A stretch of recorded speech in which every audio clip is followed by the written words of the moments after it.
Board to order and ask the clerk to call the roll. Trustee Little. Here. Trustee Kildee. Here. Trustee Morgan. Here. President Pro Tem McDonald. Here. President Craven. Here. Are there any amendments to the agenda? Move approval. There are no amendments. Do you want to do flag salute? Oh, flag salute. Yeah, why not? Right. I'm sorry. I was just moving along really fast. Mr. Kildee, could you lead us in the flag salute, please? Place your right hand over your heart. Ready, begin. I pledge allegiance to the flag of the United States of America and to the republic for which it stands, one nation, under God, indivisible, with liberty and justice for all.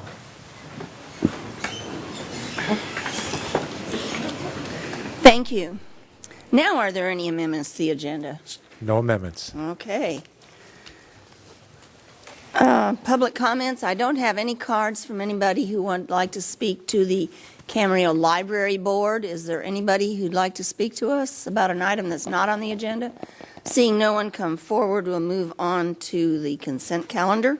Move the approval of consent calendar. Second. The motion and a second to approve the consent calendar. Please vote. Motion passes unanimously.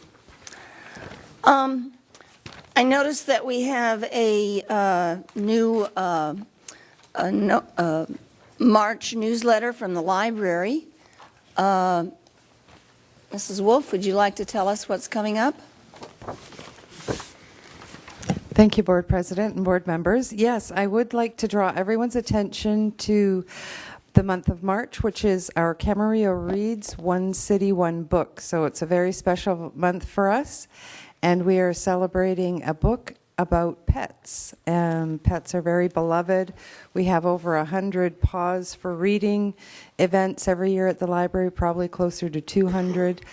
So this is a book, The Art of Racing in the Rain by Garth Stein, a story written from the point of view of a beloved dog. And the author will be coming, which is a very big event for us, and it's thanks to the Friends of the Camarillo Library that we're able to bring him on the last Sunday in March. We're also doing a pet adoption and pet expo at the library on Saturday, March the 21st from 11 to 3. And another New York Times bestseller author who has been here before, about 3 years ago, standing room only, Timber Hawkeye will also be coming. So lots to do and see. We have lots of newsletters. Please stop by the library and pick them up or see them online. And I heard really good reports of Chinese New Year. Yes, it was a very popular day. No rain. We were very lucky again. Mm-hmm. We had a very famous, somebody who's considered a rock star in China, who has very recently moved to Ventura, come at the last minute, and that was fun too. Which one was that? Because I was there. Was that the... That was the younger man who was singing. Oh, yes. Okay. Yes. Thank you. Thank you. Okay. You also had someone as a magician that was amazing.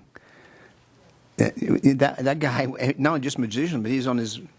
all the athletic stuff he was on. It was fantastic. Also an acrobat, yes. Yes. That was fun. Okay. Children There love being that. no further business, I'll adjourn this meeting. All right, I'd like to call the regular sanitary board meeting to order, please, and let the record reflect that all the directors are present. Any amendments to this agenda? There's no amendments. Public comments? Any public comments for the CAM-SAN?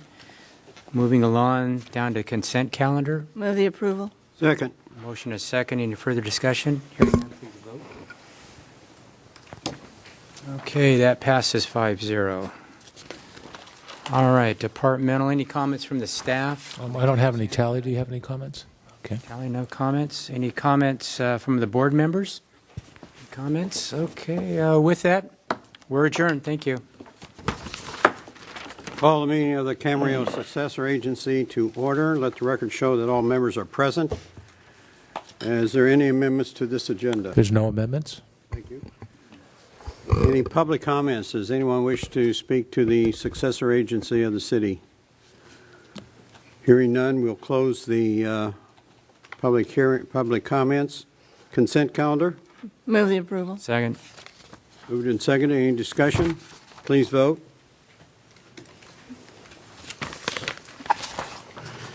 Motion carries 5-0.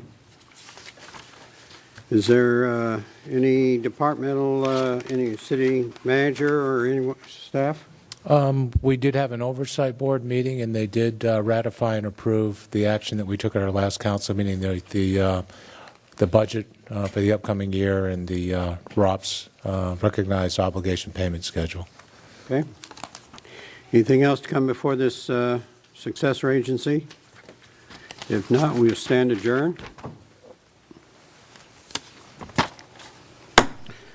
Call the meeting of the City Council of Camarillo to order. Let the record show that all members are present.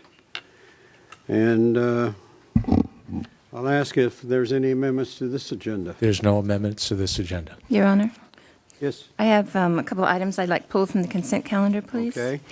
I'd like to pull C, F, and H. C and F are community development, and I really just need to have those voted on separately. And H? C and F. Oh, C and F, okay. And so I don't really need a staff report unless you want to, but it's just I'd like to vote on those two separately. Okay. And then H is Public Works. All right. Public Works. Any other board members wish to, or council members wish to pull an agenda item from the consent calendar? Could I just ask the city attorney if it's just a matter of voting on something separately, can we just do it all under the consent calendar as two motions? Well, I think there should be one motion to approve the consent calendar for the unpulled items, and then for the two items that have been pulled, you could do that in one motion. Thank you. All right. Well, why don't we do that way? That would take care of it. Okay. Is there a motion to approve the consent calendar? We're not there yet. Got to do the presentations first. Oh, I'm sorry. Oh, sure did. I missed it. Who's got the present? Who's got the? They're ready for you down here. Okay. City All attorney's right. in charge. Well, good. I opened them so they're easier for you to see.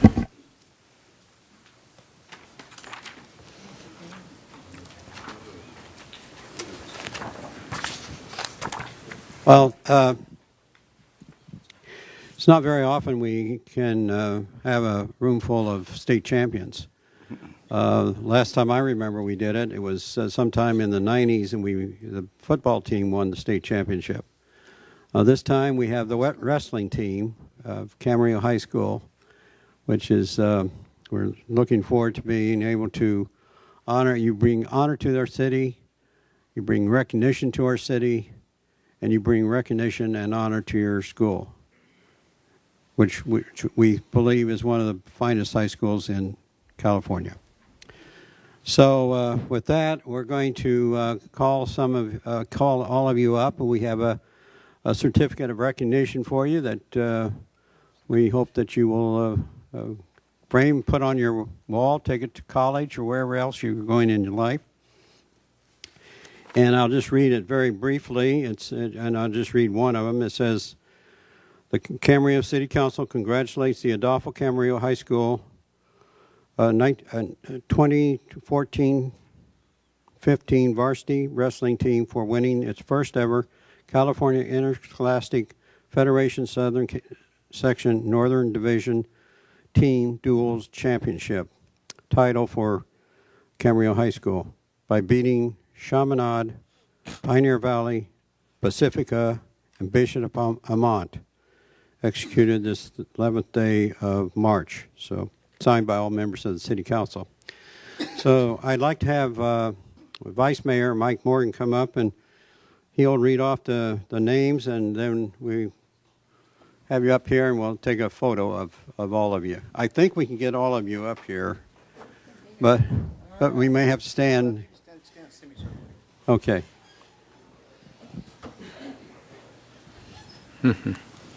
By the way, the reason I asked Mike to come up, Mike was on the first wrestling team of the high school after it was founded, and went to the same championship group. How are you? Hi. Hi. Hi. How are you?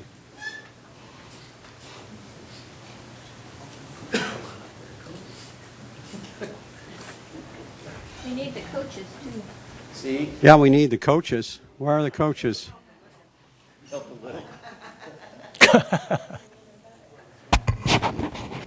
We do have someone in the audience that did win a state championship, and I think you'd like to. Would you like to stand up and show us Charles? Charles won a state championship when he was in high school. I got to see our semifinals, but he won the state championship. He's involved in everything around here anymore. Well, again, as we said, it's a great pleasure to have you here, and we're very happy to present to you just a token of our appreciation for all. I know it's hard work to be on one of these teams. It takes a lot of time, it takes a lot of energy, it takes a lot of work, training, and so forth. So we're very appreciative of the fact that we have such a great team in our local high school. So, Mike, you want to call off the names? I'll present them. Bill, could we ask how many of them all? Well, the chamber is here, too. Okay, Charles, come on up here. You got to come here, Charles. Come on. Got some certificates from the chamber. Good. Individual names? Yes. Okay. Well, when Could you ask how many league champions we have on this team? A lot of them are league champions. yeah, Raise your hands. League champions. league champs. We have a lot this year.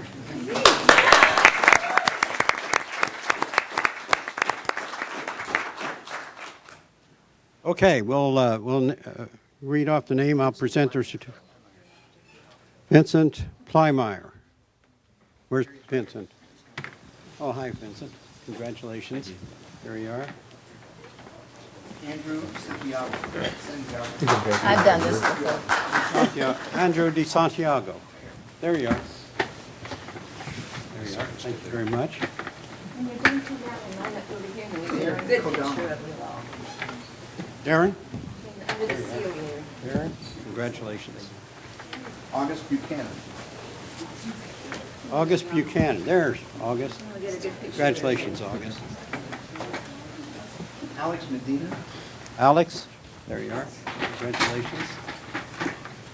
Daniel Varner. Here, once you get your- Daniel Varner. Daniel? What weight class did you wrestle in? Congratulations. Okay, when you're was a shaking hands, make competition. sure he's taking pictures of you right over there. Jacob Correa. Jacob? Congratulations.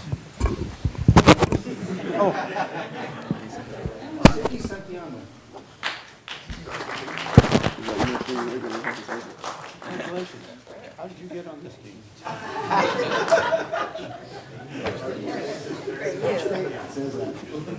Diego Pina. Sisico. There you go. Congratulations. That's how you do that.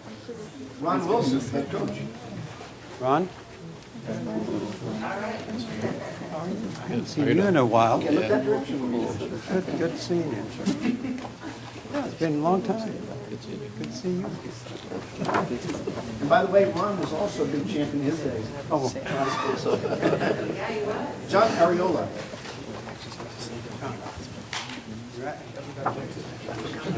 trouble if we don't. Jonathan Castillo Pacheco. Happy. Go down there and then you- Jonathan. Thank you. Okay, there you go.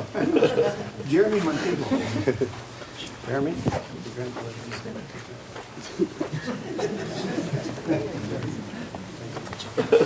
Logan Watkins. Logan. There you are. Congratulations. Storm Castillo.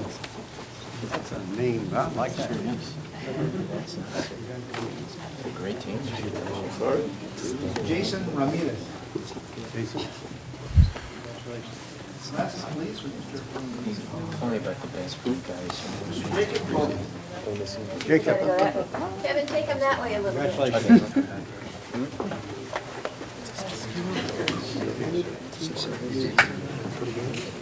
Well, why don't we give a big hand for all these?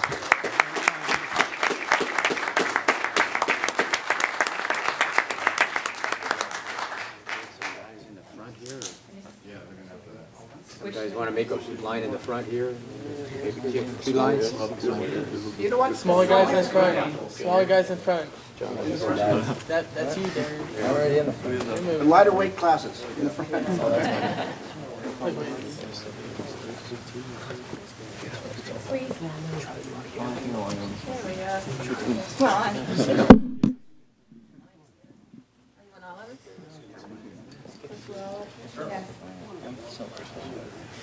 Come on, Charles.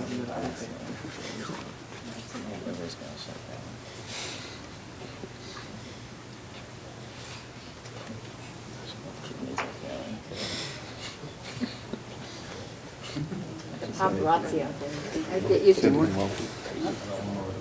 more. One more.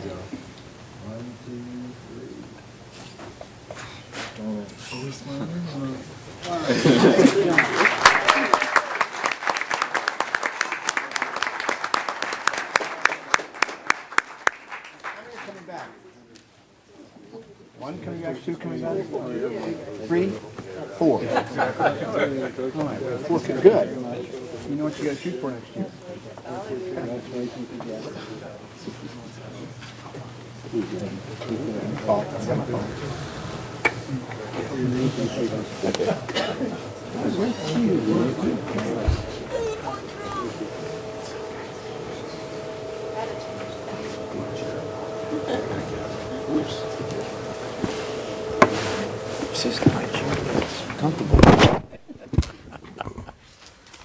Oh, goodness.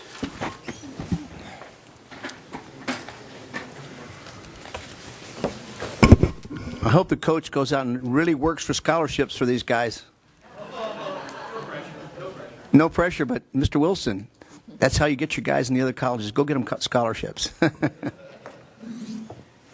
Okay, we'll move right along then to the consent calendar. Your Honor, I would move that we approve the consent calendar with the exception of items C, F, and H, with H being moved to Public Works, and C and F being voted on separately. Second. Okay, moved and seconded. Is there any further discussion? Not? Your Honor, if I may, item C is actually a Public Works item, and I'll need a clarification on it. Well, she's... So when it goes, it doesn't go to Community Development, it'll go to Public Works. Okay. Thanks. All right.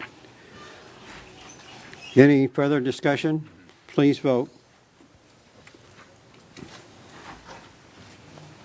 Motion's carried 5-0 on that portion. Your Honor, I would move the approval of items C and F from the consent calendar. Is there a second? Second. Moved and seconded. Your Honor, I'm so sorry. On item C, if we can just clarify, if it can be clarified, this is approval for plans. So if we can make sure that if there's anything voted against it, that it's not because of the plan's design. Because that's all it is, plans. Well, it is. It is. Well, yeah, I don't know that this we is- can certify that the vote is for something or another. It's a vote is a vote. That's right. So if I vote uh, no, then I'm voting against the plans. So anyway, we got a motion to approve and seconded. Any discussion on it? Not, please vote. And that is approved 4-1 with Councilmember McDonald voting no. H is referred to Public Works. Public Works. Yeah. Okay. Moving ahead, we have City Attorney introduction.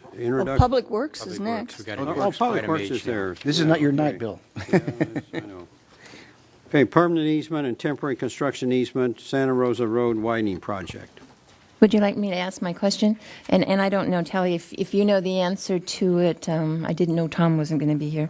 My question had to do with if there was any solution to the driveway issue, which is what the resident was originally objecting to. Right, and we do have our CIP people here. Thank you. Thanks. Is your microphone on, Tally? Yes, it is. Okay. Is it? Hi, my name is Ken Matsuoka with Public Works Capital Projects. The driveway at 6529 Santa Rosa will keep their existing left turn access. And we were able to find a way of accommodating the left turn pocket there. So they will have left turn access there. Wonderful. Thank you very much. That address is the one that is the highest on the hill. Is that the address? The one that has that's the the gate one and Bank. with the steep hillside. yeah, that's what I meant. Yes. Wonderful. Great. That's good news. Thank you. Your Honor, I'll move the approval of item H on the consent calendar. Second? Second. Moved and seconded, we approve item H on the, it's on the Public Works agenda. All in favor? Oh, please vote. Motion carries 5-0. Now we move on to City Attorney. Yes, thank you. This is the introduction of an ordinance amending Chapter 5.36, taxicab permits of the Camarillo Municipal Code. The proposed ordinance would amend Chapter 5.36 in three ways. Number one, it would update the city's taxicab regulations by imposing operator and driver regulations on companies that are either domiciled or maintain a place of business within the city, or that pick up passengers from departure locations in the city. Secondly, the ordinance would implement controlled substance and alcohol testing requirements for drivers consistent with state law. And third, the proposed ordinance would authorize city officials to investigate a taxicab company upon receipt of a complaint in the manner specified in the ordinance. Although the state of California regulates certain types of intrastate transportation of passengers, the state does not regulate taxicab operations. The city's ordinance, or Code Section 5.36, was originally adopted in 1994. So these proposed amendments to the ordinance will basically update the city's codes in regards to the regulation of taxicabs. We do mention in the staff report that the city presently has 4 business tax certificates, 2 for individuals working for Yellow Cab, 1 for Yellow Cab itself, and also for Roadrunner Shuttle. So we in the city of Camarillo have 2 forms of registrations for taxicabs. One is they obtain a business tax certificate, and then as well the operators and drivers obtain permits. So I believe that summarizes the staff report. I can certainly answer questions or provide additional information if there are any questions. Any questions of the city attorney? I have one. Yes. Yeah, Brian, could you talk just a little bit, if you know a whole lot about this? I think it's called Uberex. Anyhow, they're doing some pretty significant advertising, and my understanding that's the state that actually regulates them. I'm not exactly sure their business plan and how that works, but my understanding is that the state is pretty much that sets the regulations and not the localities. Is that correct? That's right. Cities and counties do not have regulatory authority over what are referred to as TNCs, or transportation network companies like Uber and Lyft. So your answer is that it is state law. It's under the Public Utilities Code. Do you foresee perhaps some regulations from the state on those 2 entities? Do you have a crystal ball or anything? Or? Yeah, I have a crystal ball right here in my briefcase. So I thought you might. what we do know is that recently the TNCs have come under stricter state regulation, and it's referenced in the last paragraph of the staff report on page Big 2, where we mentioned a few Senate bills that have been passed, including specific insurance requirements. So I guess the short answer to your question, which is hard for a lawyer, is that there is increasing state regulation of TNCs. That's all I have, Your Honor. Thank you. Okay, any further comments? Yes, Jane. I do have a few. Thank you.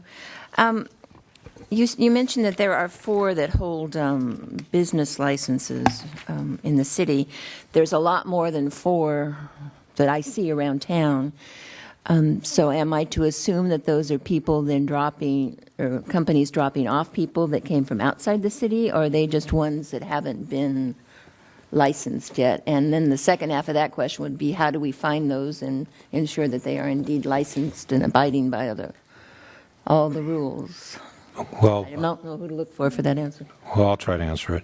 My understanding is that the tax certificates that are currently required are the ones, if you look at big page 4 of your packet, that's section 5.36.005, and the business tax certificates currently are required for 2 companies. One is for companies that are domiciled within the city, and the second one are for companies that do not have a permit elsewhere in the county. So I'm not sure which taxi cab services you've seen, but my speculation would be that they either are not domiciled in Camarillo, or that they have permits from some other city within the county. So the proposed ordinance amendment, as you'll see here, would require licenses, continue to require licenses if they're domiciled in the city, and would require them to obtain licenses if they pick up passengers within the city. And that is basically the general rule that is followed by several jurisdictions in this county. Okay. And the second half of the question was, how do we find these and how do we get them licensed? Who's responsible for that, and how are they going to go about that? Well, we do have an answer to that question.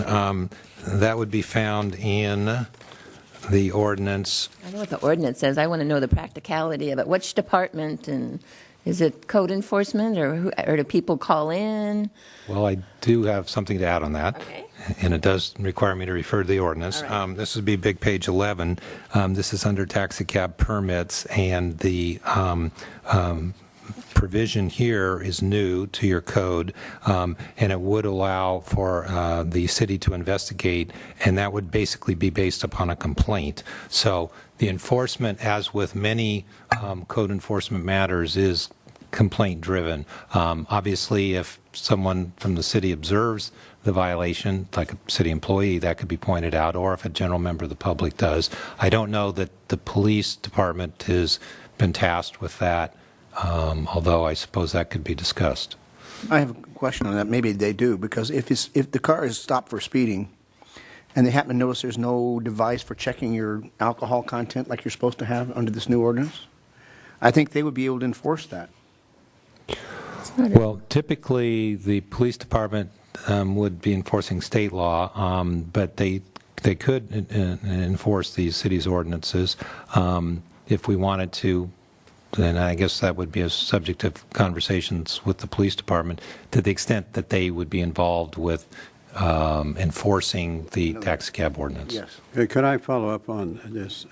Is there, when we license a cab, do we give them any identification that they can fix to their state license tag or anything? The answer is yes. Currently, they are required to display their driver identification while on duty. That's section 120 of our code. And they also have to display their taxi cab identification information within the taxi cab itself. It's within the taxi cab? Yes. But there's nothing that would indicate that if a cab was in town, that they were licensed or not licensed from, either they had a license from us or they had a license from anybody else in this county. Well, see, that I think was part of the problem before, is that under our rule, under our current code, they did not have to obtain a business tax certificate if they had one from some other jurisdiction within the county, and we wouldn't know if they did or did not. Mm-hmm. The way it's proposed to be amended is, if they come into Camarillo to pick up a passenger, they must have a business tax certificate. Obviously, enforcement is an issue, as it is with any law, and that would be something we would have to explore further as to how we can enforce that. So I think the question is, though, if I get in that taxi cab, am I going to know their license in the city of Camarillo? Does it have to be displayed? Yeah. Oh, you're talking about the license? I know that they're required to display their driver identification. That may not include their license, so I would have to check on that and get back. That goes back to my original question, is how are we going to know if they're licensed or not? And if there's only 4 now, I know there's more than 4 out there, so do you want me to call you every time I find one, or what do you want us to do? Who do we How are we call? going to do this? Yeah, who do you call? You know, it seems to me we got some mechanics of all of this to figure out how to implement it and regulate it. Most people aren't even going to look for licenses and things, and maybe it is an unlicensed person, they should be. Well, There's some way of seeing it. That's what started this whole conversation, was the number of taxi cabs we had running around town, and the question was, do we license them, do we regulate them? And There's that's even what I one said. that has Camarillo Taxi on the outside of it, and it's not one of these. Not one 4. that's listed. So any Well, idea if how we're going If to I could weigh in, I think there were really 2 questions. There was one, I think the mayor asked us how someone externally would identify that the taxi cab has been registered with the city. And then I think, Councilmember McDonald, you were requesting information on how the passenger would know that the cab has been licensed with the city. And if you go to big page 9, there's quite a bit of information in response to Councilmember McDonald's question, that there's display information internally within the cab that needs to be displayed for the passengers so that they do know that they're registered. The external part, I don't know what the law is offhand, but if there is a way that they are required to have a sticker externally to show that they're registered, I think that would be a good thing to put into the ordinance. So you're saying, when you mean external, you mean on the outside of the Yeah, cab? like on a versus bumper, a permit sticker of some type. If I could elaborate, it seems to me that the party getting in the cab may or may not be interested in knowing whether they're licensed, but certainly I would think the police department and perhaps code enforcement of the city, and the only way you could identify them is some kind of a outside identification that says that they have a license from in Camarillo, or they're licensed to pick up in Camarillo. Mm-hmm. Well, if I could elaborate on that, I think Mr. Feng is right. Big page 9, there is Section 5.36.2 that does require the display. It says, in a conspicuous place of the passenger compartment, a sign, and then it goes on to describe what has to be included in there, including the business license number furnished by the Director of Finance. So currently, it's within the compartment. Don't know that I recall whether there's any ordinances that I've seen that would require that information to be on the outside of the cab. Could you check with the LAX, because I know they have outside thing, because there's so many of them, and a lot of them, some of them aren't authorized, and so I think they have an outside thing. Otherwise, how are you going to know if you're on the street and you're probably trying to enforce this? You're not going to see it unless you have to get in the taxi, Right. and that's not right. Right. That's way too time-consuming for both the taxi Right. company and... So we need an outdoor decal. Yeah. Can we hold this for maybe 2 weeks and have staff Well, bring it has to come back. Well, my preference, rather than to introduce it tonight, would be that you give us until your next meeting. We will check into what the options are on requiring some display on the outside of the cab with respect to their license status. And if there's, I guess my question would be, is there anything else besides that which you would want us to look into? I do have a more. If I Go can ahead, finish, go ahead. can I Go ahead. finish mine? Go ahead. That's what I said. I'm asking the mayor. Yeah. Going back to the display, it's on the big page 9. It says that the number has to be there, but when you look at it, can you look at some kind of a seal that's easy for people to read if it's big and not just a little tiny number that says, along with their name and whatnot? So Yeah, something that's easily identifiable. Yes. And my other question I have is on big page 7. It refers to the director. Which director are we talking about? No, not actually through the whole document. It talks about by the director. That's the Director of Finance. So maybe we need to clarify that, unless any director wants to do it. Did you mention that in the very beginning? Isn't that in the chapter that's not here? Because only the only, Well, I went back to the definitions, and definitions doesn't include the directors, so, in the current code? well, I'm reading the chapter having to do with taxi cabs, so. Or put in the definition section which director we're talking about. You're right, Jan. There's no, I have the answer. That would be in the section that's not in your book, but it's in my book. But it needs to be in this section, so we know who in the heck we're talking about. It will be. Well, let me respond to this. It's in Chapter 5. This code comes from Chapter 5. So the definitions for Chapter 5 are found in Section 5.04.010, and subsection H defines director as the director of finance of the city or his/her designee. Okay, then let me say again, I'm not going to pick up and read all of Chapter 5 in order to find out about taxi cabs. It seems to me that when you have a definition section that has to do with this specific one, we can define those words that need to be defined for it. It's not that difficult, and it saves me having to read a whole chapter to find out who you're talking about. We can certainly do that. Seems like it'd be pretty easy. You're not saying every time there's a word director in here, they got to put in director? No, you put it in the definition section right there. Isn't this just part of the code, and this is going to be incorporated into the code book? well, And so then it will have the definition that's currently there? If you go to big page 4, there is a definition section in this section. Well, I understand that, but there's a whole lot in the current code that isn't in here. but And when we incorporate this into the rest of it, it'll all be together. well, this chapter, as I understand it, will, if when adopted, will be the definition for have all the requirements for taxi cabs, including a list of definitions in this 5.36010. Give up. So if you're going to have a definition that applies directly to this chapter, it should be in here. Yeah, we can easily include that. Okay. And I just have one other question. This is mostly for my own knowledge, because I know it doesn't go in the ordinance. What is the current maximum amount of the fares or tariffs that can be charged? I don't know. I do not have the answer to that. I don't either. I don't have any answer for that as well. Bring this back. Why don't you have that information? Is there a maximum fare? I don't know. In page 9, it says it shall be set by our resolution. So I'm assuming there must be, or we better do it if we're going to adopt it. Is that in the other part of the ordinance we're not seeing? It should be on our schedule of fees.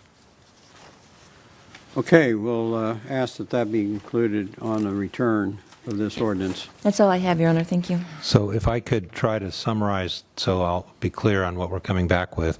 We're going to do some research about the possibility of having some designation on the outside of the cab, which would indicate their license information. On the seal, were you looking for that to be on the outside of the cab or the inside? Are you looking at mine would be that there's something on the inside that's easily visible that you don't have to read the small print. Okay. So we'll have the seal on the inside, some form of designation on the outside so that someone can tell if the taxi cab is licensed or not. So that's two separate items actually there. Thirdly, we will get back to you with the information on the tariffs. And I guess fourth, I heard questions about enforcement. And so we'll see if we can address that as well. Your Honor. That was going to be my follow-up, Your Honor, of enforcement, because I'd like to see if that's on the outside. At night, a lot of this work is done at nighttime. And who's going to go out? I mean, code enforcement's not around. But if we have a policeman that happens to see it and sees that this guy's not licensed in our city, that they could take some action. Yeah. I'll consult with the police department and see what role they can offer us. Well, I'm going to go back to big page 11 at the very top. It says, pursuant to California Government Code section, blah, blah, blah, upon receipt of a complaint containing sufficient information to warrant conducting an investigation, either the director or the police commander will investigate any business that advertises or operates taxicab transportation services for hire. So it's already in here. No. That's by complaint only, Yeah, though. by complaint only. It's not, says this thing about a policeman seeing him and talking to him. Proactive on it. Right. Well, I think there's some changes that need to be Your Honor, I have worked on. one question. Yes. Yeah, Brian, maybe you answered this, but let's say somebody sees an unauthorized taxi cab. What phone number do they use? Is that in here He's already? going to bring us back. Are you going to bring that back? I was going to include that in what I'm calling item 4 for follow-up, which is enforcement. So we'll include that within that item. Okay, thank you. Okay, anything else? If there's no further discussion, we will hold this matter in file for the next. My suggestion is that you allow us to bring it back to you at a future agenda. Whether we'll have all this together before your next meeting, we'll try, but if not, we'll certainly get it back to you in due course. Okay, we'll just hold this for further discussions at some future council meeting. Okay, if no objections, that's so ordered. Now move to the city manager's agenda, 2015 legislative platform. Thank you, Mayor. Annually, the City Council must adopt a legislative platform. And this is typically done before the legislative session, the state legislative session begins. And so the legislative committee, which is made up of Councilmember McDonald and Councilmember Craven, reviewed the legislative policy, which is before you this evening. Now, the legislative platform. The legislative platform is developed and adopted by the City Council each year to promote the city's interest on legislative matters. And the platform is used to guide the council and the staff in considering appropriate action on legislative proposals introduced at both the state and federal levels. There were some relatively minor changes to the platform this year. First of which modernizes language, taking a lot of language from passive tense to active tense or active voice. Also clarifies and simplifies some phrases just to make them easier to read. However, we do have new language on opposing regulations that erode local government authority regarding the siting of cellular communications towers or transmission sites. Also, opposing district-based voting systems in municipal elections. Opposing decreases in COPS grant funding, which is community-oriented policing services. Opposing legislation that prohibits the recycling or disposal of sewage sludge, and this is for land application, addressing land application ban for the spreading of sewage sludge. Can I ask you a question when you say sewage sludge? Would that also include composting, or is that just sewage sludge straight? Well, any legislation that restricts our ability to effectively and economically reuse or dispose of sewage sludge would be legislation that we would be sending an opposed letter Good. on. Okay. Further, supporting legislation or grant opportunities for alternative vehicle fueling systems, supporting more land use control over group homes, and support the return of local government authority to enact property tax increment or other redevelopment tools. So before you is this year's legislative platform, and we are certainly available for questions. Any comments? Yeah, I think that what they've added has helped improve what we had last year. And last year, we liked what it was last year. So I think with the additions, I think they've done a good job. Yeah, I agree. I think that the clarity is much better. Any other comments? I certainly have, couldn't find anything that I was worried me, so. I just have one comment. Yes, Charlotte. Can we change the date on the front? It says March 26th. Big Yeah. page 5. We'll make it for today's date. Thank you. Move the approval of the legislative platform. Second the motion. Moved and seconded. Is there any discussion? Please vote. Motion carries 5-0. We have a closed session. Do you want to read the closed session?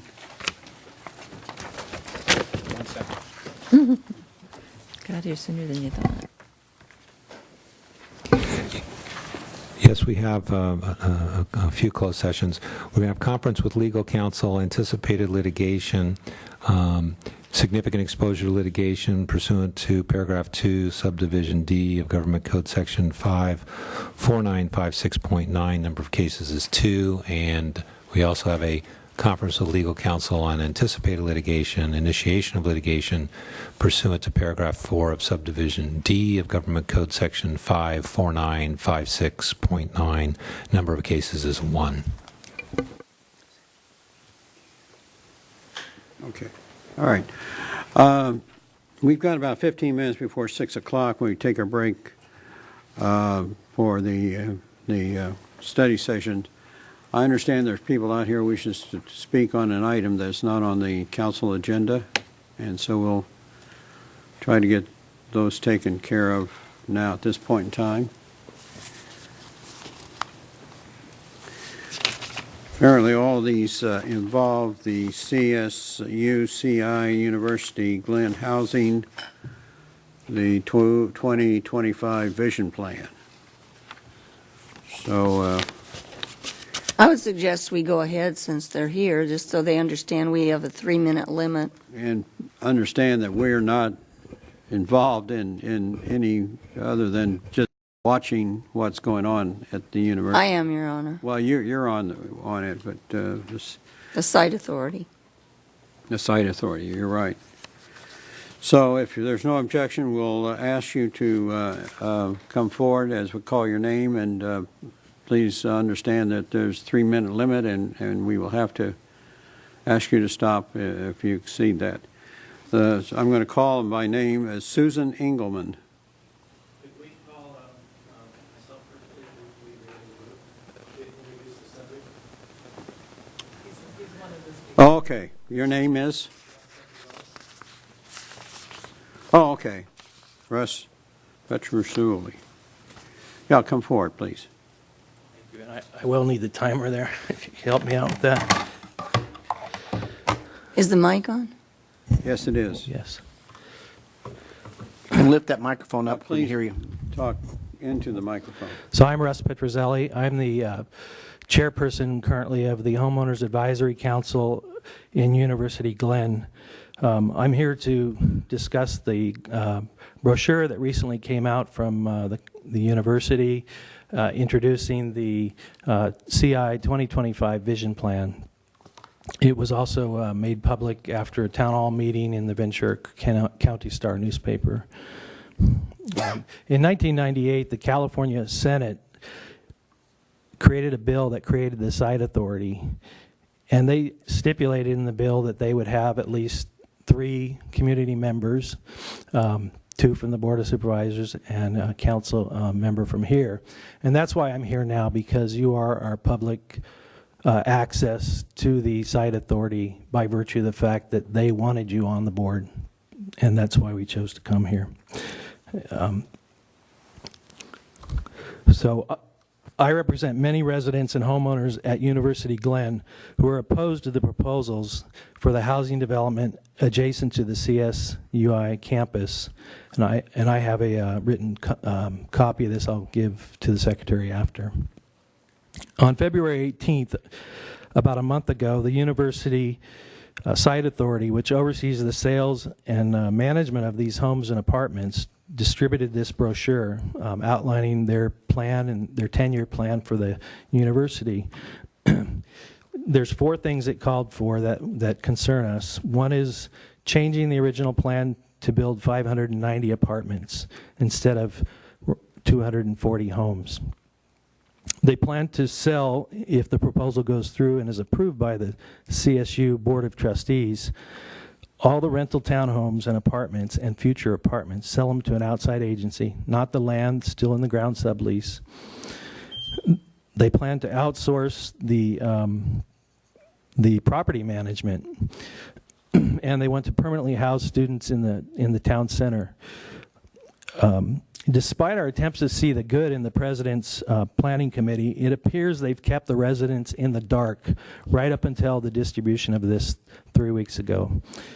No one in the community, this is what I really want to stress since I have 35 seconds, no one in the community was consulted, visited, polled, or otherwise asked for their opinion on this proposal, despite the fact that we are a community, we are a neighborhood, and we're being treated like a cog that just produces revenue without any consideration to our quality of life. The consultant, JLL, who was hired to advise the college, lists that they were going to talk to the stakeholders last summer, and this never happened. And Councilmember Craven, this is what I want you to take back to your meetings and ask Dr. Rush, you know, use your position on the community, I'm wrapping it up here, the community board to find out why we weren't pulled. I think they knew we opposed this and they kept us out of the loop. So I'll yield my time to the rest of the people. I just need to add one thing. The site authority has not voted on this. It was on the agenda at the last meeting, and after the residents spoke and stated their opposition, Dr. Rush got up, he made a presentation, he spoke. That was the first time I ever saw anything, by the way, about this, even though we discussed it at the previous meeting. But it did not come as a presentation, and we did not vote on this. Correct, but Dr. Rush has taken to the He's still going to the board. He went to the City of Long Island Board of Trustees. Long Beach. Long Beach, thank you, and presented a presentation with this proposal. That Board of Trustees plans to vote on it March 25th. I know that. Okay. Okay, Susan Engelman.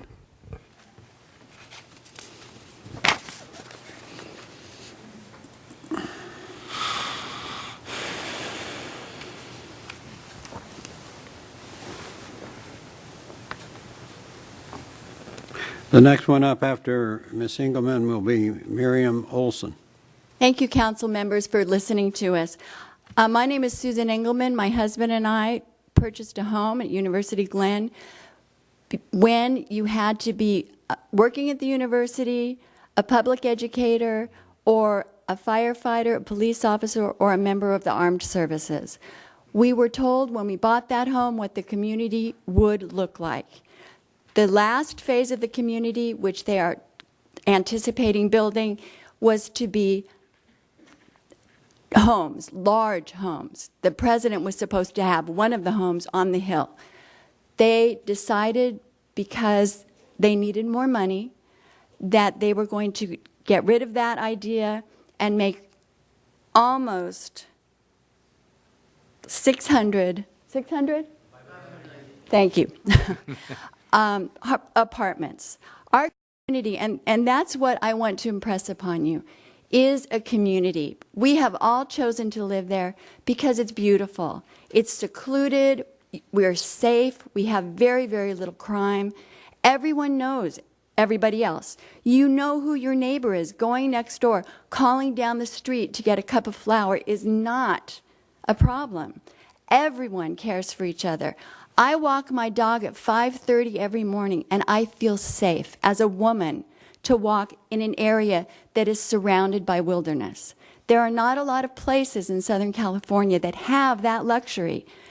And I feel that the university took advantage of our trust. This is our home. I don't intend to live here forever. But when I go to resell my property, if there are 600 apartments a few blocks away, I don't think that people are going to want to buy it as much as they would want to buy it now.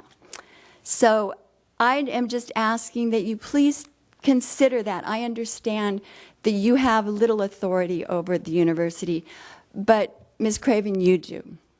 And your word counts for a lot, and we need your help in this fight, because we love where we live, and the people who are here representing University Glen have worked hard and thought long. our town hall meeting was well attended, and there were a lot of tears after that, because we don't want to lose our community as a community. We want to keep our community like it is, a great big family where everyone knows each other. Thank you so much for your time. Thank you. Miriam Olson.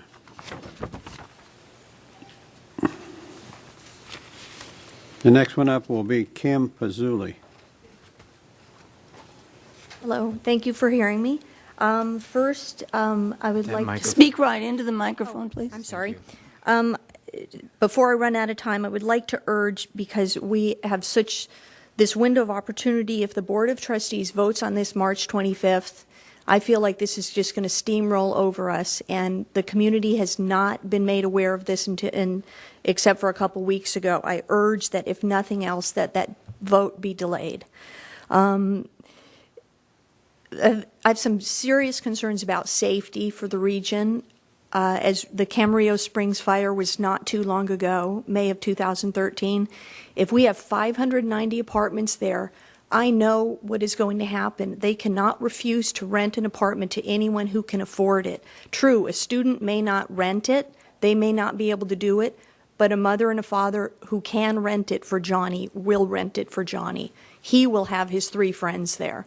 There'll be 4 cars per unit. You're going to have 2,400 cars on you when the next disaster hits. We've got a small 2-lane road that everyone uses for the community. They don't go through the college and use the nice big road that they made. We're going to have, it's going to be bad news. You're going to have a lot of students up there. They say it's not going to be student housing. It will end up being student housing. They told us the same thing with the town center. They originally were having, there was an outrage in the community because, again, they did not communicate to us. They were having students mingle into the community in the apartments. They were spread out in the apartments to nobody's knowledge in University Glen. We were not made aware of that. When we became aware of it, that they were going to have more students come into the community because they had lack of student housing, there was an uproar. People came to the HAC meeting. They heard us. It pushed back. We met a compromise with them. They put student housing in the town center. That isn't a controlled few seconds. That is a controlled environment. We were a bit concerned, but they assured us that they would have RAs there and it would be in a controlled environment, and it is, and it has worked out. But to inundate the community, and if they sell those, if they propose to sell those existing apartments that they now have there, it will, University Glen will have no control over who rents it. Right now, they do have control. If they find out that a parent rented it for their child, they can do something about it. They will not be able to do that if they sell those apartments. And if that is not going to attract what the university represents. They want to have we're a symbiotic relationship with University Glen and the college. We want to see the college grow. I chose to live there 3 years ago. I asked about the homes. You can see the foundations are already laid for the homes. 3 years ago when we moved here, I asked about that. They said, well, it's just delayed because of the economy. But we did not plan on the proposal. The vision is not our vision. Thank you. Thank you. Kim Pazzulli is next. And then the last person who I have a card for is Diana Estes. Hi, my name is Kim Petrozelli, and my husband and I moved into University Glen 2.5 years ago, and we were also invited to join this community where you could walk to the town center, and it was safe. It was patrolled by the campus police, and what the university has proposed now is to sell off all the townhomes and the apartments, and so they would be run by an independent corporation. It's not going to be the campus police anymore that's patrolling this supposedly safe area. And when I was doing research on this, I found the original report that came out in 2003 from the Ventura County Grand Jury that criticized the university's plan because of the fire dangers. and citing how far away the nearest fire department was. And one of the ways that the university allayed fears at that time was by saying that student housing would be located to the south end of the campus. We are in the northeast end of the campus. Well, those students are with us. And this is the way it's going to be. I have children in college too, and I know that they don't always do what they're supposed to do. The 600 apartments that would be going in, there is no way that they can be able to get through the roadway as it is and get out of this complex. I was home when the fire came over the hill and we were ordered to evacuate. And I got into the line to get out of the campus and I stopped because nobody could move. And that's because there is not enough roadway leading from the campus to be able to get the existing people out, let alone 600 more. And what happened was my husband, trying to get back to me coming from the base, hopped out of the car and started directing traffic. He was out there on Lewis Highway, directed the traffic coming from University Drive into the fast lane, which allowed us coming out of Camarillo Street to then turn into the slow lane. If it wasn't for him, we would not have gotten out before the fire came into the neighborhood. And it was not safe in June of 2003. We had the fire 10 years later. It's still not safe. And it cannot stand 590 more houses. And it would not give us the neighborhood that the university planned and what the site authority has wanted to give. Please don't take all this money and defeat everything for such a short-sighted plan. Thank you. Diana Estes.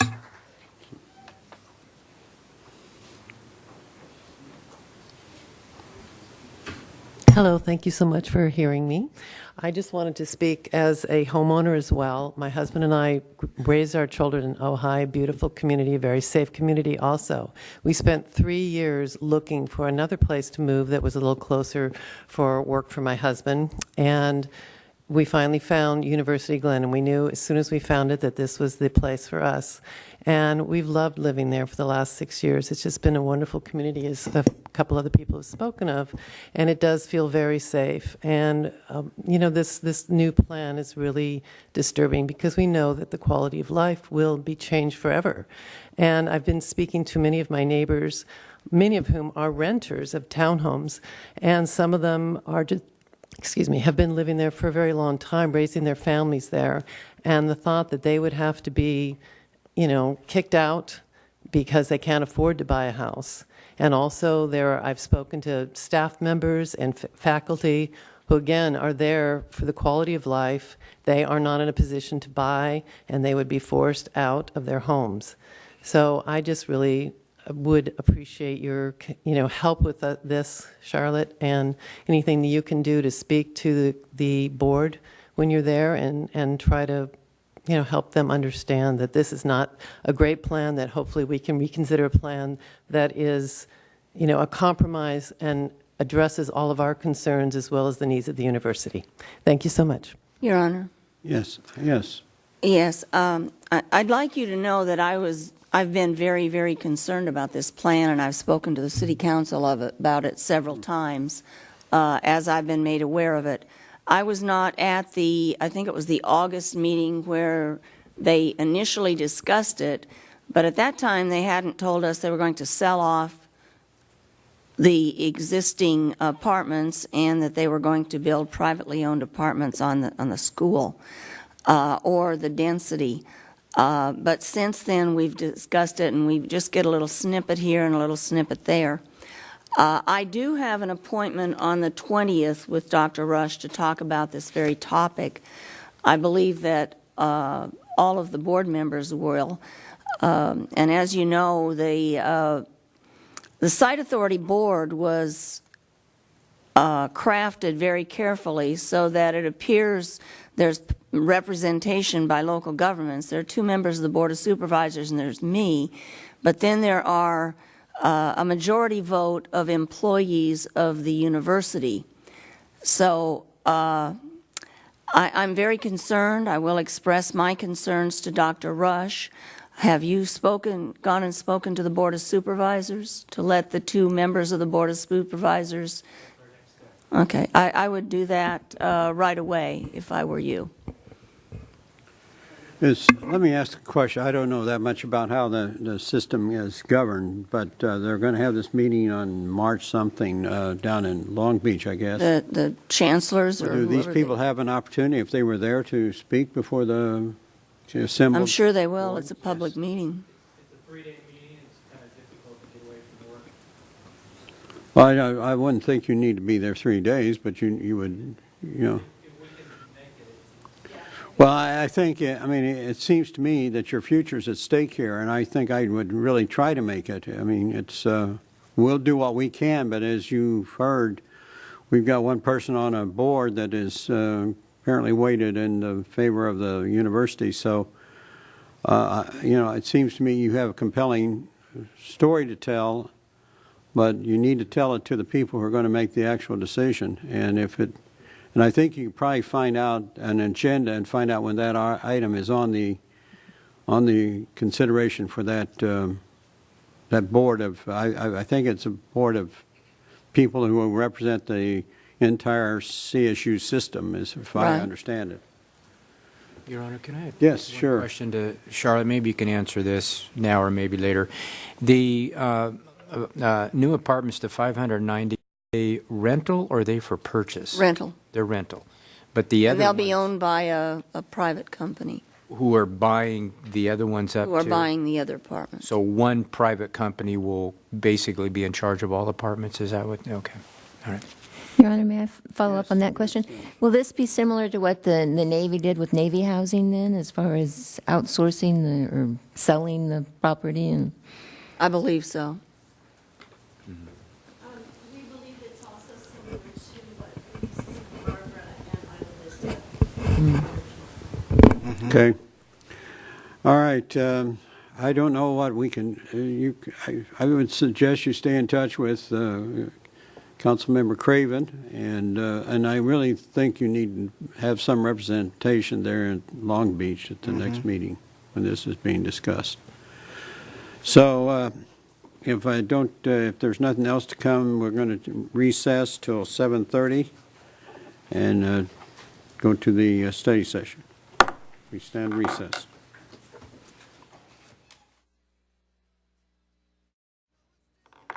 Call the Camarillo City Council back to order, and we will have a roll call. Councilmember Craven. Here. Councilmember Kildee. Here. Councilmember McDonald. Here. Vice Mayor Morgan. Here. Mayor Little. Here. Mr. Kildee, would you lead us in the flag salute? Place your right hand over your heart. Ready, begin. I pledge allegiance to the flag of the United States of America and to the republic for which it stands, one nation, under God, indivisible, with liberty and justice for all. Thank you. Okay. First item of business, is there any change in this agenda? No amendments. Okay. Okay, there's no presentations. We do have public comments. Matthew Lorimer.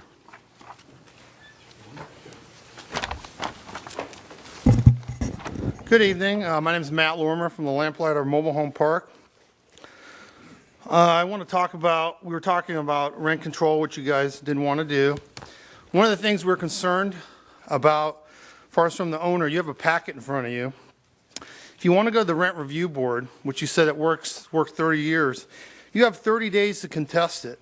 In this document that I received from them, it says February 4th you're going to be getting a rent increase of $43.43 to $9.12. Now you have 30 days.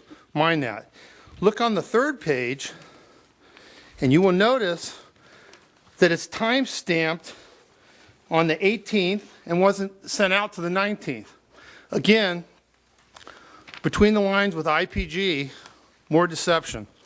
You know, if somebody wants, how many people have been turned down because they didn't keep their envelope and noticed that was written like this? That's why the Rent Review Board needs changes.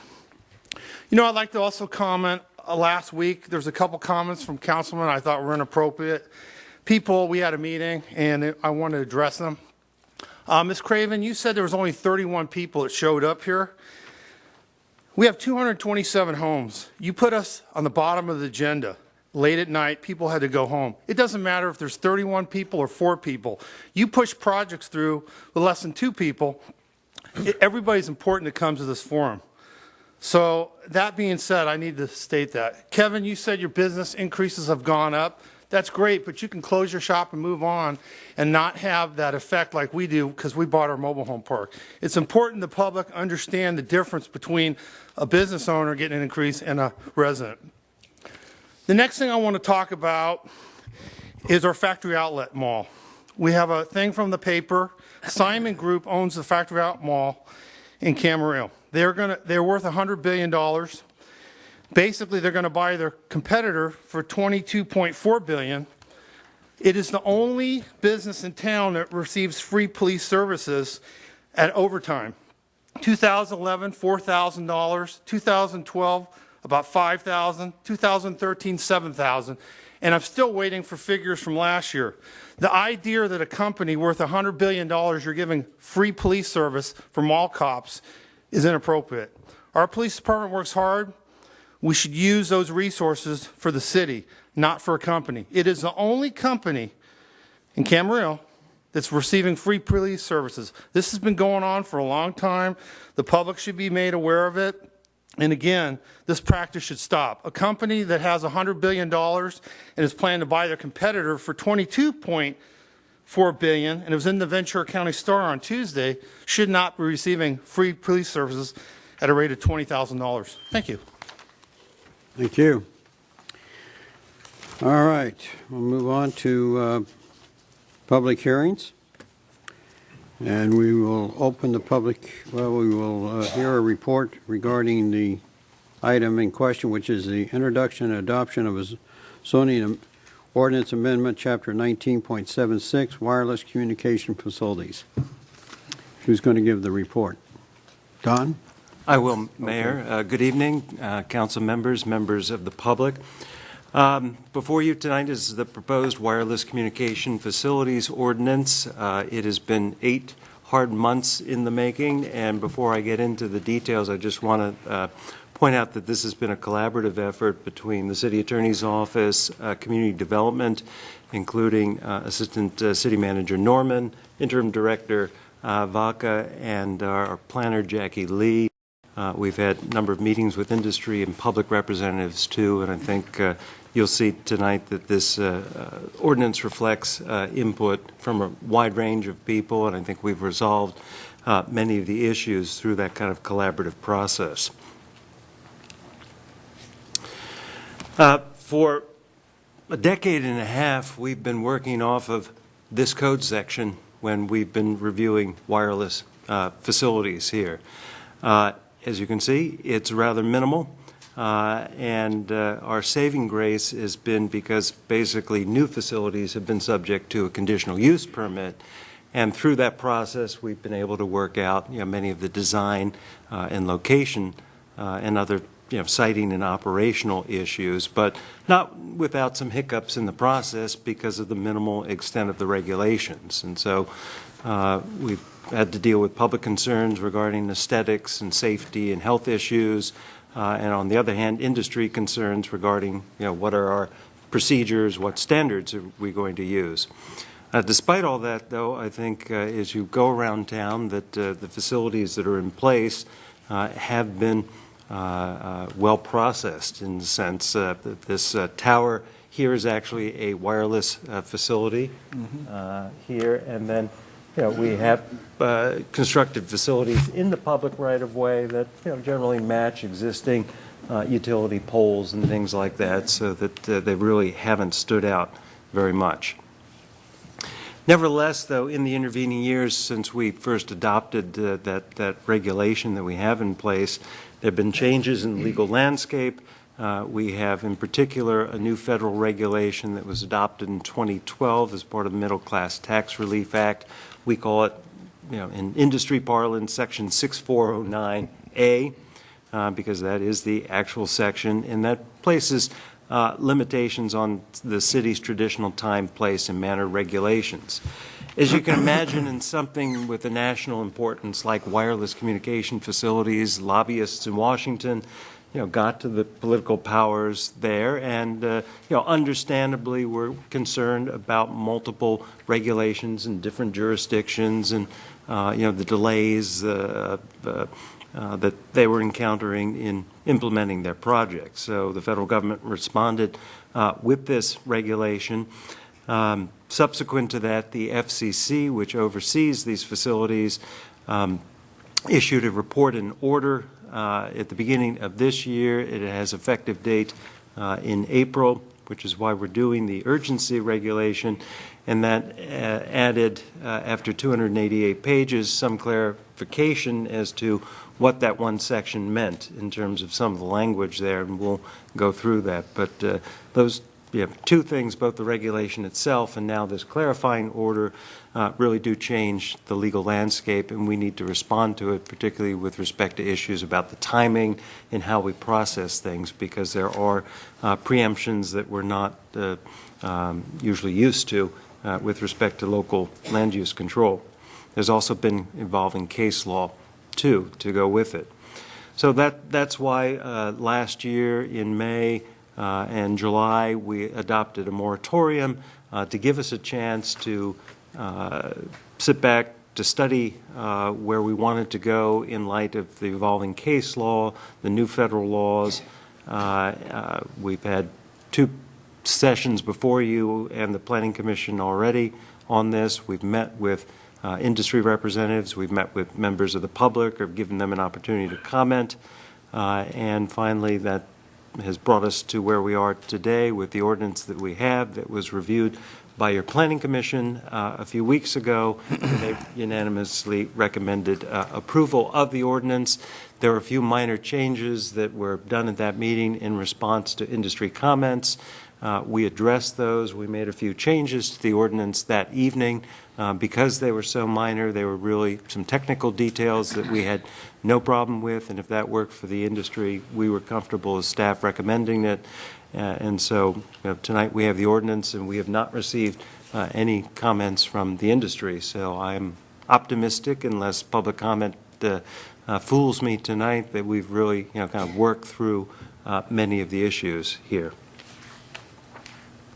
So what I want to do with the remainder of the presentation is just kind of run you briefly through some of the key provisions.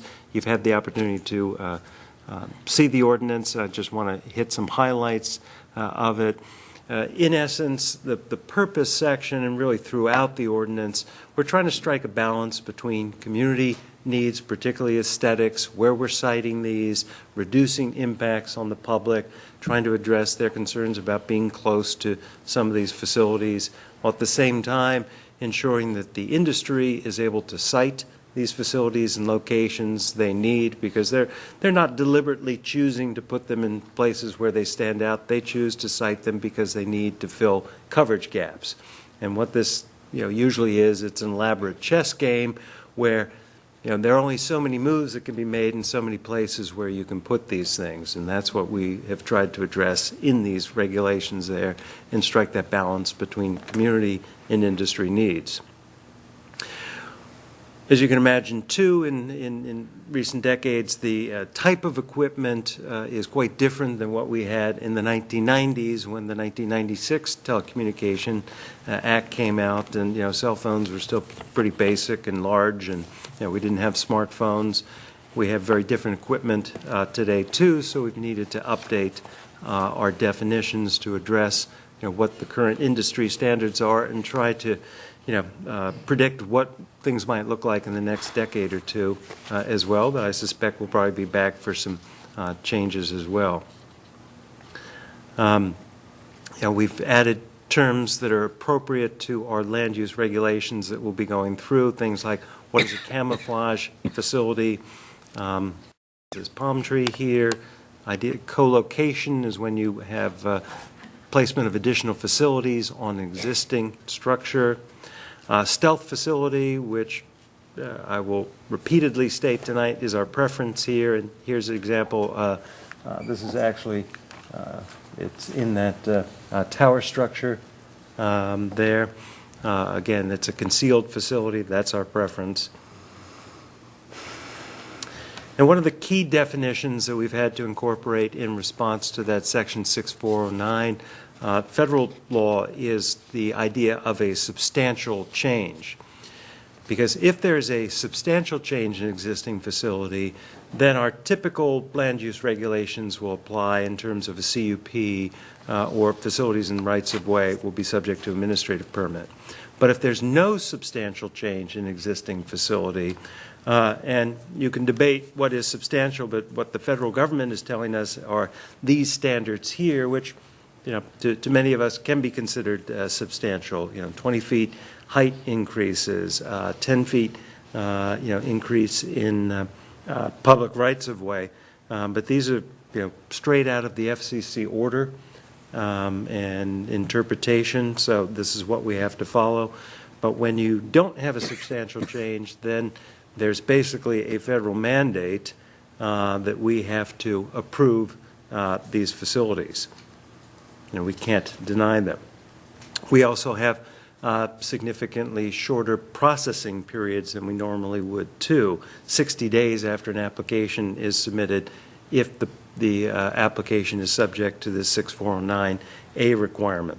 So that is driving some of the things that we have in this proposed ordinance too, particularly the need to upfront application materials. So when an application comes in, we have as much of the information that we feel we need to review and address these applications, because under typical land use procedures that you might be familiar with, we get an application, we review it, we can tell an applicant, it's incomplete, we send them a letter within 30 days, and that stops the clock.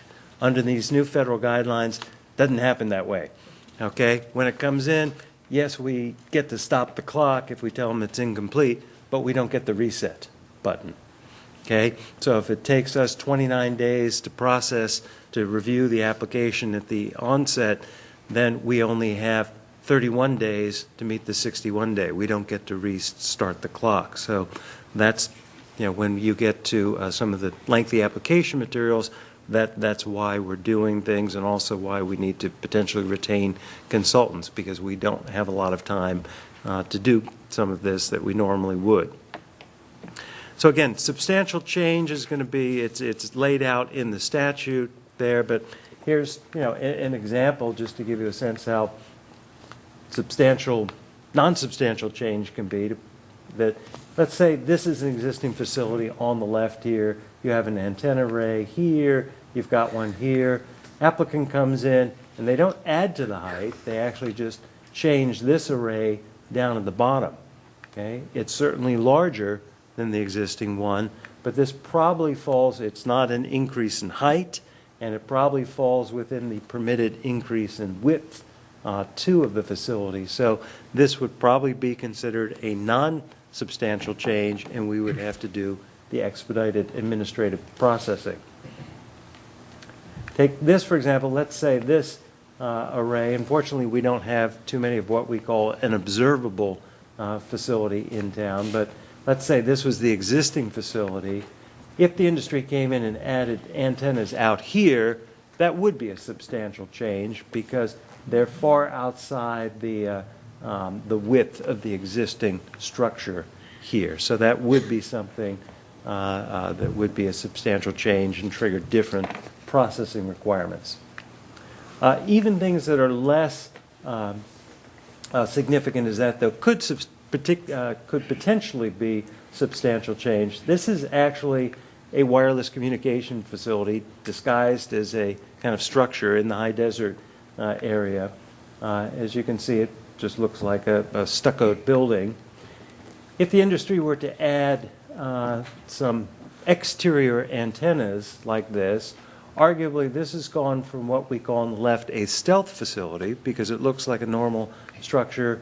If these were placed on the outside, that kind of defeats the stealth. It's more like a camouflage. It certainly blends in a little bit and it looks like an element of the house, but it is a change in the kind of design of it from stealth to camouflage, so we arguably could consider that to be a substantial change too. So there's going to be a lot of variation in it, but the bottom line is some of the changes that the law says are not substantial, probably to most people would be considered substantial. One of the critical provisions is section 040 here, designating the zones and then the process for facilities. Stealth facilities we are going to permit in all zones, and if it's a new facility, we're going to use our conditional use permit process. If you have a camouflage facility, that's where, again, something isn't entirely hidden away, so a fake palm tree potentially, or facilities on public utility poles because they're exposed. Those are also permitted outside right-of-ways in the open space, the RE and the R1 zones, subject to a conditional use permit. Within the public right-of-way, whether it's stealth or camouflage, we are going to process those administratively because partly they're generally fairly minor facilities, and in most cases, once the facilities have been established, the changes are also going to be minor too, so we need to use expedited processing for those. When there are changes to the facilities, a modification or a co-location for a facility not in the public right-of-way, and it's not a substantial change, then this is something new that we don't currently do for any other facility. We're going to have an administrative modification to the CUP. Again, we think this is it's sufficient because, again, these are not significant changes that we can process at the staff level. It's going to be faster, and frankly, it's going to save the applicants a lot of money too, because modifications to CUPs cost a lot more money than administrative permit. If there is a substantial change, though, then we'll continue to do what we currently do, which is do a modification to the CUP, and it'll go before the Planning Commission and appealable to the City Council. As I said previously, in the public right-of-way, everything is going to be administrative, so whether it's substantial or a non-substantial change to a right-of-way type facility, that's going to be administrative permit process. Our application requirements are very detailed. There's 4 pages in the ordinance. I'm not going to go through each one. I've listed some of the highlights here. In particular, 1 and 2 about the technical objectives and the alternative sites. That's to help us understand why they've picked a particular location and to see whether they have looked at other places that might have a lesser aesthetic impact from our perspective. So that's one of the significant requirements that we will be asking for in applications. We'll need site plans just like any other project. We also need what's called the radio frequency, that's the emissions, a preliminary compliance report that will basically say if this is built to the specifications, it's not going to emit frequencies above the permitted standards of the FCC.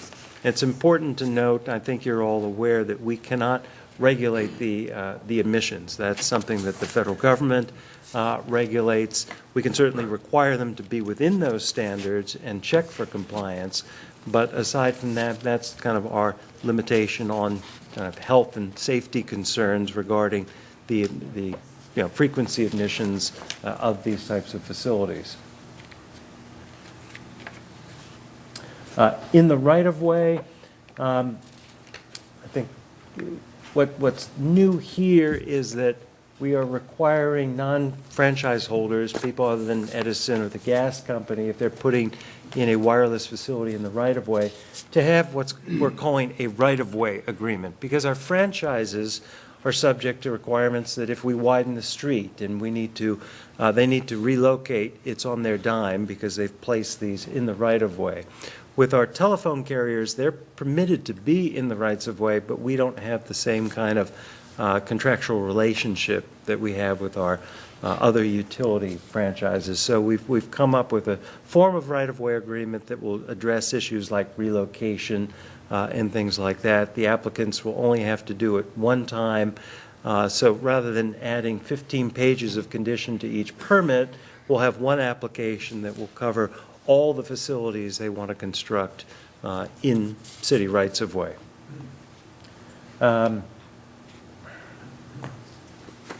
Obviously, we'll look for things like we want to make sure in the rights-of-way they're not going to impair vehicular visibility, and we'll look for site plans that detail what's going on, too, to make sure that the facility isn't going to impact other things, because the rights-of-way have a lot of stuff going on in them, and it's important to look very carefully at the site plans. Our standards in section 060 are a list of preferences. They're not mandates, but they're certainly preferences as to where we would prefer siting.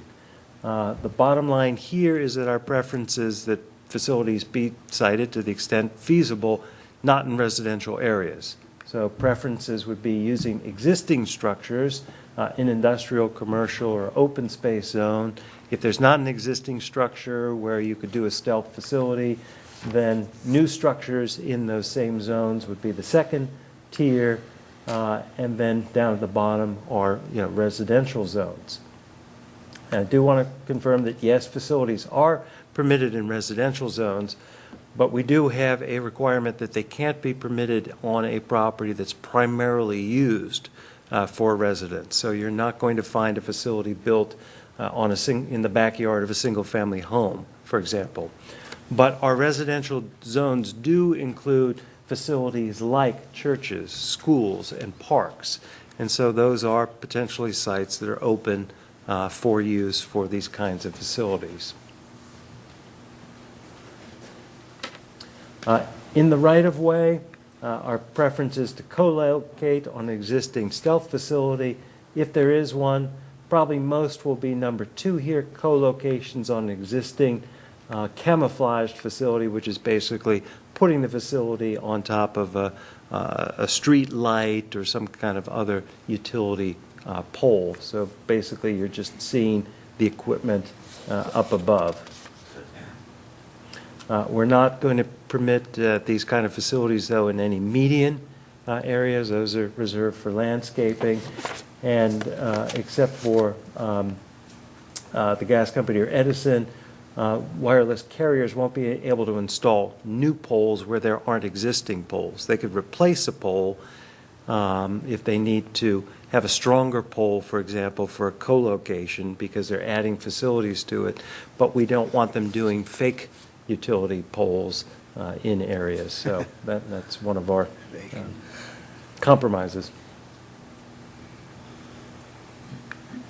Our standard, if this message hasn't gotten clear already, is that stealth over camouflage. We say it in many, many different ways. So, we want stealth, something in this kind of tower or other architectural feature. Many of our standards also go to keeping the footprint as small as possible. We want these compact and, where possible, hidden from view, whether it's in private property or even in the public right-of-way. We're requiring that they underground facilities to the extent possible for the non-antenna equipment.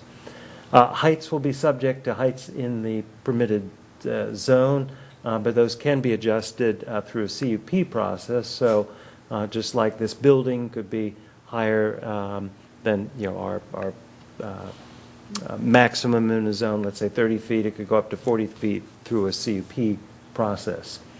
Lots of standards regarding how to integrate them into the structure and design for appearance purposes, and a preference to use natural or man-made features where possible if something is a camouflaged kind of facility as well.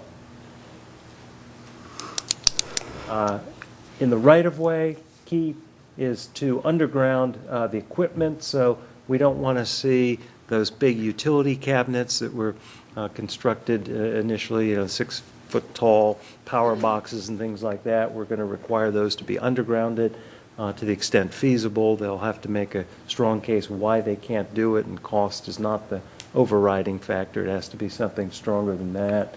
Obviously, we don't want them impairing views, and we do have some limitations on the height and on the area. And again, in discussing it with the carriers, we had good back and forth about coming up with heights that work for them based on the kind of equipment that they're using. So we made some modifications to our standards. Yes. I have a question on that one. If that were a street lamp or some other utility pole that we have, and they put that, I don't know what it's called, that box they put up there that's antenna. It's kind of like a box. Yeah. Is that what you're talking about on Yeah, this well, one? Because here- you right. make it look like it's their own pole. Go ahead. Right. Well, at the top is the antenna, okay? But here, this does appear to be, and this isn't in our city. This was kind of a stock photo. Unfortunately, I didn't have a lot from our city. But this does seem to be some kind of power source here. So our preference is going to be to underground that, so you wouldn't see that. You would only see something at the top. Is that a street lamp? It does appear to be, yes. Well, it's kind of an odd one. I started to say that looks different than a If street it lamp. is, again, I don't know, this might not have been the best picture. We're not going to have, I mean, I can go back to that one more at the beginning, more where we have a kind of a pole and, contained thing on top of it. Or generally, they'll be building these on top of our standard streetlights. Can those work on top? Okay. I So see. this is more what we have, okay? That's too big. Basically, you're going to put something further up on the pole. Well, I'm talking about the box part, not that. Yeah. Yeah, the box part, we're going to ask them to underground it. Underground. Yeah, because that's a power supply and things like that. That's not critical. The antenna obviously can't be underground, but Unless it's a really small facility. yeah. Well, I mean, the antenna would be up there, up Right. underground The spot. It antenna would has still to be loud. above. Right. Okay, But things good. like power supplies and ancillary type of facilities, we want them, yeah, Yeah, okay. hidden away. Okay.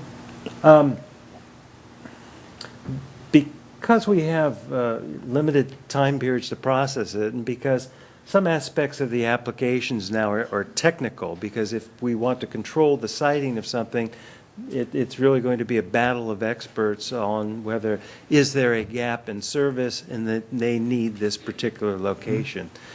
Some of these things are just things that our staff isn't trained to do. We can look at things aesthetically, we can address other things, but some of the technical things like RF frequency, admissions, and other things, we may need to go out for assistance on. So we're requiring, if needed, deposits for expert reviews. It's a little bit like what we do with the CEQA process now, too. When applicants come in, they have to make a deposit. The city goes out and hires a consultant.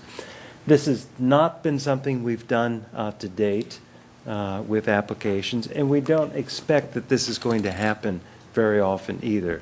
This is one of the small bones of contention that a number of industry people raise questions about, because they don't know until it actually happens what we're going to demand in terms of consultant reviews. But again, our expectation is that this is going to be an exception, that this is not going to be a standard thing, that every application is not going to require a $5,000 deposit. It's going to be the very rare instance where we have some concerns, where there's something unusual about the siting, where there may be a technical issue where we have to do this. But I did want to bring that to your attention. But again, we feel the burden for the cost of these things should be on the applicants, not on the city if we need the additional review support. We have something new in terms of the administrative permit process for the reasons I've described regarding the substantial change and the short shot clock period. Essentially, it is a kind of ministerial review, a bit like a building permit, where the Community Development Department will be reviewing these applications for conformance with the standards. It's really that simple. It's not a discretionary process that, gee, I don't really like the looks of it. It's if it meets the height standards, if it's in the right place, if it doesn't impede traffic, all those other standards in there, then generally it will be approved. But we do have an appeal process here in case somebody believes that the director has imposed conditions or denied an application. We have a number of ongoing maintenance and operational standards, of which we have none in the code right now. One of the key ones is the requirement of submission of a report of the actual radio frequency emissions within 60 days after a facility begins operating, or if there's a significant modification to the facility as well. So within 60 days of that modification being installed, we want them to come back with a report saying this facility complies with all FCC frequency standards. Number of the maintenance standards, we want compliance with our noise standards. We have removal provisions within 180 days if there's been a revocation or a loss of their federal state license or the city permit has been revoked. This is a little bit generous. This was one of our concessions after discussing with industry people, that they kind of, when they're taking out either facilities that are technically abandoned, meaning they don't need them anymore and are doing an upgrade, they kind of do periodic sweeps of things. So they asked us for a little bit more time period. We had originally had, I think, a 90-day period in there. This was a compromise, and we backed it up to 180 days. That doesn't mean that we have to deal with the junkie facility because they have immediate ongoing general appearance things. This would just be removal of a facility that's not being used anymore. So you really wouldn't know the difference between that and a used facility. Councilman Morgan? One question before you go past that: may not exceed city noise standards. Right. Is that the noise decibel limit of 6 point or whatever? Your windows closed? It's the applicable decibel limit in the zone where the facility is. This is primarily directed at the base equipment if they have some kind of power generator or Right. backup supply. But if you got that much running at nighttime, and it's like if you're 6 point, like we have to meet, and at the window and the window's closed or whatever, that might be kind of distracting if it's that close to homes. Even at that noise level at nighttime. It's going to be part of the review process. I don't think we've had issues today. We've not received complaints I'm aware of existing facilities. And again, we're going to be looking at these. I think the technology's changed a lot too, that you're not seeing as much of the large scale types of things. But unless we were to change our noise standards, we really can't have a special different standard for this kind of facility than any other kind of operational thing. But we're just not aware of it being a significant impact unless it exceeded the thresholds that we have. Well, I had a question regarding the unused ones. This would talk about one losing your license or we pull our permit. What if they're just abandoned and they just don't use them anymore? Would it still fall under that? Yes. If they're abandoned, then what we would do is actually revoke the permit. Oh, so we'd still be the trigger then? We would trigger that, yeah. And how would we know that? Well, that's a issue that we don't know unless again the maintenance was doing what the industry does let us know when they are abandoning facilities. That we've recently received. Yeah, we have one. So they let and you said, know. Hey, we don't need this one anymore. So that is probably more what we're going to see, that they would do that. So then they can come in, take out the facility. We know that, and we change the permit to address that facility being removed. So they're going to be good neighbors too. We hope. But if not, again, if something clearly has just been sitting there, we know a carrier, let's say, has gone out of business, for example, in the future, then that's something we can monitor, and then we put them on notice. And if they can't demonstrate that it's being used, then we would proceed to revoke the permit, and then they would then have some additional time to remove it. So you would periodically review the permits that are out there? Would be the way you'd find those who may have gone out of business or something like that? That's something your department, I'm looking at Joe here. Well, like Don had indicated, along with the Assistant City Manager, Norman, we have had instances where carriers need to remove a facility because they may want to bring one online in a different location. And so typically they are good neighbors because we also require a map of existing facilities within the community to make sure that their coverage needs are being met as part of their application. So we would be able to analyze that when we had a new application. And I believe it's something we could monitor fairly simply. How about the smaller carrier, I don't know who's out there that actually puts one in, that might go out of business? They would still tell you? Or was that Typically, something? because they do have investment in their equipment, in some instances, they can reuse equipment at other locations. So they would let you know, okay.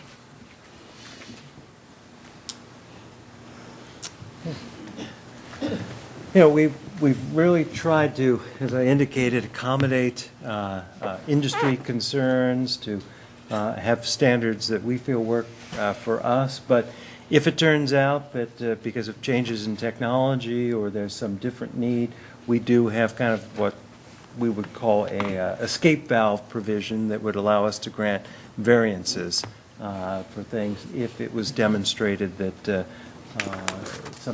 some standard really needed to be waived, because otherwise it would preclude the provision of service in a particular location. So this is probably going to be something rare. We have a high burden here if you need to demonstrate clear and convincing evidence to support the request. But this is sort of a protection for us because we don't want to come back in and do code amendments for some minor deviation that we may need, or claims that we've precluded them from closing the gap in coverage because of some standard that we just didn't foresee in our code. So we have this provision as well. Before you leave that was one of my questions. Who do they have to convince? It is the community development director then that they have to convince? Depends on the application. Yeah, it's going to be unique to the application. So if it's the CUP, it'll be part of the CUP process. So it'll be planning commissioner or potentially city council that would review it, just like any other kind of variance. If it's an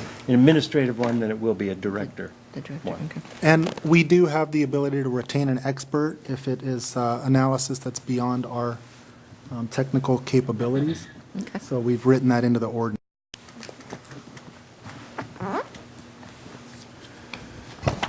So, kind of some concluding thoughts here that we are doing a urgency and regular ordinance tonight because we have this April 9th effective date for the FCC order, and we wanted these regulations in place before then. So that's why we feel that there is an urgency to it. We've also had the moratorium in place for a fairly long time too, and we have some applicants waiting in the wings that want things approved, but it's really being driven by this order, because if we just do a regular ordinance, we're not going to have it in place in time. Urgency ordinances require the 4/5 vote. As part of this, we'll be repealing the moratorium so that applications can now come in. And we also are making some minor conforming amendments too. We're getting rid of some definitions in the code that are outdated now in a couple of places.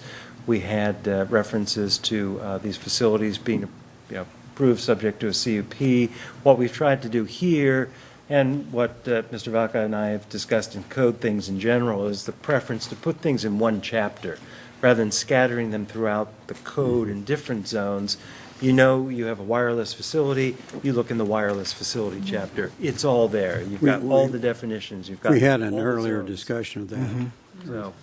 So that's part of our modernization process of our code as well. Okay, so it's our recommendation to you all this evening that you adopt the urgency ordinance, and at the same time too also introduce the regular ordinance. And with that, certainly all of us are available for questions. Fine. Thank you. That was a very comprehensive and I think very understandable presentation. Is there any questions? We've had a few. One Yes, more. Kevin. Yeah, Don, could you define a little bit in my mind the camouflage and who kind of determines the aesthetic nature of the camouflage? Sure. Well, the first, let me go back. guess the first point would be the camouflage is really only permitted in limited areas. Okay? So let's say, for example, in an open space zone, because and there aren't structures in the zone. So preference is usually stealth, but we don't want them constructing a big structure, perhaps, in an open space Well, zone. how about a park? Or in a park, exactly. Right. So that's where it may be appropriate to use camouflaging like the fake tree. That's not been our MO in the past, but the technology's actually gotten better. So it may be a trade-off between, a fake tree or a kind of a box structure that looks even more out of place than a fake tree if they needed it. So it's really an option thing. So we don't expect we're going to be seeing lots of fake pines and palm trees in the city, but it is just something we need to consider in these limited zones here. But again, our preference, and staff will usually always be pushing stealth in things. Also, the camouflage, primarily you're going to see it in the public rights of way, because you can't camouflage antennas. So what we consider camouflage in the public right of way is, again, putting an antenna on top of a pole here. That's kind of camouflaging, because at least this structure doesn't stand out because you already see it.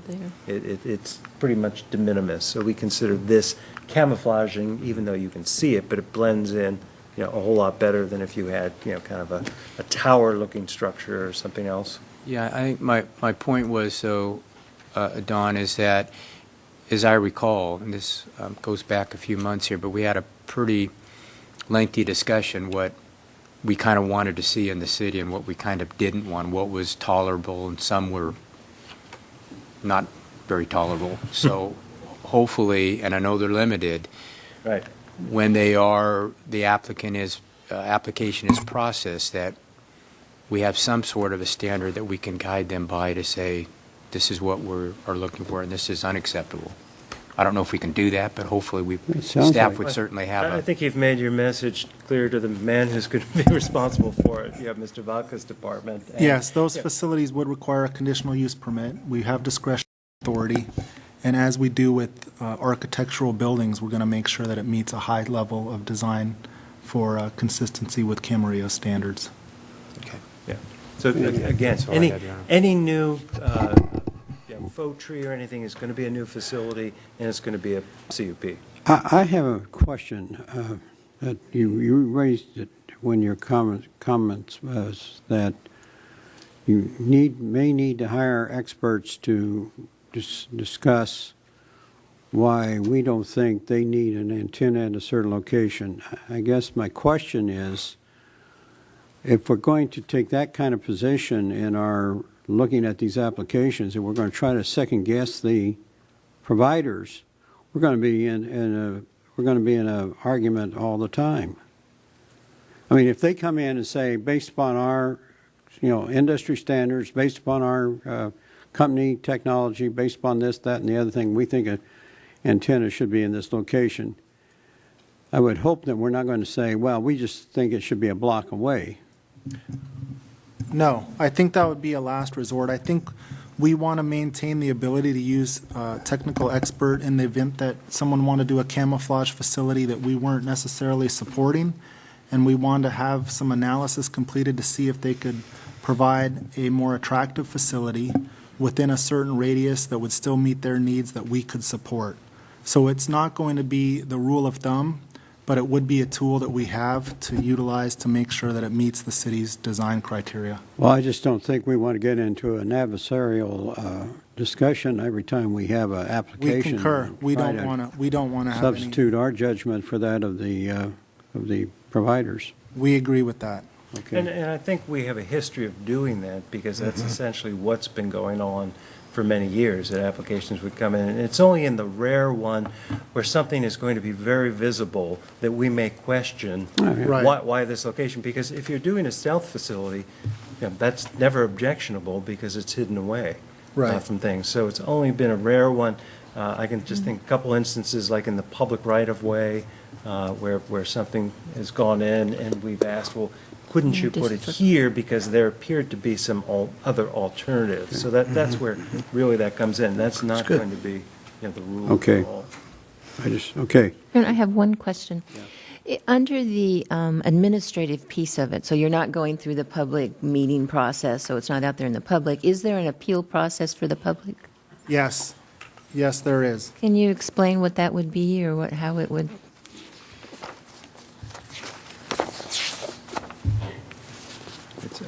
Go ahead. You could comment. Okay. You have it open there. Okay. Sorry. So, go ahead. I guess I would characterize it as more of a limited appeal process, because certainly they can.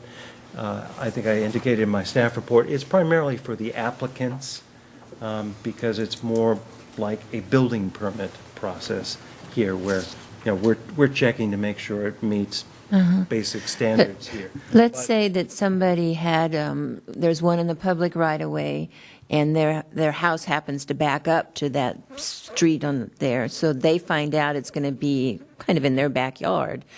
Do they have a right to appeal it, even though it would fall in the administrative approval process? They could. I think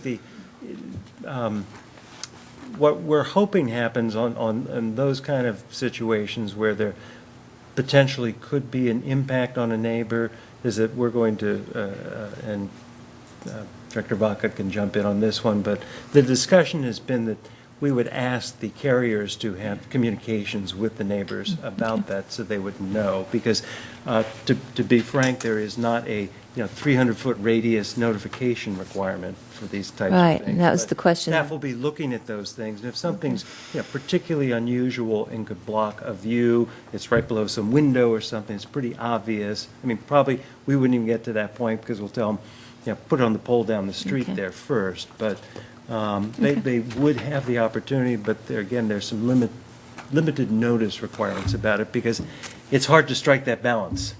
Because we have to expeditiously permit these things, and there could even be issues that the appeals might fall outside the time limits as well, too, under federal law.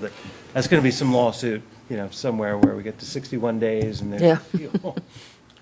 Okay, unless there's some further questions from the council, I'm going to open up the public hearing and ask, as we have one card, I guess. Jesus Torres from Verizon. Mr. Torres? Good evening, Mr. Mayor, City Council members. I'm Jesus Torres with Verizon. I'm the Director of External Affairs, and I'm also a resident of Camarillo. Wireless infrastructure is a foundation for innovative technology in our classrooms, in hospitals, in public safety, and in small businesses, and in many other fields where having a consistent and reliable wireless experience is a critical lifeline. Data use has been growing exponentially, and will continue to do so as consumers are streaming more and more data-intensive content. So I'd like to thank the city staff for providing Verizon the opportunity to weigh in on this ordinance, in particular your Assistant City Attorney, Interim Director Vaca, and Ms. Jackie Lee.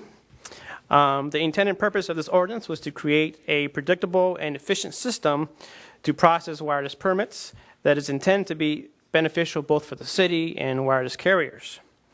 The proposed draft ordinance, however, falls short on some aspects, and I provided City Council just a quick rundown. I don't know if it's been passed out to you already. It's one sheet. Yes, it's a quick distilled rundown of our main issues. We have others, but those are sort of our main ones. First, the residential setbacks of 150% from the property line won't allow wireless companies on some residential right-of-ways. So, for instance, the examples that you saw showing the sort of the examples of good sites that have been done in the past would probably be prohibited in this ordinance. So you saw that Las Posas church tower there, that's iffy under the new wireless ordinance. The radome on top of some light poles, that might be iffy on the right-of-way because of the 150% setback. So there might there are some unintended consequences here with the 150% setback, and we propose some language there. Second, the estimated number of users is proprietary market data. I don't know how this market data will be used in making the land use decision. I'm not sure how that will be used because the number of users is irrelevant, as high demand can come from 3 users, it can come from 300 users, it can come in dense areas, it can come from sparse areas. The number of users is not relevant. Third, we appreciate that the radius has been reduced somewhat from the previous draft. However, under normal circumstances, any coverage area intended to locate a site, specifically with small cell technology, would need smaller than a 1 mile radius. We ask that it be reduced to a half-mile radius, which would still mean a 1 mile radius. 1 mile diameter. One of the reasons behind this is that the future of wireless deployment is small cell technology.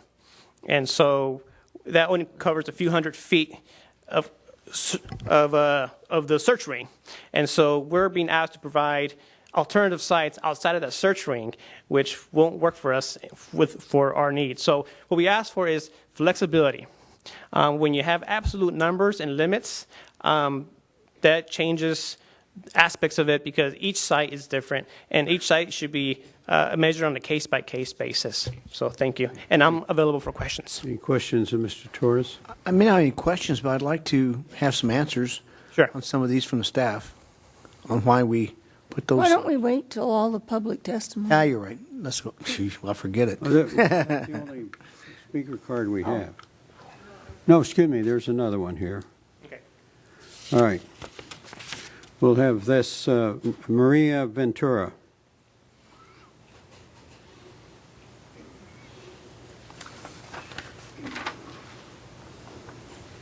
Good afternoon, council members, mayor, and city staff. My name is Maria Ventura. I'm with SoCal Gas. I'm the public affairs manager representing here in Ventura County. I just wanted to say we've been working the last about 10 months or so with city staff, and we're very optimistic we can move forward in the appropriate manner. And I just want to thank them for their time working with us and allowing us to weigh in on the ordinance. Thank you. Thank you. Okay, is there any other persons in the audience that wish to speak on this ordinance? Okay, getting back to Mr. Morgan's question of what your comments on them. We had some comments. I see them on the page here. Number one was what I wondered why a facility must be set back a distance of at least 150% height of the building. Why not 100%? Then you reach the line. You probably wouldn't run over the line and hit something else. That's only for new ground-mounted facilities. That doesn't pertain to facilities within the public rights-of-way. We want to ensure that if a facility was installed as a new ground-mounted facility and it was a tall pole-type structure, that if, God forbid, there was some sort of a devastating circumstance where that tower came down, that it would not have any impact whatsoever on any surrounding properties. One of the issues that we brought up to council early on about our existing ordinance was a lack of fall zones for these particular structures. And in fact, that was a significant concern of the St. Columba's Tower that got a lot of citizens very excited, was that there was no standard for fall zones. And so this setback requirement is designed to protect the general public. If there's 100 feet of the 100%, excuse me, of the height of the tower, which would fall, and it's not going to land on anybody else's property, why another 50% on top of that? Because when something falls, it doesn't just stop there. There's an impact and debris moves. We're trying to protect the public from falling debris from an impact of a tower. Yeah. Okay, what about the other two comments by Mr. Torres? The fact that the requirement for given an estimate of the users of a facility. Right. That provision is actually out of case law because It's one of the things courts look at if there's an issue about closing the gap in coverage. It's one of the, listed things that this facility is needed based on a certain number of users here. By the way, just as a preface, these comments were raised at the Planning Commission level too, and we did respond, in the same manner tonight. So they've been, considered before. But as we advised, one, it is something that is required if there is a debate about alternative sites from case law. And we've told them, too, if this is a proprietary information, then they can label it as such, and it wouldn't be subject to any kind of disclosure as a public record type of document. So we feel we've addressed that concern. With respect to the 1 mile radius, we initially started with 2. We did reduce it to 1 mile. We felt that that was enough. If we went down to half a mile, yes, it may be true that in some small facilities that may not apply, but in larger facilities, that we don't want to be in the position where we have to find the alternative sites. That it should be the onus should be on the industry to provide us a map showing, within this area where the different sites are, including their own facilities. So that's why we've recommended maintaining the 1 mile radius and not making it smaller. Because if we get too small, again, we would have to go out and look, well, what about this site over here? Well, it's outside that half-mile radius.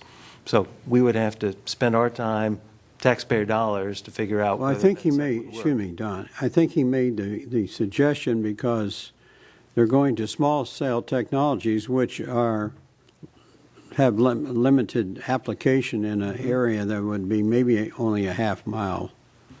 I mean, that's apparently where the trend is going in this technology, and it is, but we don't know that. I guess for sure is the response, because if they do come in with a larger tower, well, I mean, it's hard to have both. Couldn't you have one provision that governs large towers and one provision for small cell technology? That's what I would do.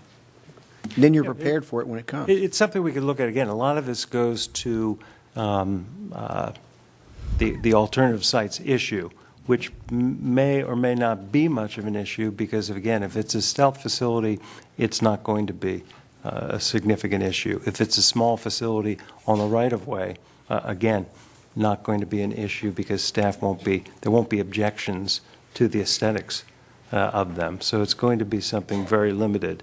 I have to, look, it's kind of a discretionary thing in the application, depending on the application. I mean, staff could look at those things too, and we're going to be probably receiving repeat applications from them, so they have information regarding where their facilities are and some of this information already. It's not like each time they're going to have to go out and create something new to comply with this, and I think in the significant number of cases it won't even be a significant issue because of the type of facility that they've proposed. But again, we're in a situation where we kind of have to anticipate everything, and it's very hard to have one set of rules for the 60-foot tower, another set of rules for the small tower. I mean, we could certainly review that more, but I think it's kind of hard to do.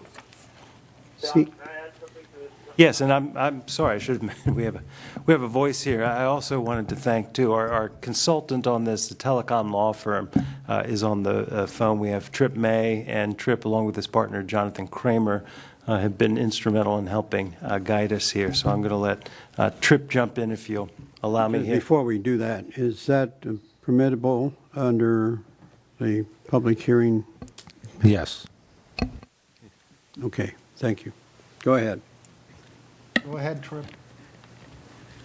Well, I'm sorry to be the voice from the great beyond, and I can't see exactly who asked the question from the city council members, but one of the things that requires the city to take the position that it has is the FCC rules that became effective last February.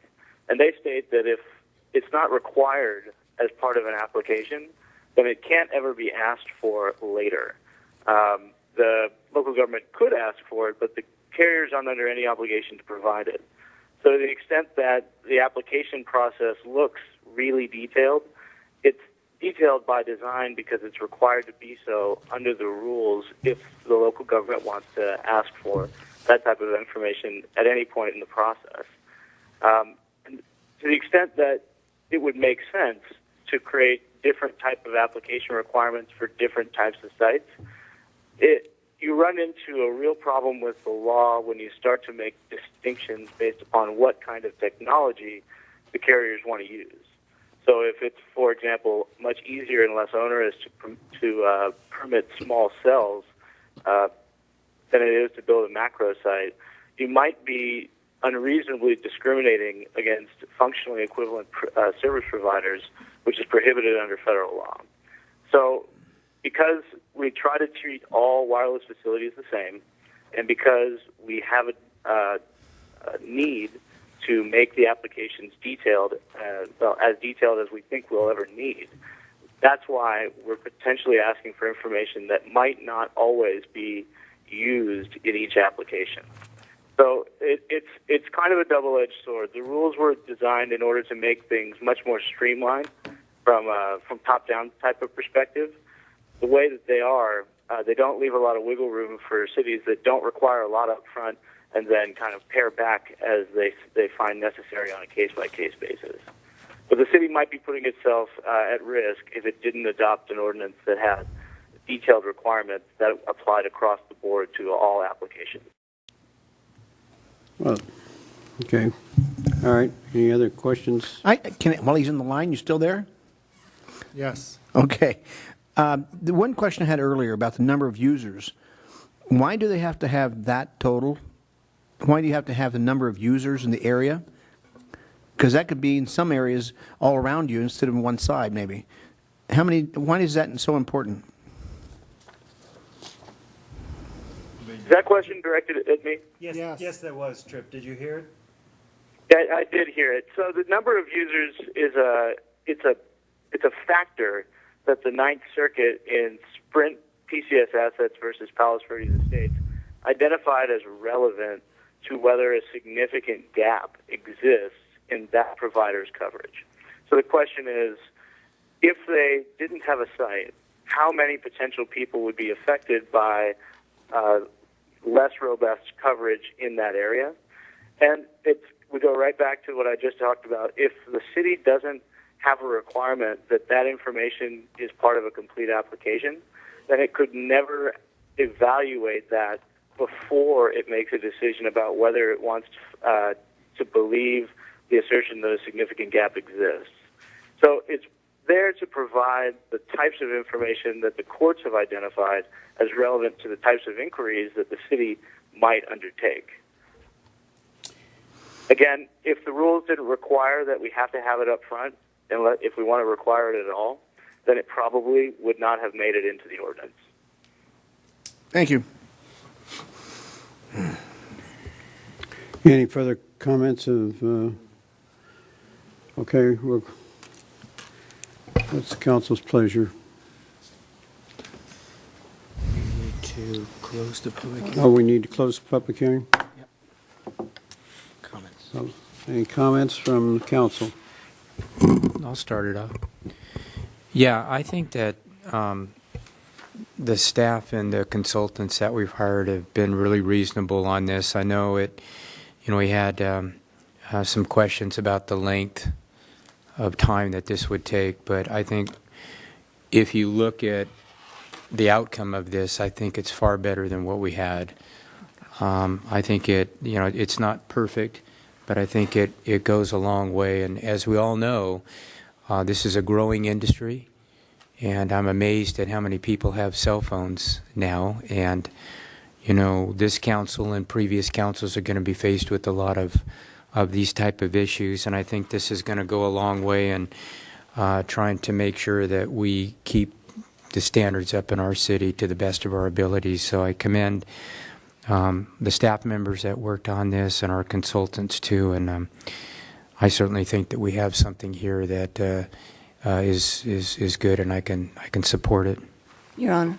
Yes. Yes, I can support it too. I know there were some questions, but I think our staff did a good job of answering the questions and giving us reasons why it was written like this. There's not a doubt in my mind, though, that it's going to be less than 19 years before this is changed and amended, because circumstances change and we'll have to look at it. And if something doesn't work, then I think we can bring it back. Your Honor. Yes, Jan? I would also like to thank our staff and our consultants, I think, for a job well done. I mean, we really had nothing, and from nothing, you've created an ordinance that's workable. I'm sure it will change in the future, especially in this type of industry. But I think the city, I think we've done a good job of trying to get something in place that we can work with. Tomorrow night at VCOG, Ventura Council of Governments, we have a presentation on this subject, because we are ahead of the other cities in adopting an ordinance and getting it in place and getting something workable. So my hat's off to our staff and our consultants for the hard work you've done to bring us this. You know, I just have everything you've answered, my questions you've answered well. So, with our our correspondent there, gave me the answers I needed on some of those. The only one question that remains, and I forgot, they said if that tower at Presbyterian Church would fall down, let's say it fell down a major earthquake, everything would fall down. But that 150 feet, 150%, would that fall on the other church's property? That fall hazard criteria that is proposed in the ordinance only applies to new ground-mounted tower pole-type structures. Okay, so it's not going to be a building structure. Good. Not Okay. a stealth facility, no. Thank you. Furthermore, it doesn't pertain to structures in the right-of-way. Got it. Okay. And I'd also like to add that 150% setback requirement is subject to the general exception, so that if a provider came in and said, hey, look, we need to build a site, but it's going to be taller than 150% setback, if we can't build it here or we can't build it at all, we're going to have a significant gap, and this is the best place to build it. That general exception is going to provide a mechanism for the city to approve that site, even though it exceeds that 150% setback. So it allows the staff to work with them. Yes. Thank you. Okay. Also recognize that for these particular structures, they are subject to a conditional use permit, which means your planning commissioners are your second line of defense. Mm-hmm. And we're third. We're the backup. I think you did a great job answering questions, guys. I'm all for it. Okay, any other questions? I don't really have any others other than what I asked. I think that there's probably a lot of things in this ordinance that we're going to have to find out about as we apply it to the day-to-day world, but I'm willing to go along with what's been proposed, and with the understanding that will bring back any proposed changes to make it workable if we find one that doesn't work. May I make one more comment, Your Honor? Sure. I also want to thank the industry. I understand that they really have worked well with our staff, and I really appreciate you all coming together to hopefully get something that can work for everyone, because it certainly made things easier, and I'm thinking, obviously the future will be easier now that we're working together, so I think it's important to acknowledge that. Okay, any other questions? Is there a motion? You want to request a reading? You got to request reading the title first, Bill. This is urgency ordinance number 1108, an urgency ordinance of the City Council of the City of Camarillo, California, repealing certain definitions related to wireless communication facilities in Chapter 19.04, as well as references to such uses in Chapter 19.21, 19.22, and 19.62, and adding a new chapter, 19.76, Wireless Communication Facilities, to Title 19, Zoning, of the Camarillo Municipal Code that establishes comprehensive development standards, permitting procedures, and operation requirements for wireless communications facilities. I move to waive further reading of the ordinance and to adopt the urgency ordinance. Second. Moved and seconded. Is there any further discussion? If not, please vote. That passes 5-0. The next request for the reading of the other ordinance, companion ordinance. Yeah, this is the regular ordinance, we call it. It's ordinance number 1109, an ordinance of the City Council of the City of Camarillo, California, repealing certain definitions related to wireless communication facilities in Chapter 19.04, as well as references to such uses in Chapters 19.21, 19.22, and 19.62, and adding a new Chapter 19.76, Wireless Communications Facilities, to Title 19 zoning of the Camarillo Municipal Code that establishes comprehensive development standards, permitting procedures, and operation requirements for wireless communications facilities. Motion? Move to waive further reading and introduce this regular ordinance. Second. Moved and second. Any discussion? Please vote. That motion approves. Approved 5-0. Thank you. Thank you for the information, and we'll hope that the new ordinance works well for us. Okay, next item is a resolution approving the 2015-16 Community Development Block Grant funding allocations. Who's making that? Joe, are you making that presentation? Or Mr. Michael Smith will be making the presentation. Okay. Michael? Good evening, Mayor, Council, staff.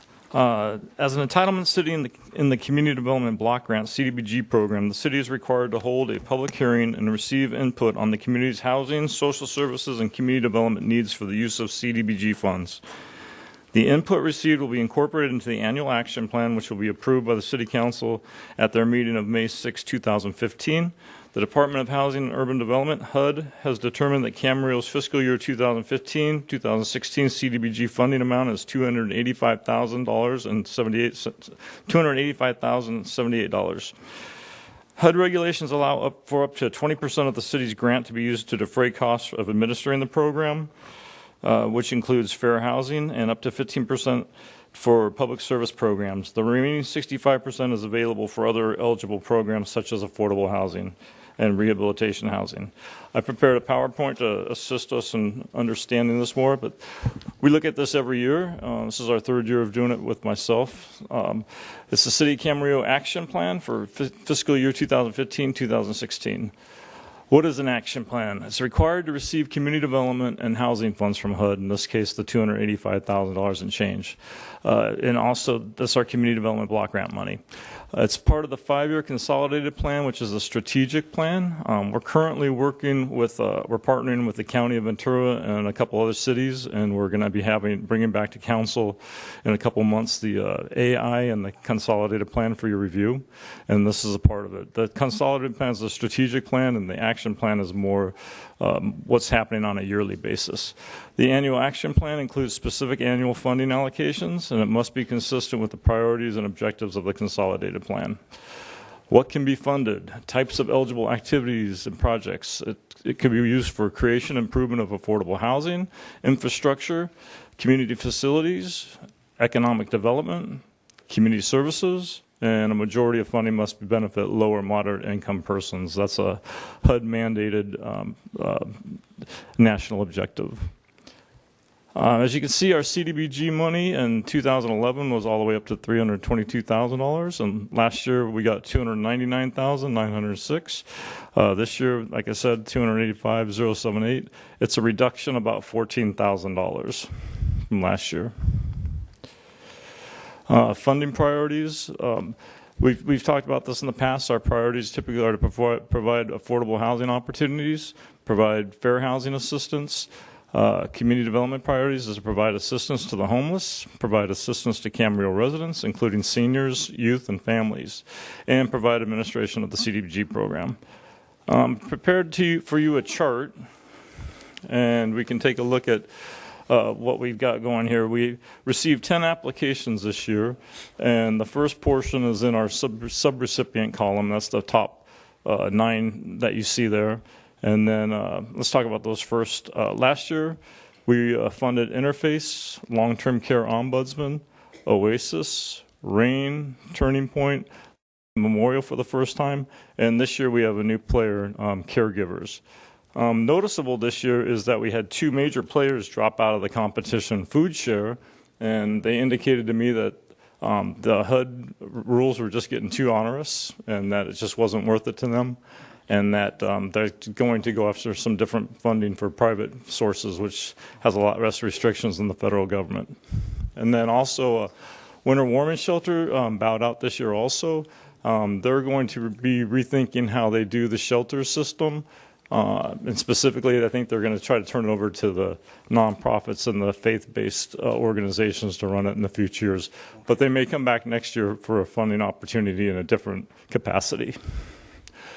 So, so those two that I talked about, food share and winter warming shelter, were a total of $17,000 around that money, and we're down $14,000. So we're actually not in that bad a shape, considering for our top half here. So.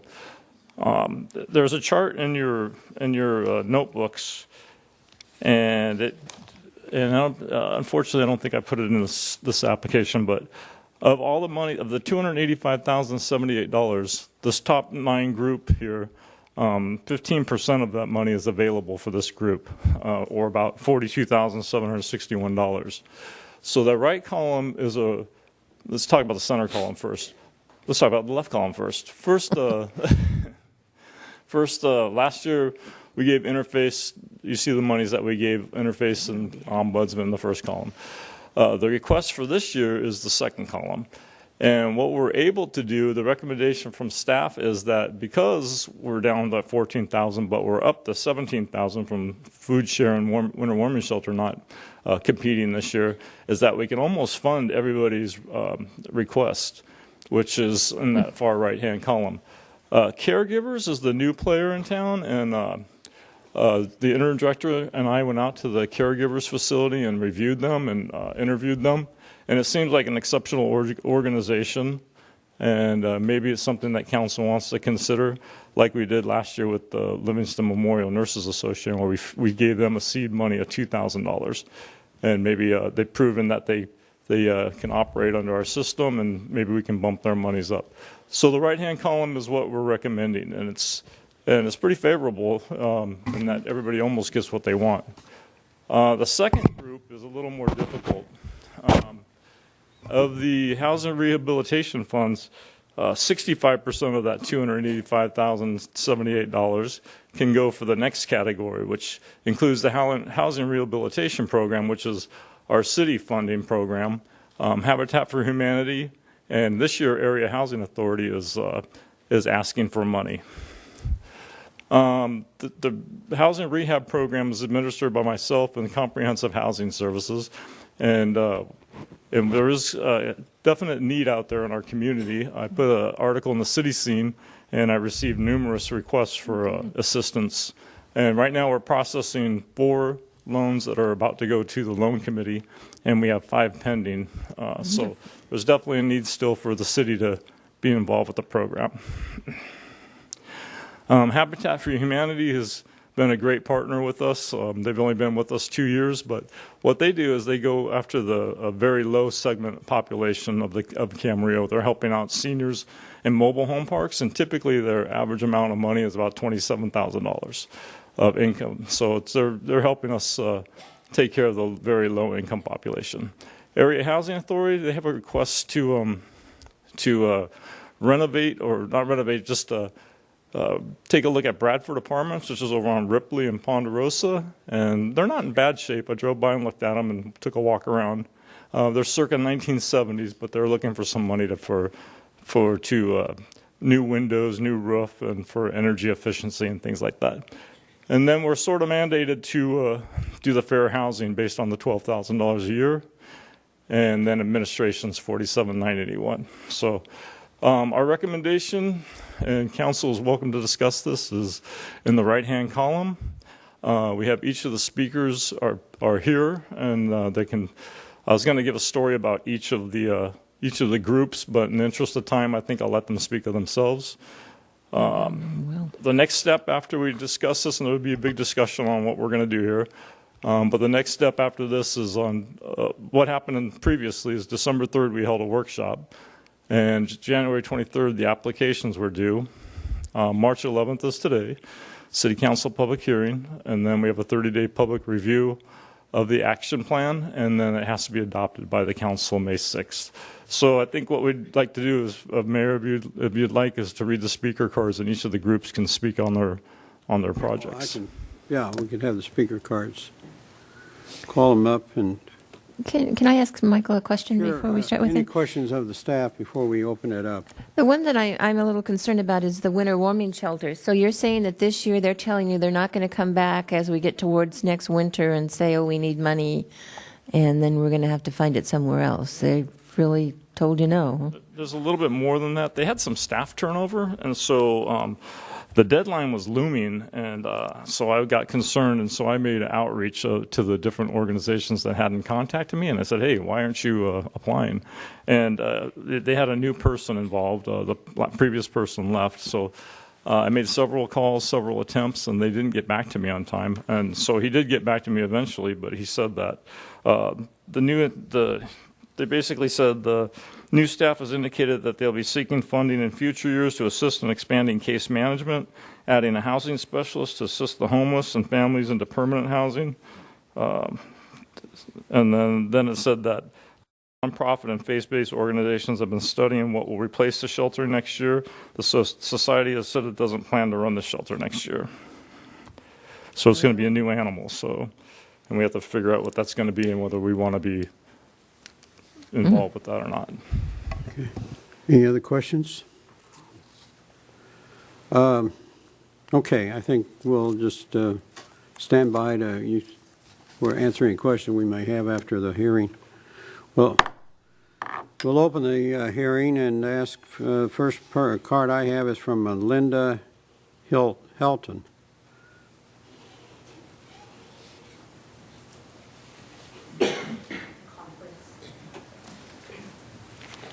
Please give your name for the record, please. Linda Fisher Helton. I'm the Community Relations Manager for the Area Housing Authority of, I have to start over. For the Area Housing Authority of the County of Ventura. Some of our neighboring communities are struggling with the loss of affordable units due to expiring existing affordability agreements. The Area Housing Authority is an affordable housing provider who is in the affordable housing arena for the long term. Our units will stay affordable as long as they are in our portfolio as part of our mission. The Area Housing Authority has submitted a proposal for CDBG funds for renovations to the Bradford apartments. Until just now, we did not know that the recommendation was zero. We're shocked. Those familiar with the Camarillo and the Bradford apartments are aware that this is one of the few housing sites that are available to those moving out on for their first time and those looking for workforce housing. The Bradford apartments, built in the mid-'70s, were acquired by the Area Housing Authority in 2004. There's 27 units. The rents are $975 for a one-bedroom unit versus the current average fair market rent of over $1,100 for Camarillo. The two-bedroom rent is $1,150 versus the current average fair market rent for a two-bedroom unit, which is $1,470 for Camarillo. It's a huge discrepancy.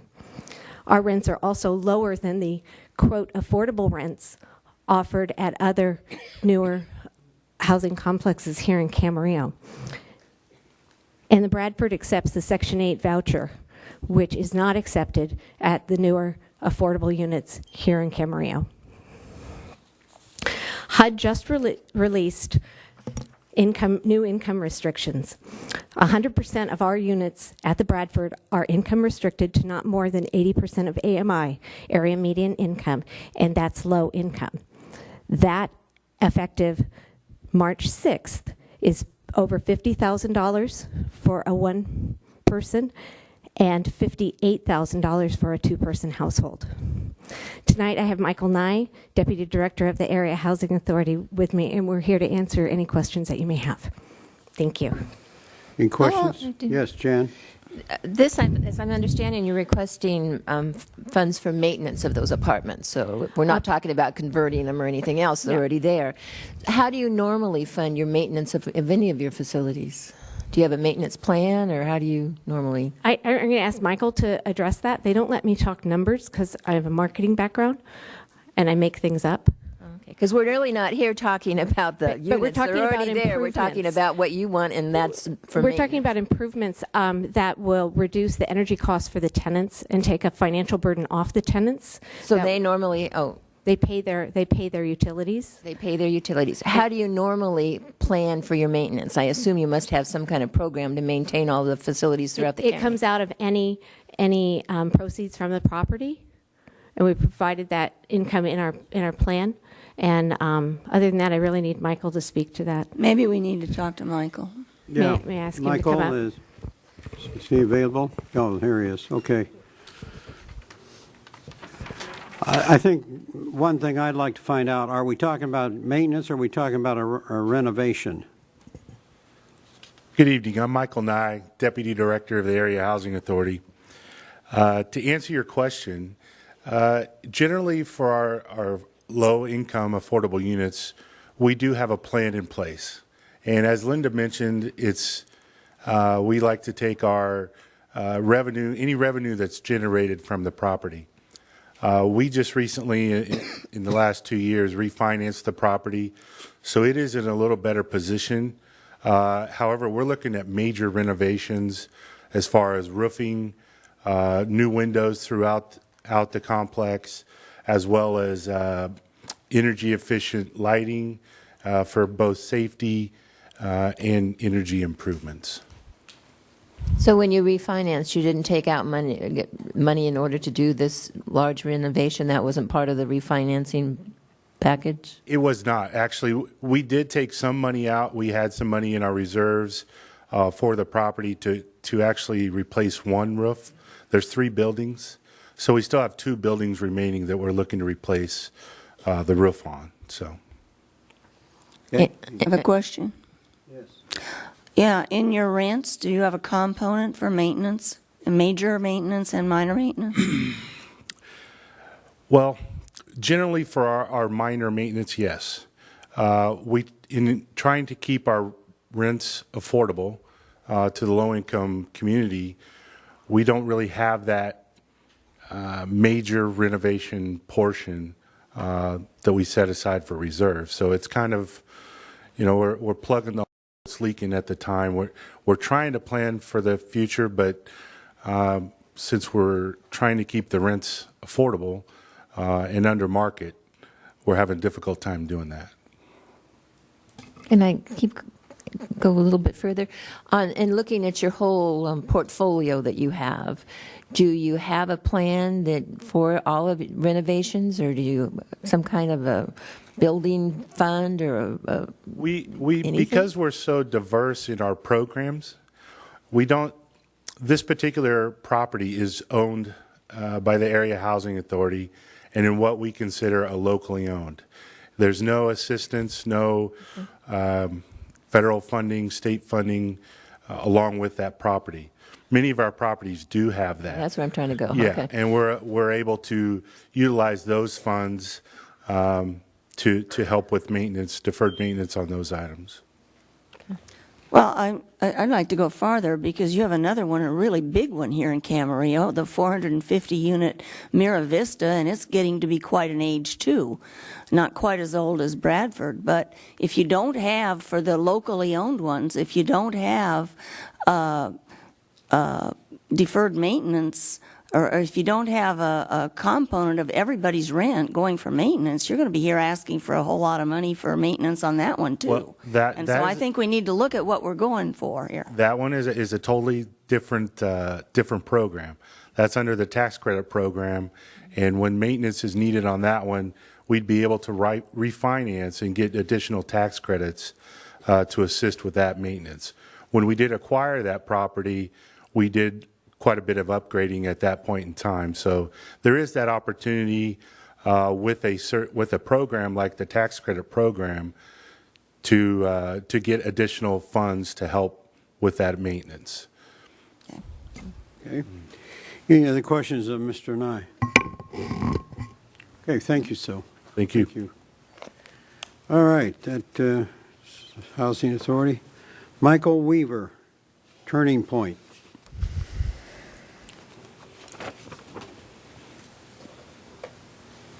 Yeah, thank you, Mr. Mayor, council members. My name is Michael Weaver. I'm the Director of Operations for Turning Point Foundation. I'd like to thank you for your past support of our home, our place shelter. It is as you might know, an emergency shelter, a drop-in shelter, and we also provide supportive services for the homeless, mentally ill who utilize our shelter.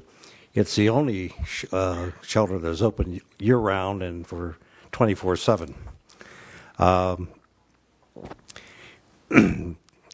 Turning Point serves over 700 persons during the year at our place shelter. We provide services to over 150 people during the season, many of them from Camarillo.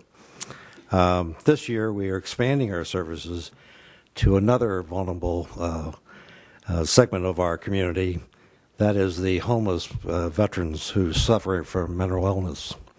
Turning Point asks the council to look favorable on our request and for our funding in the coming year. I'd like to thank you. Any questions of, yeah, anyone have questions? No, we know them well. Thank you very much. Thank you. The next person we should speak is Lisa Nagy of the OASIS program.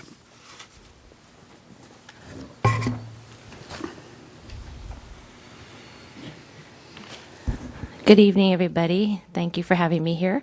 I'm Lisa Nagy. I'm the new program manager for the Catholic Charities OASIS program. And I'm here this evening to speak on behalf of the OASIS program, but primarily to thank the council and the city of Camarillo for its ongoing support of our program. OASIS stands for Older Adult Services and Intervention System. Our program supports seniors who wish to stay in their homes and live independently.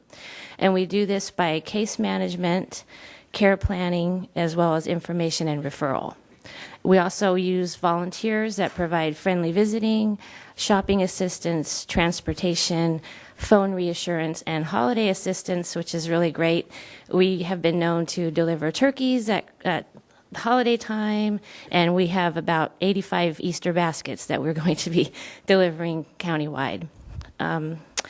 We've been around for about 29 years, and we're right here in Camarillo.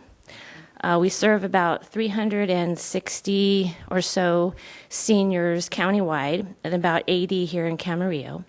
And just over the past few months, there's been an increase in the need right here in Camarillo for our services. And we're noticing that our seniors are getting younger, if you can believe that. That meaning that their ages, they're calling for help, ages 62 to 69 versus what we would typically get a senior calling for help 75 to 86. So again, it's a reminder of the aging of America, and it's going to continue on. And OASIS, with the help and support of Camarillo, we want to be there so that we can meet this need. OASIS serves all persons without distinction. The only requirement is that you're 60 years of age. All of our services are free of charge. We try to help everybody that walks through our doors or calls us up. And if we can't get you help there, we'll refer out to the community. We really utilize the other resources that are there and all work together as a team to get the best help for people. So thank you again for your support. Any questions? Any questions? Thank you very much. Thank you. Next card is, our next speaker is Felipe Flores from Habitat. Habitat, yeah. Excuse me. Good evening, Mr. Mayor, Council, City staff. My name is Felipe Flores, and I work at Habitat for Humanity of Ventura County. Last November, I received a package at the office from a resident at Casa del Norte Mobile Home Park. And I freaked because it was a birth certificate in original form, driver license, original, social security card, which is also the same white on blue that was printed back in the day, for the homeowner that's 92 years old. She sent in her original. So anyway, she was an applicant to our home repair program, Preserve a Home. So I stuffed all the items back in the envelope, made copies, and personally drove them back to her place. But she was upset because she had sent in her original documents. But she was happy because she qualified for us to install a chairlift for her, thanks to the funding that the city is providing. We had a chairlift donated through a wealthy donor in Thousand Oaks, so that we happily took, and then with CDBG money, we'll be able to install and make some modifications to her mobile home to install the chairlift. That's just one of the stories of the many residents that we serve. Last year we had the pleasure of serving 10 families. This year we're over the halfway mark of the fiscal year. We're already at 8, and we'll be finishing up another 5 or 6, I think, in the next week or two. And then after that, we still have 4 at the Camarillo Estates, that's behind the outlet mall. And then we have a couple at Lamplighter. So the program's growing by leaps and bounds countywide. This is the 4th year of the program. First year, we served 5 families. This is countywide. Second year, 6. Last year, 16. This year, we're at 24 and counting. So the program's been fantastic, and thanks to your funding. So humbly, we say thank you for your recommendations, and we hope to continue partnering with you. This is a great program, and we hope to serve even more families next year. Thank you. Okay, yes, Mike. You built a home, you guys did it at East Loop. Yes. That recently sold like in 2 days? Something like that. Yeah, because I think you have to hold the cost down, do you not? Yes, we do. Because it was built by humanity, it's correct. An affordable house. Mm-hmm. Okay, you sold it real quick. Yeah, we were surprised. Our executive director was surprised when they went to. Actually, they did the auction on how they do that on the steps of the courthouse, and he was surprised that it just like that. We were expecting it to just roll over, and we would have to look for another search for another family to place, but it just went quick. So we were shocked also. You have any more houses in mind? If we have land here in Camarillo, we'd love to. We don't have any here. So we're hoping to maybe work with you if there's any land available that we'd love to develop. We don't have any more land here in Camarillo. I do have one. Yes. And I don't need this exact, but do you have an idea how much you leverage your money? We give you so much, but by your donations, how much you end up being able to do? Through the discounts that we get through like Lowe's, Home Depot, Osh, all the mom and pop hardware stores that also love to partner with us, and then with our volunteer labor, I believe the ratio is almost 4 to 1 with the savings. So I mean, we stretch, we really stretch, and then we have not just Thousand Oaks that donated the chairlift, but don't quote me, but I believe that Camarillo we have our greatest database of donors come from Camarillo for our restores and donation cash-wise.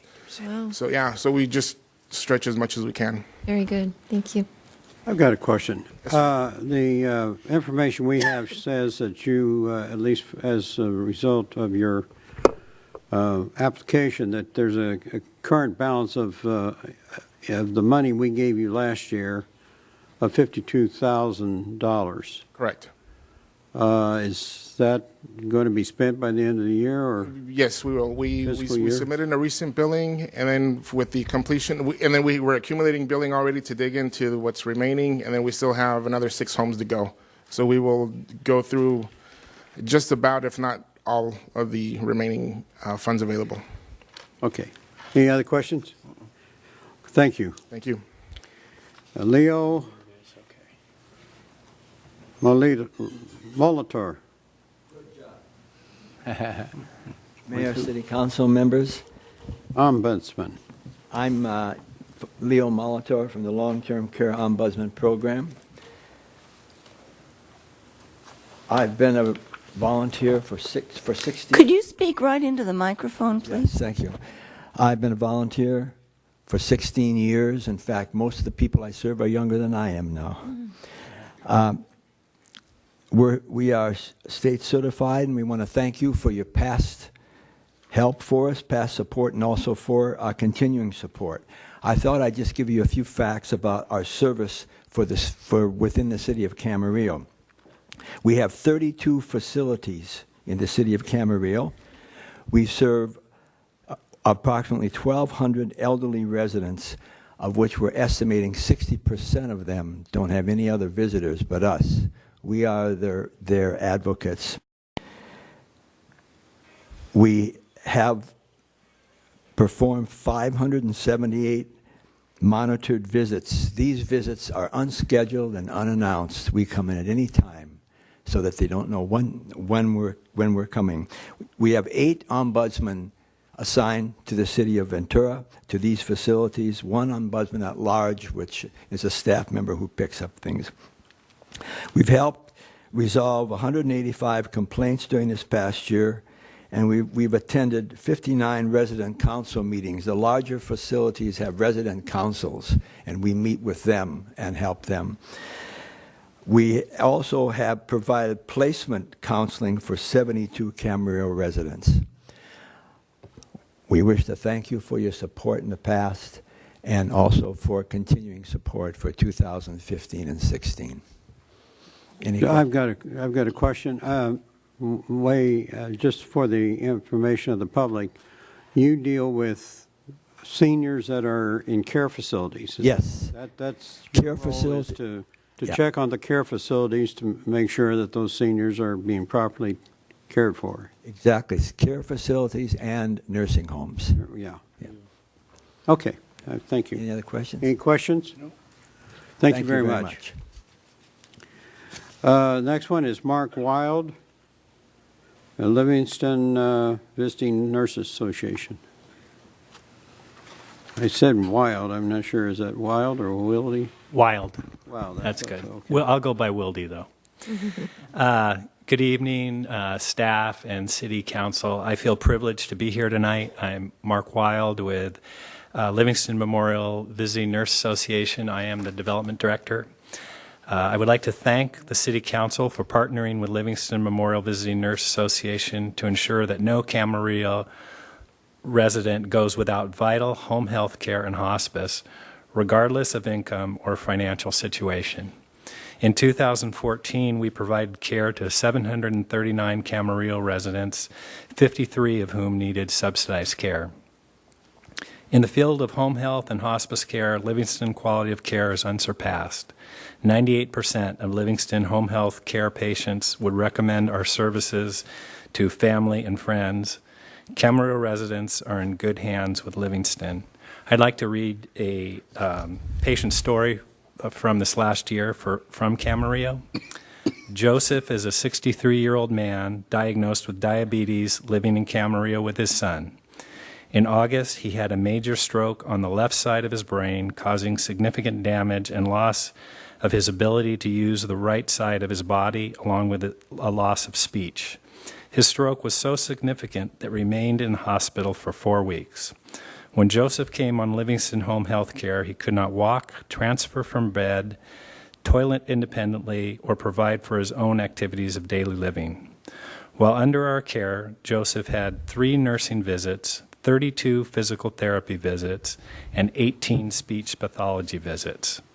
The Livingston therapists were able to retrain Joseph to swallow properly, walk with a cane, transfer independently, and regain speech and the ability to make his needs known. Livingston therapists also worked with Joseph's family to help them understand his communication needs, as well as how to provide appropriate support for Joseph at home. I would like to thank the city for partnering with Livingston to make Camarillo a kinder and more caring place to live for the sick, handicapped, elderly, terminally ill, and homebound. We look forward to collaborating with the city again in 2015. I have a question. Yes, Kevin. Yeah, are your caseload people that you are servicing, is it growing? Yeah, actually, it was what happened a little bit in Camarillo this year is kind of interesting. Is our actual number of patients declined slightly, but our number of subsidized care patients due to the Affordable Care Act grew dramatically. I think we were at 34 patients the year before. We were at 53 this year. We expect to be over 60 next year. So what has happened is a lot of people who had no coverage and were not getting any care now are eligible for Medi-Cal. Livingston is the only person who will see a Medi-Cal patient for home health care. So we're seeing people who have put care on hold, but now are coming in the system. So we're seeing them. It's good they're coming in the system, but they're coming in underinsured, and they're coming in with more complicated health problems. One thing that's happened is our cost of care per subsidized care patient has gone up fairly dramatically. You're seeing an example of, how many visits we might have to make to actually provide the care for a patient. When we deal with Medi-Cal, the example of this person, Joseph, that I gave you, I think we saw him 32, 3, 18. We made over 50 visits to his home. Medi-Cal will only pay for 5 of those visits, but it's our job to heal patients when we can and bring them back to as high a level or where they were before, and we're not going to stop care just because we're not getting paid. And for you. Hey, any questions? Well, thank you very much. Thank you. Thank you. Kelly Bolcom, Interface Children's Family Services. Okay, got your last name correct. I'm Kelly Brown from Oh, I'm Interface sorry. Children and Family Services, no problem. And I'm actually the program manager for 211 of Ventura County. Speak right into that mic. 211 Ventura County. I am the program manager. And I'm also a resident and homeowner in Camarillo, and I'm proud to be here today, and thank you for your time. We did take about 1,500 calls from Camarillo residents last year. And some of the calls that we receive, we have this huge range. Anybody can call 211 at any time. It's a free service, 24 hours a day. And the range of calls can be anything from, we had a call last year from an 89-year-old woman who her entire property was fenced in, and the gate had malfunctioned. She could not get out. And after 5 days of being stuck at her property, she called us because she didn't want to bother her neighbors or the police. She had been stuck in her home for 5 days. So she did give us a call. We were able to link her to a home maintenance program and advocate for her by calling and connecting her with them. But then to show you the range, we also took a call last year from a veteran here, a resident of Camarillo, who called us in the middle of a PTSD episode. His family was hiding from him in part of the house, and he was looking for help. So it's a really large range of calls that we take. Right now is our busiest time of year, where we're setting VITA appointments, volunteer income tax preparation assistance, where we take and set appointments for our callers. And if you make $54,000 or less, you can have your taxes done for free. And I'd be glad to answer any questions for you. Any questions? I think going to their Interface events and things, I've learned a lot about Interface over the years, so thanks for your work. Absolutely, yeah. We're always available 24 hours a day, so I hope that you'll be referring people to us all the time. Mm-hmm. Okay, well, thank you very much. Appreciate it. Thank you. The last card I have is for Tina McDonald from Rain.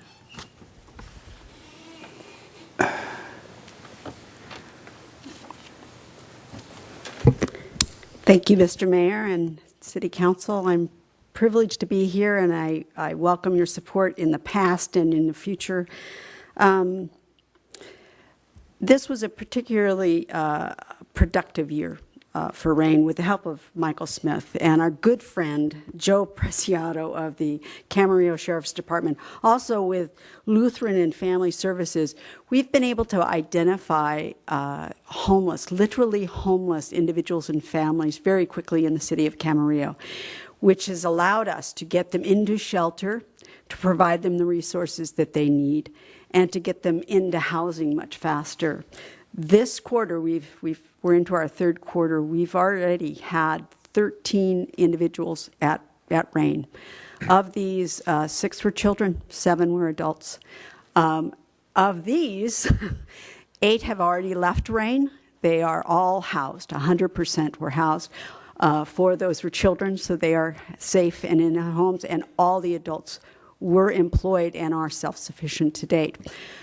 We look forward to continued support from you, and I'm grateful to be here again. Once again, I'm with the County of Ventura, in case I didn't say it, Human Service Agency, RAIN Transitional Living Center. Do you have any questions? No, just a comment. One of the best things the county's done is set up that program for homeless because it's worked. And It does, sir. It does work. Our Thank you. efforts have been terrific. Thank you very much. Thank you. Okay. Okay, we do have one more. Tammy Glenn from Caregivers. I was wondering where you guys were. I was there. I just didn't know I needed to fill out a blue card when I arrived. My apologies. Thank you so much for having caregivers here this evening and for entertaining our request for funding. Caregivers is one of the original pilot programs for volunteer caregiving in the nation. It started here in Ventura County in 1984. There were 25 of us funded across the nation. Today, 15 of us have survived, and our caregivers here in Ventura County is one of the strongest leaders in the nation for volunteer caregiving. The hallmark of what we do is matching a senior with a volunteer from the community, and it's not just a temporary situation. Some of the relationships that we've introduced over the years have lasted 20 years. I have lots of examples where we have seniors that were matched with a volunteer that have been together 7 years, 10 years.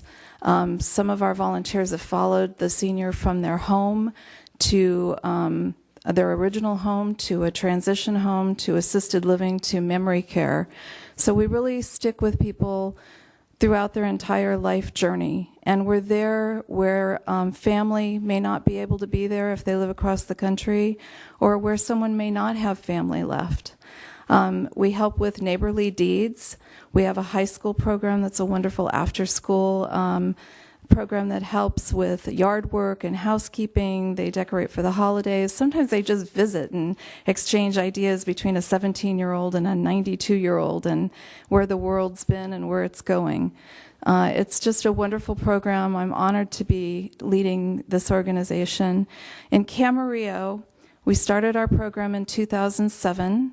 So the oldest relationships we have here go back about 7 years now, almost 8 years now.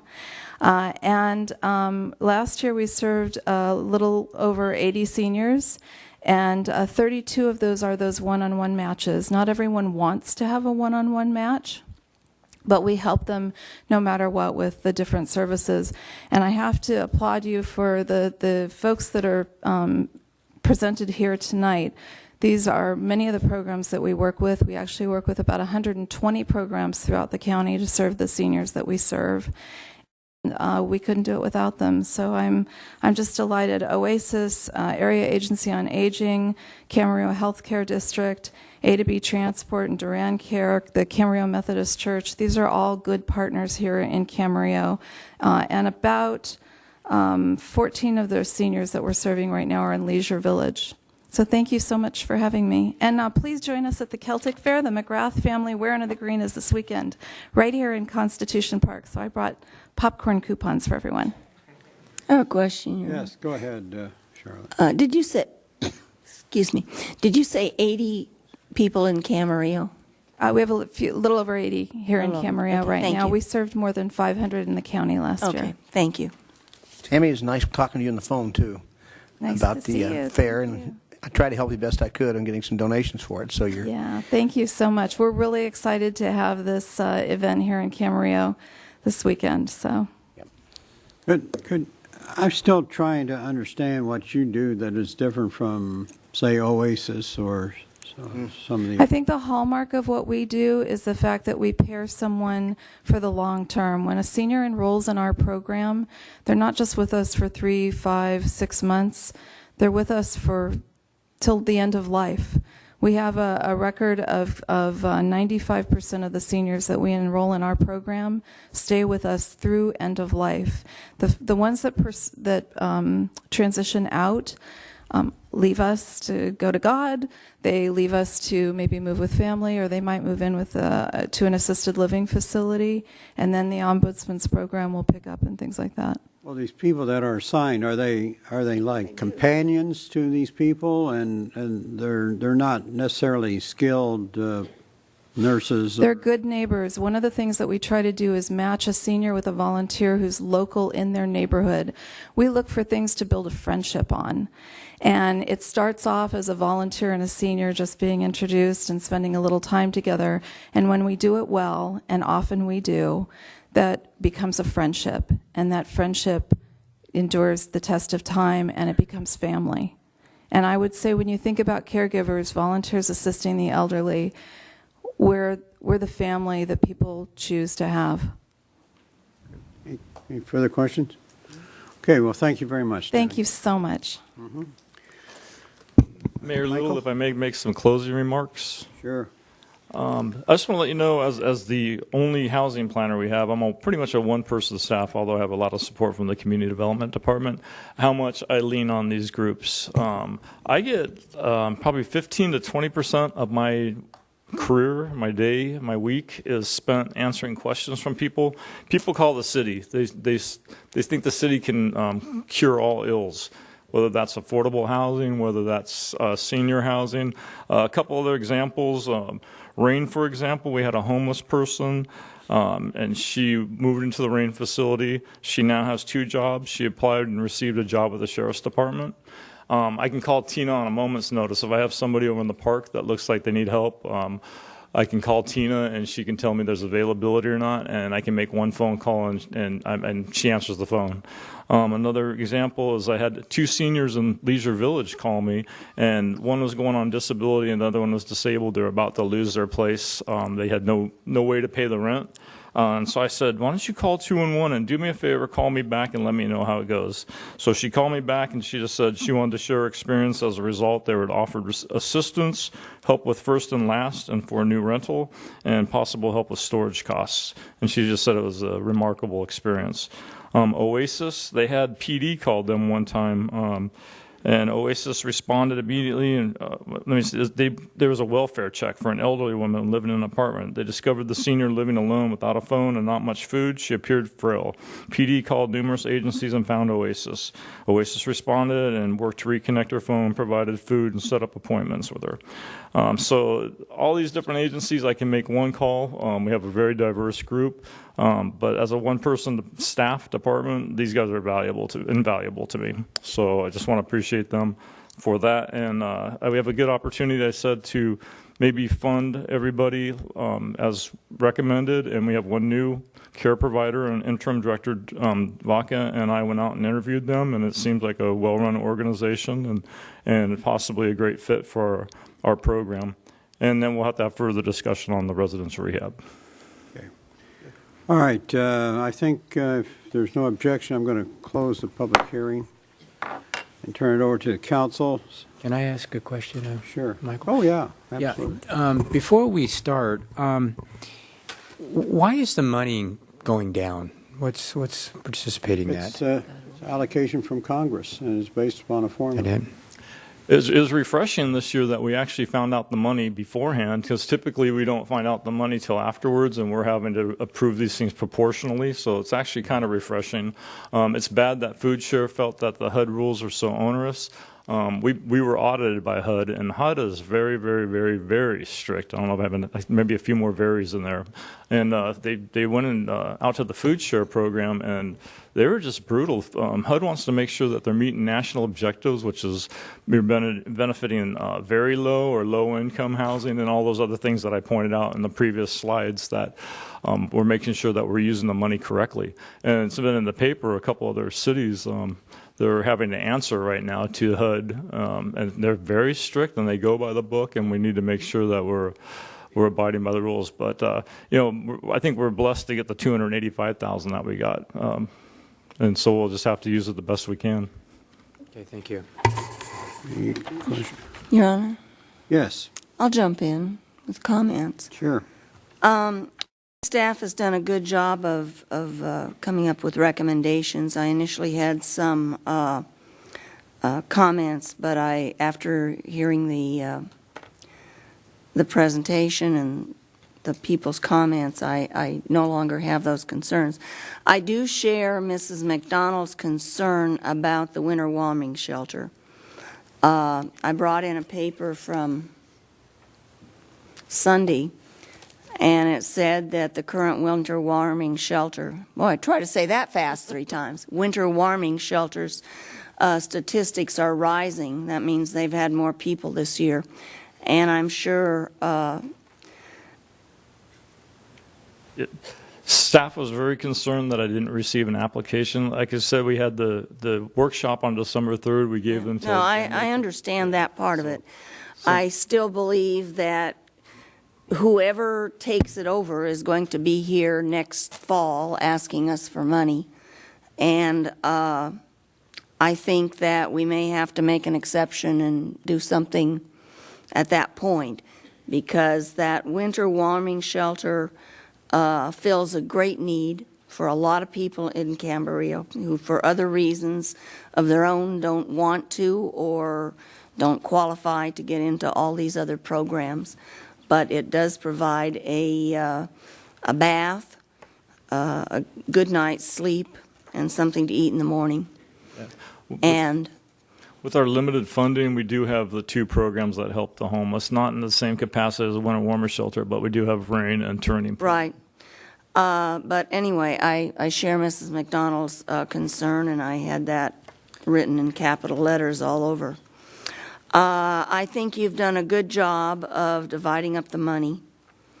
I agree with the assessment on the Area Housing Authority. I do think that the Area Housing Authority provides a lot of good services in Camarillo and throughout the part of the county, the parts of the county that they serve. But I think that, an extra $10 a month for the 5 years they've owned the place would have gotten them a lot of a new roof is something that doesn't just spring up. The need for a new roof has been there. So I'm afraid we can't give the $100,000, and we don't have much else to give. Okay. Any comments? Well, again, thank you, Michael, for a job well done. And I can tell you that I hear nothing but good things about you in the community and the work you do with this program. You've really taken it to heart, and you do a great job. We're proud of you and proud that you represent the city. I would agree with Mrs. Craven on the Housing Authority. I think that they need to figure out a way to accumulate funds to take care of their deferred maintenance. 2 programs that are near and dear to my heart are the 2 rehab programs that you've got going, ours and then the one with Habitat for Humanity. Mrs. Craven and I got to go out, and we didn't work real hard out there, I must say. We had to go somewhere else. But that was our excuse anyway. But the day that it was women helping build out at the mobile home park, and it was just to see the people out there working, leveraging that money, and what they were able to accomplish in one day was phenomenal in keeping people in their homes, access to their homes so they can get in and out, and replacing windows, and it was just amazing. And I think funding that program and the one that we do with the city, it keeps people in their homes, particularly our seniors, our low income, who can't afford to keep things up. And it's just, to me, a really important thing that we do. So I would, for that reason, continue to fund those 2 programs. I would just divide it equally between the 2 because I don't think you've given us a number, have you? Yeah, we recommended. Oops, in the booklet, it's not. Sorry. Over here. You did what I did. Again, divide it in half. Yeah, 65% of the funds, or about $185,000, can go towards that program. So I just equally divided them. That's what I did in my blank spot here. So that's what I would agree with staff's recommendation. Mike? I think everything that they've recommended is, and we know them because they're the ones that really service our communities well. I'm familiar with several of them, not just Tammy's, but a bunch of others that service, especially the nursing program. My gosh, they go around the community helping out everywhere with seniors. Anyway, I'm very familiar. We're doing a great job. I'm glad you recommended all this. I had a little different feeling in the beginning on this Area Housing Authority because they need a roof. They need some things to be done. And if they don't have the money, what happens to that building? I was thinking maybe giving some from that one or the other, and at least give them $50,000 to help put a roof on. But that's not going to happen. So I'm going to go along with staff's recommendation. Area Housing Authority has been a great partner with us also for Section 8 housing and things like that, and they definitely serve a great segment of our population. Unfortunately, we do have limited funds. Well, I'm going to take a contrary position to my colleagues. First of all, I agree. I think the warming shelter is just temporarily out of action. We'll be back.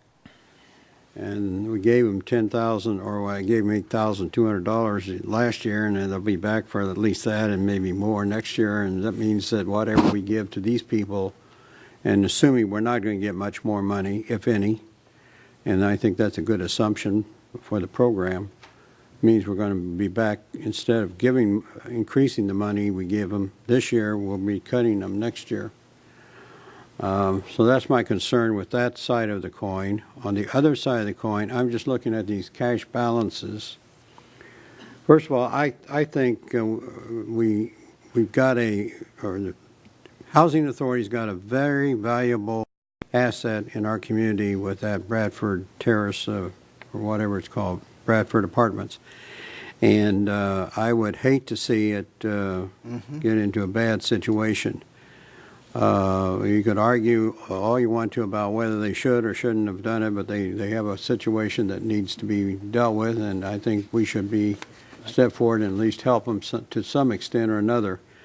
I'm looking at, for example, in the Habitat for Humanity, they got a $97,000 allocation, and they still, as of this information here, that was January. That was just halfway through the year.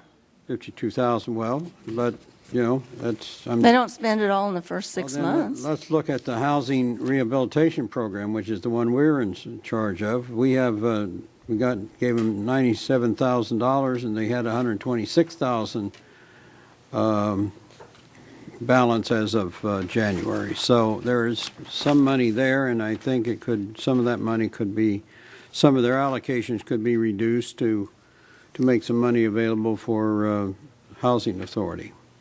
So those are my comments. And I hear another one. I'm going to go with that. Go ahead, Gary. Your Honor. Yes.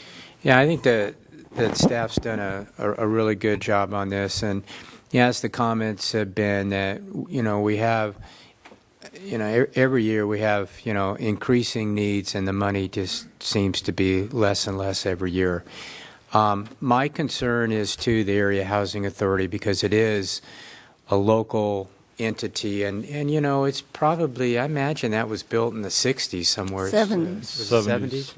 Yeah, it's showing some age. Now, granted, I totally agree with you saying that, they should definitely budget for rehabbing.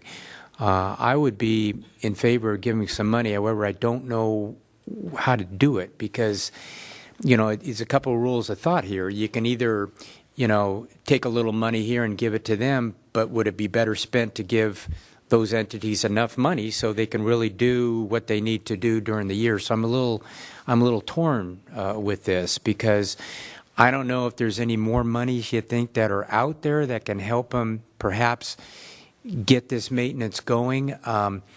I've always, felt that it's better to give everybody as close to the allocation as possible rather than giving somebody just a small amount and really not enabling them to do much of anything for it. So that's kind of where I am. So is there anything out there that we might be able to? You need to explain, too. Go ahead and answer that I question. think Michael and I might be able to address that better, but I kind of posed the question to them because I knew this was going to become problematic, Yeah. and maybe I said, "What's the minimum amount of money that you could live with? Maybe a new roof. I'm not sure how much a new roof is, so they would have to answer that question. I could bring them back up to the podium." I think, though, somebody needs to explain which funding it can come from. Is that what you're going to do, Mr. Norman? Well, number one, they'd be coming from that 65%, or it would be coming from the Habitat for Humanity program and the Housing Rehabilitation program.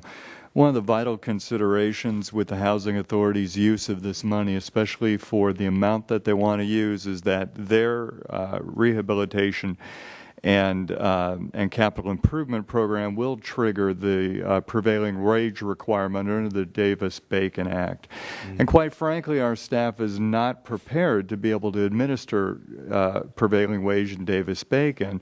And we would actually ask that if you want to move in this direction with the Bradford, that you push it off a year so we can research this, because the ability to be able to monitor Davis-Bacon wage is going to have to be done by somebody, and our staff lacks the experience to do that for HUD programs, and we would either need to bring in a consultant to help us with that, and that money has to come from somewhere within the program. We're going to need more time than just a week to figure that out. And I would, if you really want to consider this, I would put it on the burner for next year and have a chance to work with HUD and figure out how we're going to be able to administer something like this. Well, Your Honor, in lieu of that new information, I think as much as I'd like to help him out, I think maybe we should take a look at this again at a later date when we, have much more information than is available to us tonight. I'd second that too. I'd like to hear some, so we can look at doing that next year if it's Well, we'll definitely put it in consideration. If they come back with a new application, we'll be much better prepared to be able to answer that question about how we could administer a large capital improvement program like that. Right. And perhaps during that year, you can also look at perhaps finding other funding sources to use for that type of rehabilitation program versus our regular CBG. Well, as can they. Right, and they should be. Yeah. Yes, thank you. Hey, I guess there's no alternative. Next year. I think it needs to be done, but you're probably right. We can't just if we don't have the experience, we don't want to botch it up. Use all our funding. All right, we have a motion. Do we have a motion? I'll make a motion that we approve a resolution setting forth the FY 2015-16 allocation of the CDBG funds to the various agencies and programs as submitted. Second. Moved and seconded. Any further discussion? Please vote. You did a good job, really good job. Thank you, Michael. All right. And That motion carries unanimously. excuse me? The motion carries Oh, I'm unanimously. sorry. Yes, motion carries 5-0. Thank you. Okay. Okay, we're through with the public hearings. We do have one item left, and that's dealing with the general plan amendment referral status for GPA 2007-3 Shea Home, St. John's Seminary. Do we have a staff report? Yes. Thank you, Honorable Mayor and members of the City Council. We will be providing the City Council with a status update on the general plan amendment referral application for 2007-03, the St. John's Seminary project under the application of Shea Homes. We'll start with a brief background on the referral history. January of 2007, the City Council agreed to refer the Shea General Plan Amendment application for the St. John's Seminary property. And in June of 2008, a notice of preparation of an environmental impact report for a residential project on a portion of the St. John's Seminary property was prepared.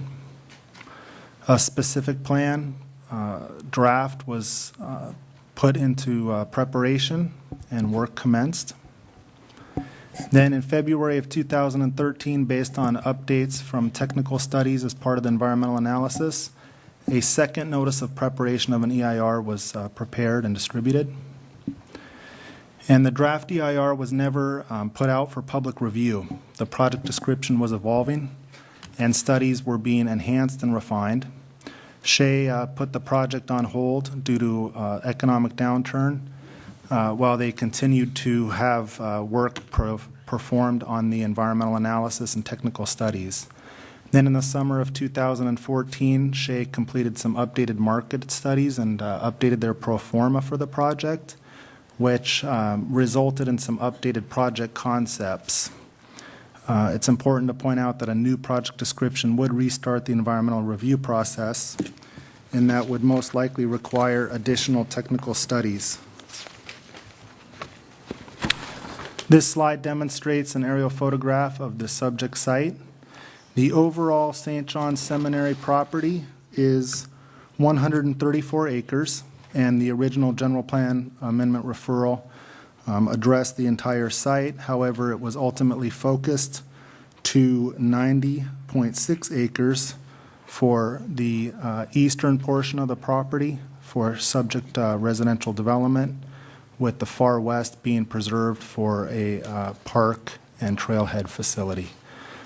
So as noted here on the aerial photograph, the entire property is just north of Upland Road and just to the east of Lewis Road and just west of the Pinnacle residential neighborhood development.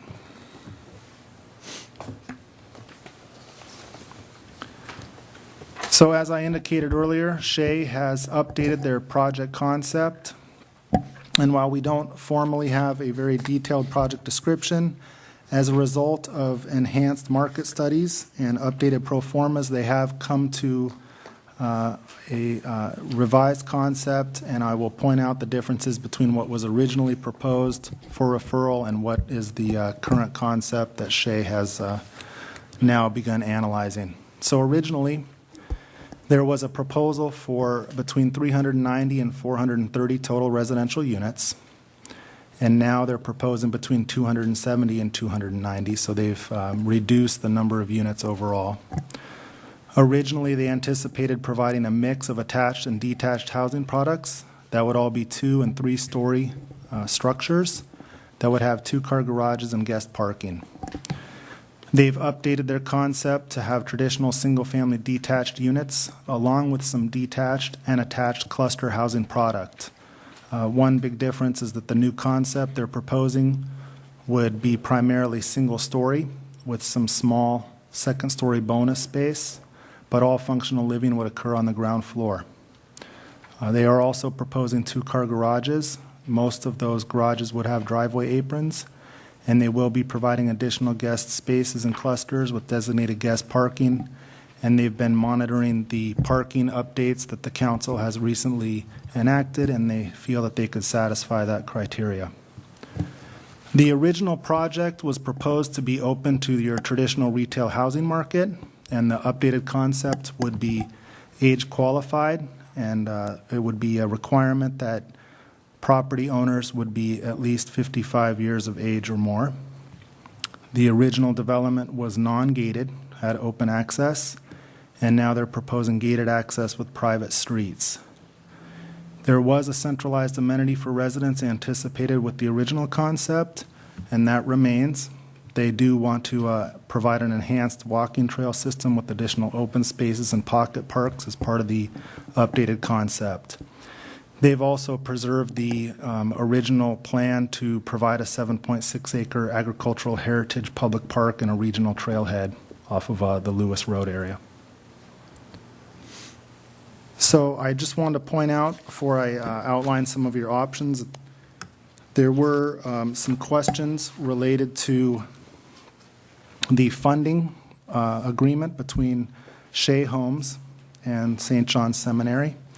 And information was provided in your staff report, and the applicant is going to provide a detailed PowerPoint presentation on their updated concept, and they will be available to answer any questions relative to the proposed funding of the transfer of the ownership of the property.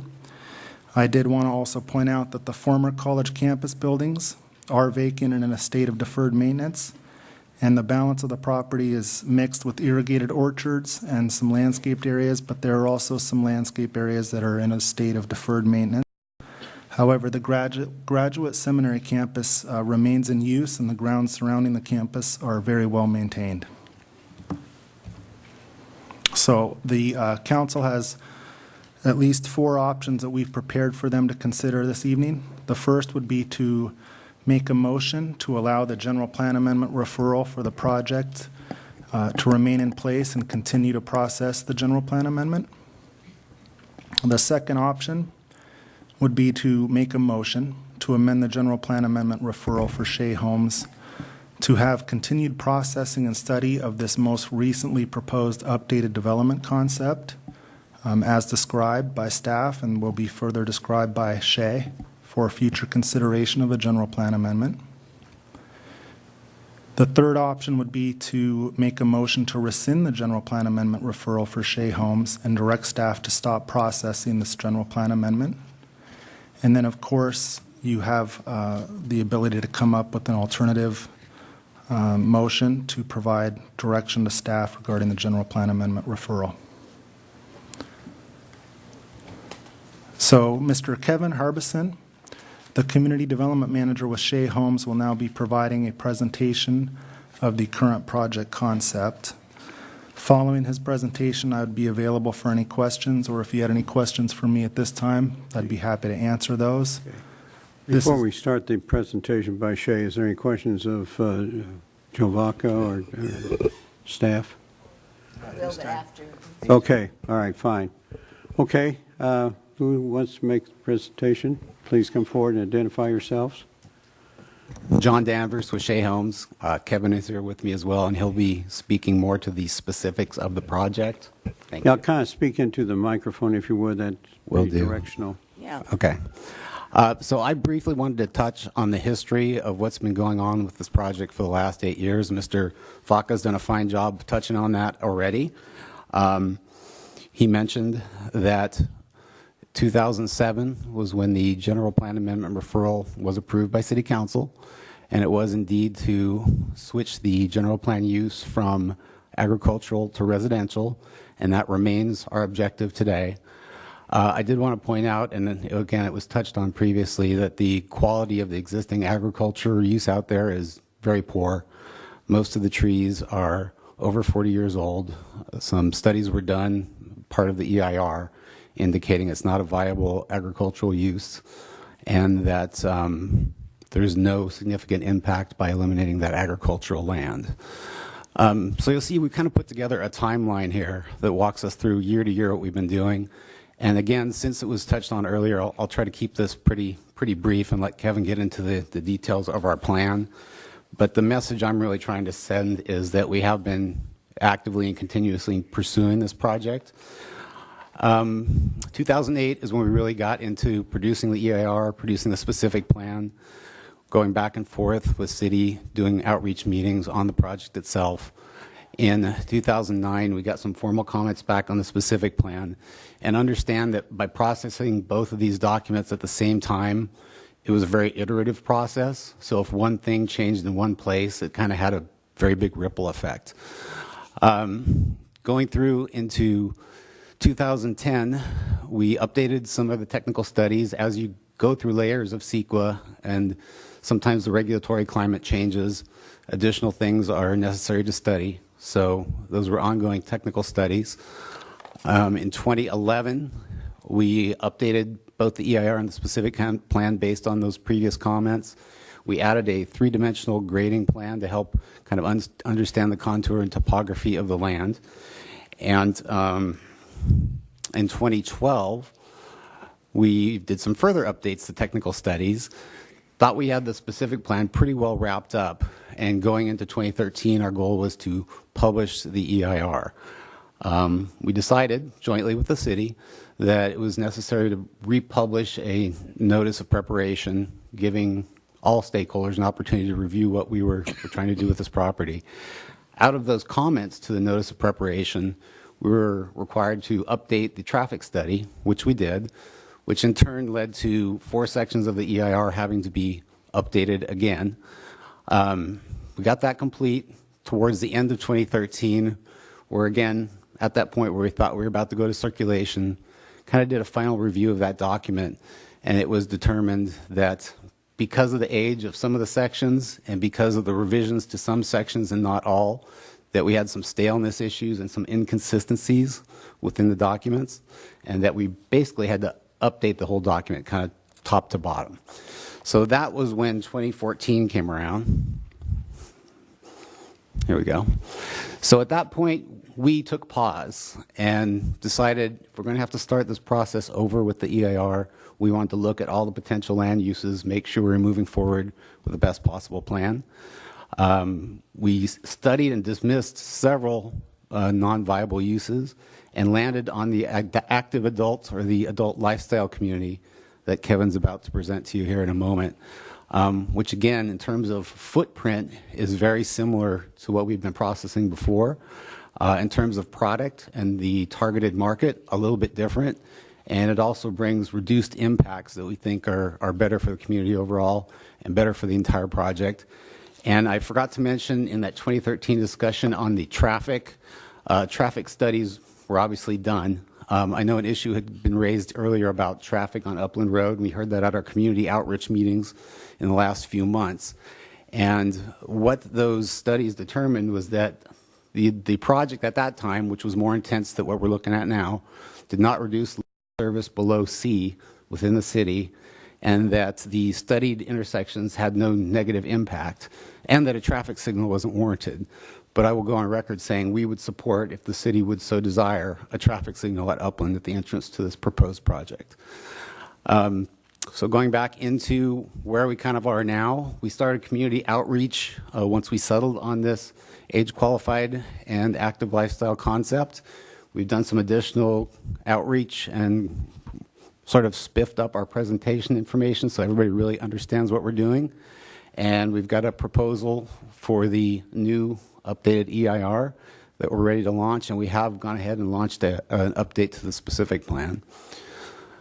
So all the while, over the last 8 years, our objective and goal have really remained the same, and that is to enhance and ensure the short-term and long-term success of the graduate seminary by significantly bolstering the seminary's operating endowment and eliminating the need for a subsidy from the Los Angeles Archdiocese.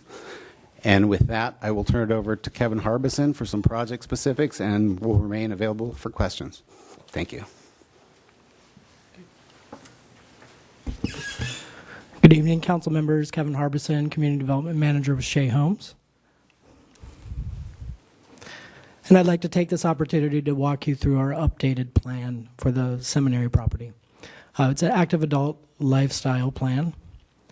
And when we talk about that, we're really talking about the target group that would be interested in this type of community and what they're looking for, which is the wellness, personal connections, freedom, health, really staying in the area which they currently live. This is really a targeted boutique type of community, as opposed to what a lot of people think of a traditional retirement community as a big, large golf course centered retirement community out somewhere not in the same vicinity of as the members may have lived. And this particular consumer is looking to downsize, simplify, reduce or redirect income, maybe have a lower maintenance expenses and just, in their time. Retaining existing family connections. Again, we feel strongly through market research that the market for this particular community is from this area. And that's very important that, the consumers can stay close to family. Social environment's a big component of this, and you'll see in the actual composition of the plan that consideration is taken into account. And then the relax, learn, travel, enjoy. A lot of people are redirecting expenses, maybe downsizing from a larger house, and be able to use their money for other enjoyment. What I want to do with the next couple of slides is demonstrate the model that we're working off of. And these communities are not readily found. There's actually not very many of them in Southern California, but we found that they're very highly successful. And again, this is that boutique, very intimate, interactive active adult lifestyle community. One example is in Santa Clarita, Belcaro. One thing I want to point your attention to is the number of units. That's very important because it provides a nice intimate social component, but it also provides the support for a nice amenity without raising homeowners' dues too high where it becomes unaffordable. The next one is San Clemente, the gallery. Again, very similar makeup with the number of units, the amenity, and the things available to the residents. And then finally, this particular community down south in Rancho Mission Viejo, we're participating in this this development, and you'll see that the model is somewhat identical to the other communities. The amenity is a huge part of this plan. It provides a social anchor, kind of a jump-off point for activities and events, and a recreational focal point. And we've actually co-located, and I'll show you in the plan when we get there, but we've co-located this in a really good area to allow residents to meet and then access other parts of the property. Architecture types, again, this is important in terms of giving a good range of square footage. We're single-level living primarily on the ground floors, but also allow some affordability depending on where you are in the price spectrum. The first product that we're offering is the traditional single-family detached, and you'll see that the attention is really put on the social part of the floor plan, and that's, living, kitchen, outdoor, that really hub of the floor plan. Very, very nice appointments and very high quality. Got a great master bedroom and then maybe a second bedroom for guests. What are the square footages of these? Could you relate those as you go through? Sure. The square footage of the traditional single family right now is 18 to 26. We have a motor court cluster that ranges from 1450 to 22, and then motor court duplex 12 to 19 at this point. I think he's talking about, as you're showing the pictures, which one, what were they? Right. This is the traditional. Yeah, this is the traditional single-family detached. So that would be on the upper end of the square footage, ranging all the way up to about 2,600 square feet. Motor court cluster, these are detached, so it's a detached living, small back, maintenance free, but you really get a nice social component with that common driveway. We find that people that live in these kind of clusters tend to interact quite a bit, and it's kind of a feature. One thing you'll see in the picture is that we got the pop-up bonus spaces that staff had talked about, and those aren't massed across the actual house, but just additional space. Functional living is done on the ground floor. And then the smallest of the three product offerings would be the motor court duplex, which is similar to the other motor court cluster, just with the rear 2 units put together as a duplex. Again, I want to point out the home features. It's important to say, hey, this may be a move-down option, but the buyer is not going to sacrifice on quality here, and so the spec and up standards that will be put into these homes is of the highest level. I think my next slide is loading. There we go. Just an orientation, and this staff had this in their report as well. The seminary property down in the lower left is Padre Seri Parish. Down in the lower part of the screen is the Pinnacle residential community. Then we have the proposed development area, which is the undergraduate campus, the defunct undergraduate campus, the existing and functioning graduate seminary, and then up along Lewis Road is the proposed public park and trailhead acreage. The agricultural public park and trailhead, this is a conceptual rendering. There is a historically significant structure on that property that we are going to maintain and integrate into part of the plan. I also wanted to talk a bit to the one of the initial options that was studied in the original EIR and specific plan. This is the original medium density site plan, so you can kind of get an idea of the development footprint for which the referral was granted, and you can see with our active adult update that it pretty much remains the same. So the big difference is the reduction in the number of units and the market that we're trying to target. So this is the layout. We have the amenity. I don't know if I can use there we go. This is where we have the amenity location, and this area here is actually existing historical grove. The seminary's had trees donated to it from around the world over the years. We're going to maintain that, enhance that, and integrate that in the community. We also have extensive walking trail system throughout, and the next slide will highlight that walking and amenity plan. Again, very important to this type of development model. And then we wanted to give some perspective views of the current condition and what we're proposing. This would be actually taken from, we took the most elevated home of the Pinnacle community to the east of this property to take these renderings. And this would be elevated up from that particular property. But in the top, you can see the existing state with the current structures, and there's a pool area over here, ball field, that it's like staff had commented is in a state of deferred maintenance. And then this would be the view from once the development is complete and after some maturing of landscape. This is from the same location, but actually at the backyard of a property owner. And this particular property owner was actually in one of our community outreach meetings and said that we got this pretty close to accurate.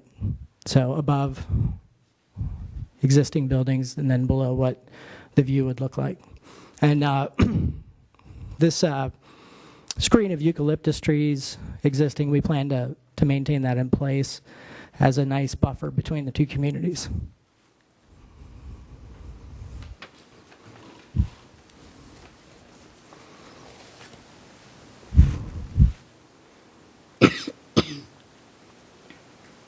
There we go. This is a view of the entry to the community, the gated entry to the community. And you can see up above where that would be in relation to the plan. That's off of Upland? Correct. That's Upland, right alongside Padre Serra Parish.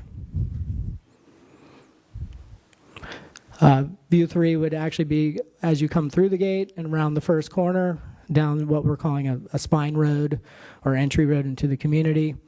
We really wanted to make that a nice entry, non-parking street to increase the walkability and greenness of the entry into the community. And then this perspective is taken from a location that shows the street scene of one of the single-family detached section of one of the single-family detached section, and also how that works alongside the Pinnacle neighborhood, since the Pinnacle neighborhood is the closest in proximity to this property. So the summary of the community would be 270 to 290 residents in the same vicinity as the previous communities that I've spoken. It's age qualified 55 and over. We are proposing a 10% moderate income qualifying price for this community. Clubhouse and related recreational amenity, walkway trail system, and then again the gated entrance. And I'd like to point out the benefits and opportunities of this plan. First of all, the traffic, and like John had stated, we have gotten feedback in community outreach meetings of the concern for the safety along Upland Road. And one thing that we've found is these kind of communities generate far less traffic and usually traffic's off-peak. Residents aren't having to go to the office or drop the kids at school, so they tend to drive on off-peak hours. So that's a benefit. No impact on the local schools. Not saying that people in this age category wouldn't have children, but generally speaking, the ones that want to move into this kind of community are usually empty nesters or don't have children with them. Serves a large unmet demand in the region. Again, market studies that we've already conducted indicate that the market is right here in the area. So we feel there's an extremely large demand for it. And we've seen a large demand in other locations where this was done. Single-story living, which helps with the views for the neighbors around the area. The affordable housing component, the public park, and then most importantly, and the whole point of the project is the preservation of the actual seminary with the enhancement of the endowment. And that will, that does support local jobs in the area of people that actually work at the seminary. So with that, that's my presentation, and I'd be happy to answer any questions at this time. Thank you. Any questions of either of the presenters? I have a question. Yes, Kevin.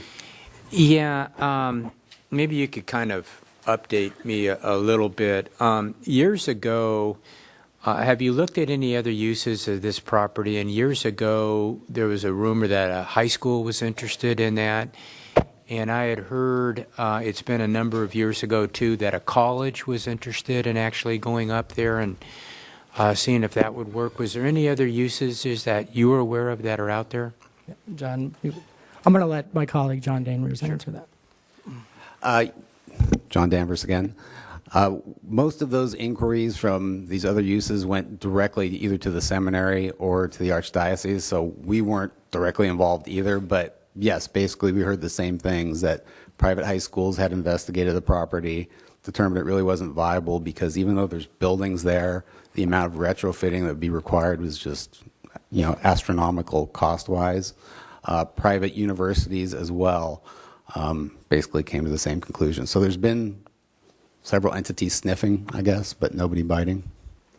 And as I recall, I haven't been up there in quite a while, but there was a library up there, and there was some talk that they might be able to save that library and use it for something else. Is that still on the docket there? The library is intended to be preserved. Yeah, it's outside of our development limit, just barely, so it would be preserved as is. And the graduate seminary folks use that actively. They actually have some very old historical documents in there, so they kind of treasure that property. And then as far as the access to Padre Serra Church and whatnot, will that impact that ingress and egress at Padre Serra Parish in any way, shape, or form that you're aware of? Yes, there would be a modification. So there's two driveways coming into the Padre Serra Parish now. The more westerly one would be closed off and replaced with our entrance, and then there would be an entrance off of our entrance into Padre Serra as well. So they'd still have 2 points of access, but one would come, on the public side of the gate and back out to Upland rather than directly out to Upland.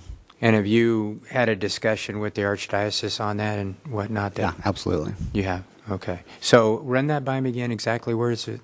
Maybe it'd help if I could get that slide back up because it's kind of hard to visualize without seeing it.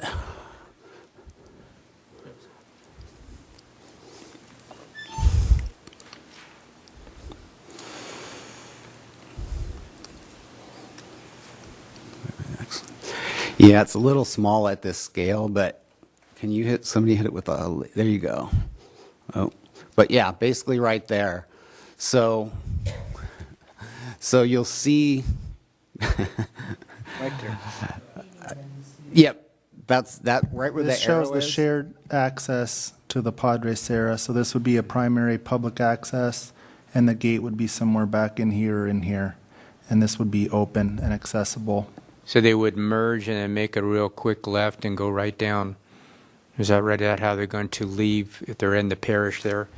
They They're gonna could go merge out right this there, way, turn real left, quick and then left, they could go and either left or there. right. Go in, they make a right. And they would also preserve access here to the parish. Correct. Thank you. Keep in mind, this is conceptual. Right. By the And way, there'll be a buffer between, as I see, there's a buffer between the parish right now and the first houses there in back of the parish there. Is that right? Am I seeing that right? Yeah. Yes. Earthen berm buffer or shrubbery of some sort. I know this is conceptual, but Right. Yeah, it will be actually a slope going down. There's a berm up the Padre Serra Parish property right now, and then at the property line it would be a slope down to the residential pad, and then you can see the rest of that area is pretty much open space, no residents backing up too close to it. Okay, any other questions of the? Can we ask about what Sure. of access? I'm sorry? Your second point of access in and out of this community? For the property, there's been several different opportunities studied. No final one has been selected yet.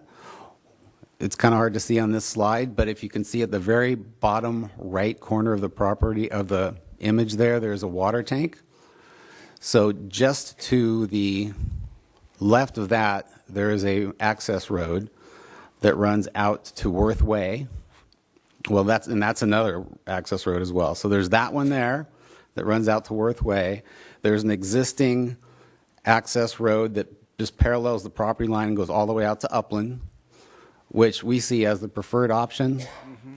And then a third option would be to weave through the graduate seminary and back out to Upland.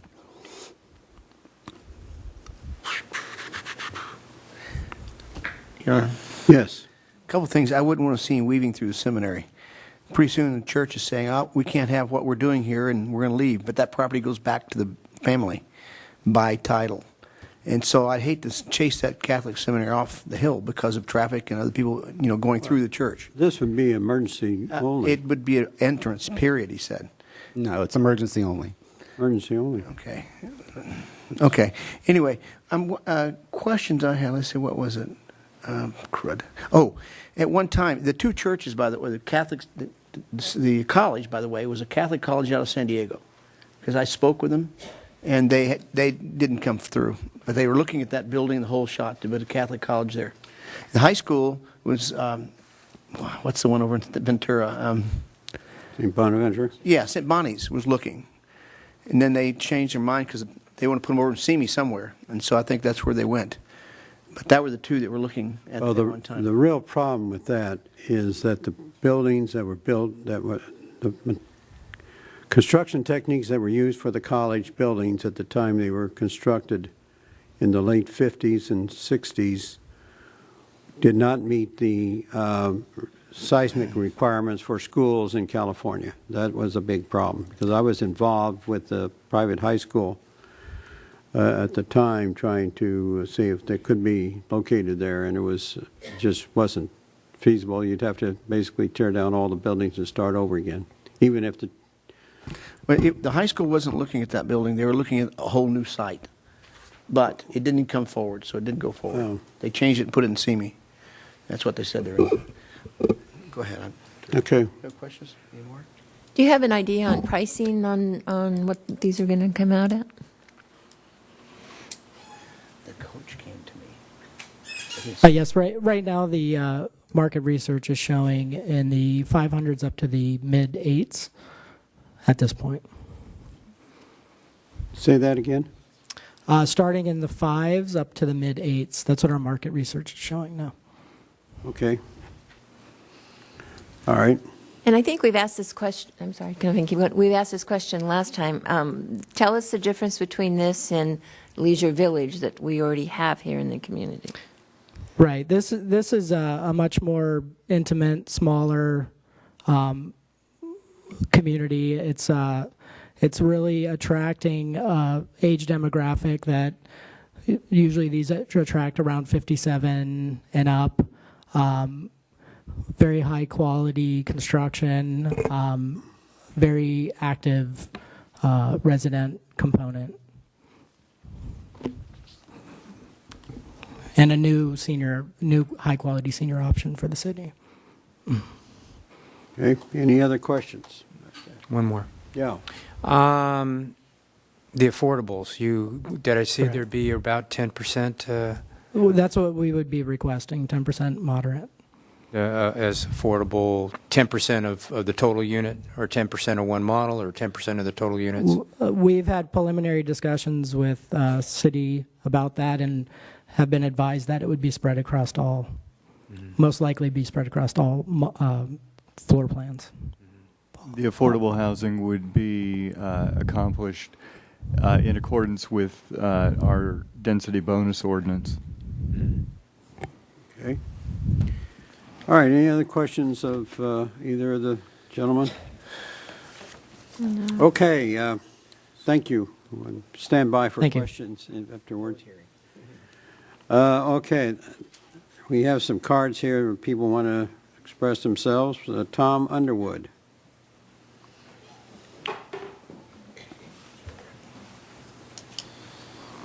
Please state your name for the record, please.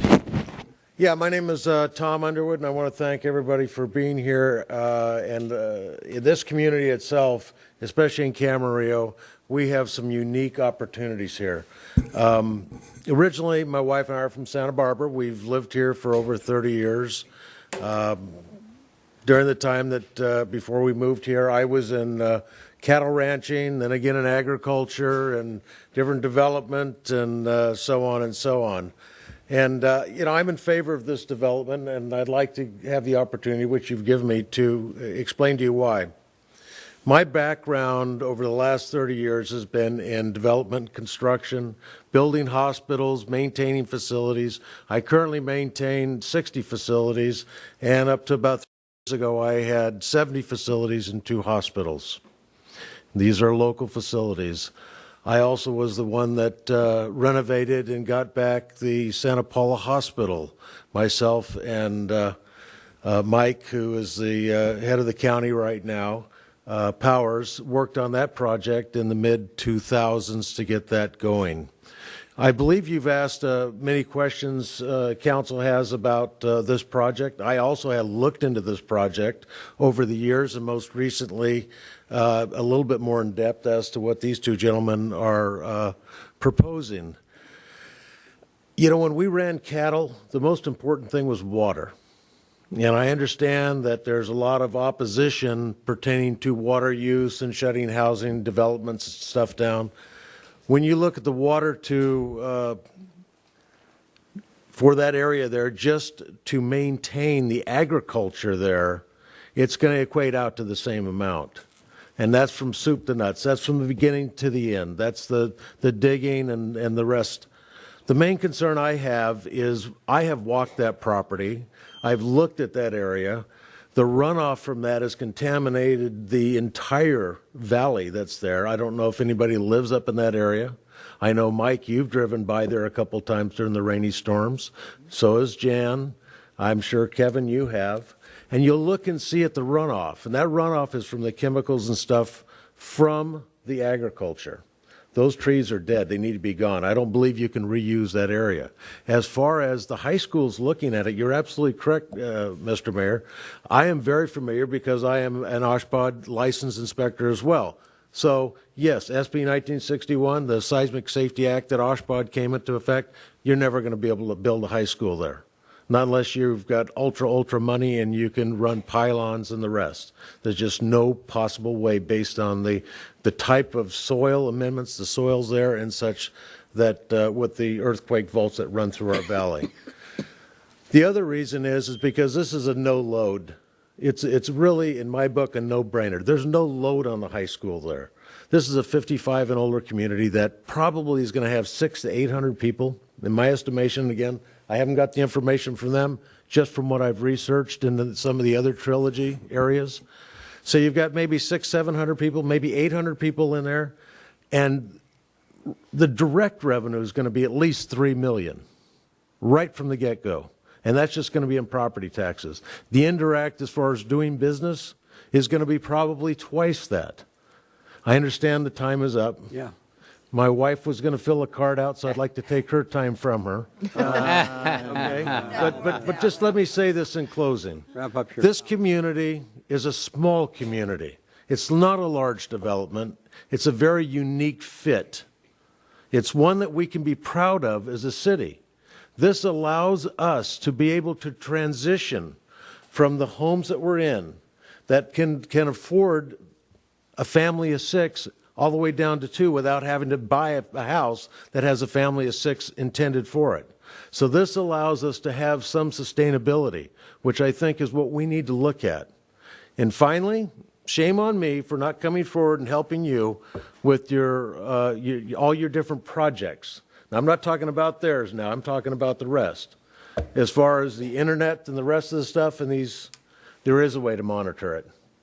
I'm more than happy to sit down and discuss it with you. It costs nothing. I monitor all the medical equipment, all the pharmaceutical stuff, everything. Power, frequency monitors, they're out there. So you can tell if somebody's not using these towers. You're going to have to wrap it up. So anyway, thank you. I never promised to be short. I hope the project goes through, and I'm willing to come back and help any way I can. Thank you. May I ask a question, Your Honor? Sure. You talked about the soils. You said you wouldn't put a high school there. Correct. You wouldn't use it for ag. Correct. So why should we put people there? Well, it's a completely different application. The reason why you don't put agriculture, and I'll I share with you. understand that when you're So real quick, we used to ranch everything above La Conchita. We knew where to irrigate and where not to. I've looked at this soil. The reason why La Conchita had the mudslide was because of the avocado and orchards up there, the oversaturated. So what I'm saying is, when you look at there, and I built the homes here, I built homes in North Ranch. I know how their little boutique communities have helped the value of the area. So as far as the soils, that's what I'm referring to. When I talk about the high school, it's contaminated or something. Pardon me? So it's not contaminated, it's just the irrigating that you're doing. Correct, Okay. correct. All righty. Thanks. Any other questions? Thank you. Lori Rotovic.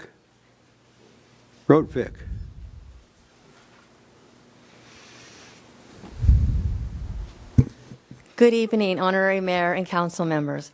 My name is Lori Rotvik. You did say it correctly. Thank you.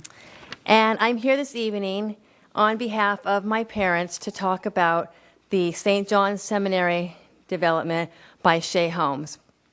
I'm asking our council this evening to allow for the process of the updated active adult proposal.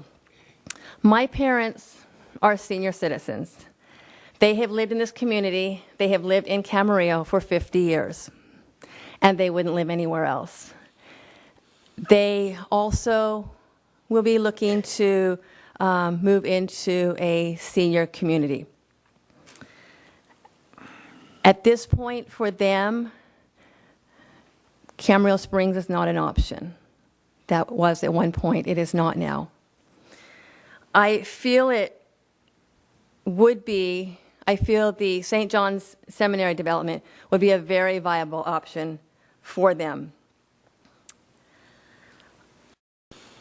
I think that not only would it be a very comfortable place, a very viable place for them, not only is it a great option, but it could become a great reality, not only for my parents, but for the senior citizens of this community as well. Thank you so much for listening to me. Thank you. Any questions of Lori? Thank you very much. That's You're very welcome. nice. Thank you. Bob Yoder.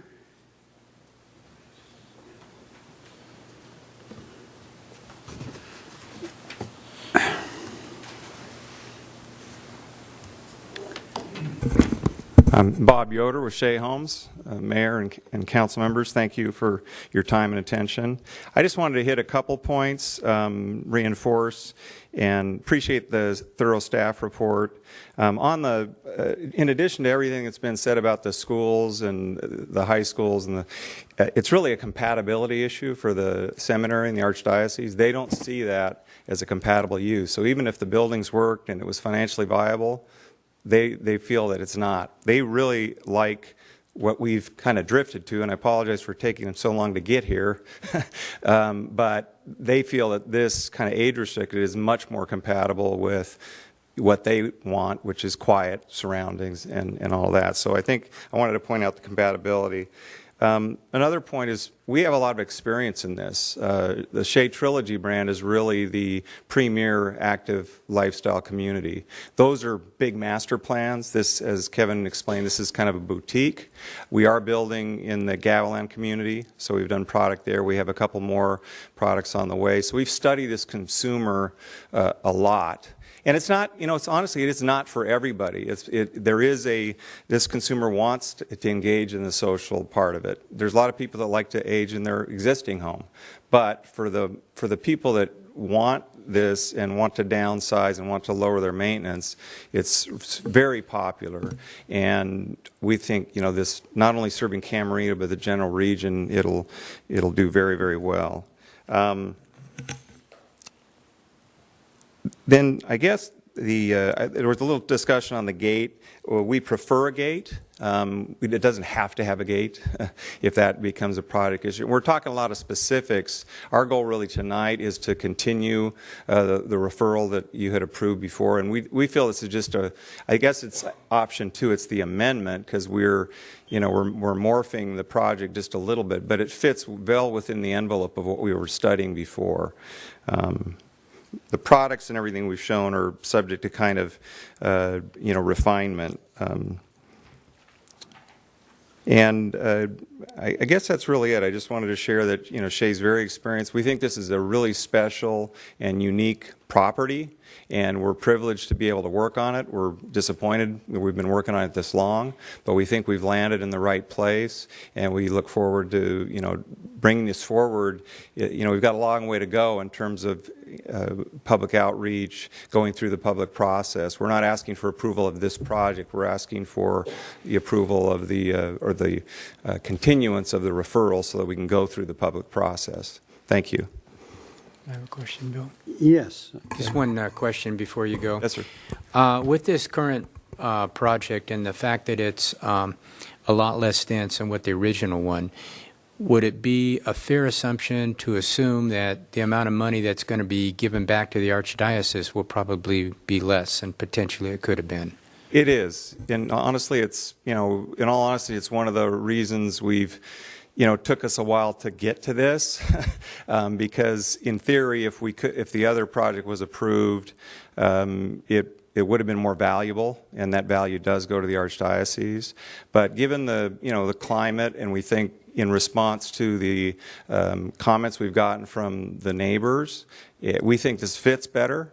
So we think it's much more approvable, and one of the big issues with our adjacent homeowners was value, retention. This we think will prop up values. Even though it's affordable price points, or relatively at a price per foot, it really supports the surrounding values. So you're right, it does. The bottom line back to the diocese is less than in theory if this denser plan was approved, but we're hopeful that we can actually advance this and generate what's available. Thank you. And just to follow up, all that money that will be generated, whatever it may be from this project or whatever, goes towards the endowment for the seminary's operations. Am I correct? Correct. They have an existing endowment. So when the Doheny's donated to the library, and they weren't required to create an endowment with that, but they had some reserves from that. So they have an existing endowment, but it only partially funds the operations. So our deal, like I tried to explain, it's a little unique. We will value normally a developer, you peg the price on the land and you take the risk is up or down. So if we, if the project gets worth more, the developer would benefit. In this case, the price doesn't get set until we get our entitlement. So they generate, they get all the value of the project. We would get a normal kind of a profit on homes, developer profit, but we wouldn't get, the typical profits that you would expect. But yes, their every penny of it will go to the endowment. And the goal would be, to get rid of the subsidy. We're not sure if we'll be able to get quite that much to it, but I think we'll be close. Can I ask for a clarification on that? So what they're getting is you're going to buy the land from them, and you're going to buy it at an increased price because you have the entitlements and so forth and so on. That's exactly. But then once the land is built, everything else as far as land is bought, then the buildings and so forth, that's all Shay's. Exactly. Yeah. So, we take, what would happen is hopefully, over the course of the time, this is going to take still a couple of years. It's not going to happen right away, and then we'd have to go through the allocation process and all that. But over the course of those years, the revenues will change. And so at the point in time we're approved, we'll peg it at that point in time. So from then on, we take the risk. If revenues shot up from then or they go down, it's our gain or loss. But you're exactly right. Okay, any other questions? Yes. The Gutenberg Bible used to be there. It was there in those library? It was in the library. Gutenberg Bible was. One volume. Yeah, but that was very, very expensive, one of the main volumes. And they sold it to put it into the endowment for the library. Did it go there? I'm not familiar with that particular, Just curious. Going to make sure that the seminary stays alive. Well, they're committed. I will tell you, with the change in leadership with Archbishop Gomez, I mean, he is very committed to that goal. Their enrollment has increased. They were really kind of waning. They're up to about 93 seminarians now, which is a big bump from where they were 3 years ago. So they're committed to preserving it. Okay, that's all I have. Okay, thank you, Bob. The next one is Brittany Holmes.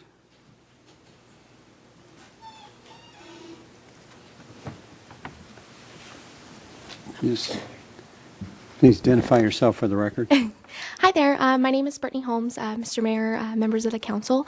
I'm actually also here on behalf of my parents. I speak to you today because I am actually the cause of an empty nest for my parents. I'm a student going to school for my MBA, and my parents generally fall within the demographic of people that would be interested in a development like this. And I say that because my parents aren't at an age where, they're looking to necessarily slow down, but a community like this would allow them to be, with residents that are, within their age group, and would allow them to be in an area maybe that would be less maintenance than the home that they currently live in, which is now, as I said, an empty nest. In addition, I believe also that, this city has a great history of working closely with businesses in order to benefit the community as far as housing. And I just really believe that this housing community is a really great fit for the city of Camarillo in general. I've grown up here myself, and I've noticed that the demographic in this city, is very suited to a development like this, and I would really encourage the council to vote to, to support option 1 here and to continue to work with Shea Homes. I have a question. Question. Just out of curiosity, do your parents live in Camarillo? Yes, they do. Thanks. Anyone else? Thank you very much. Thank you. Edward O'Donnell.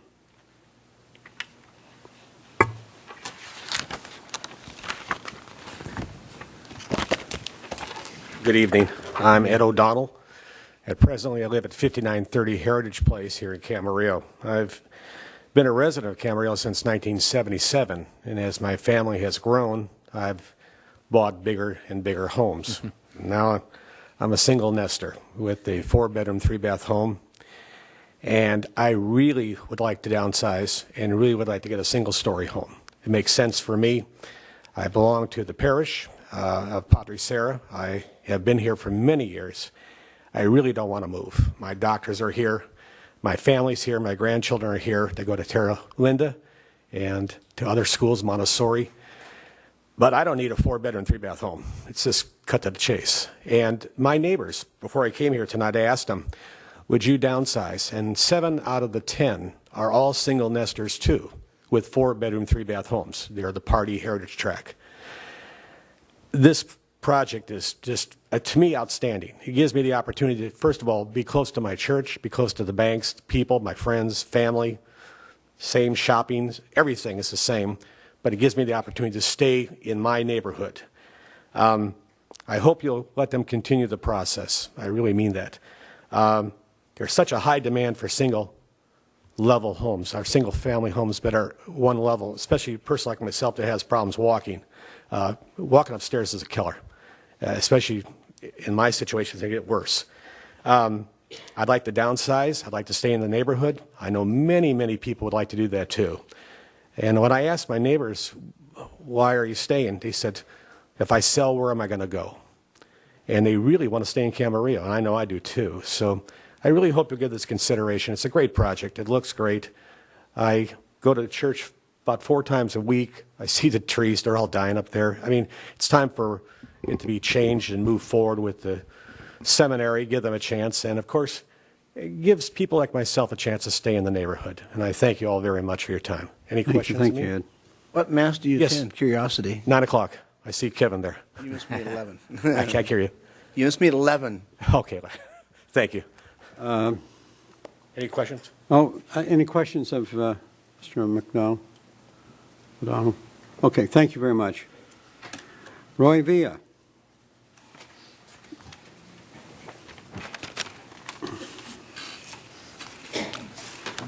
Negative.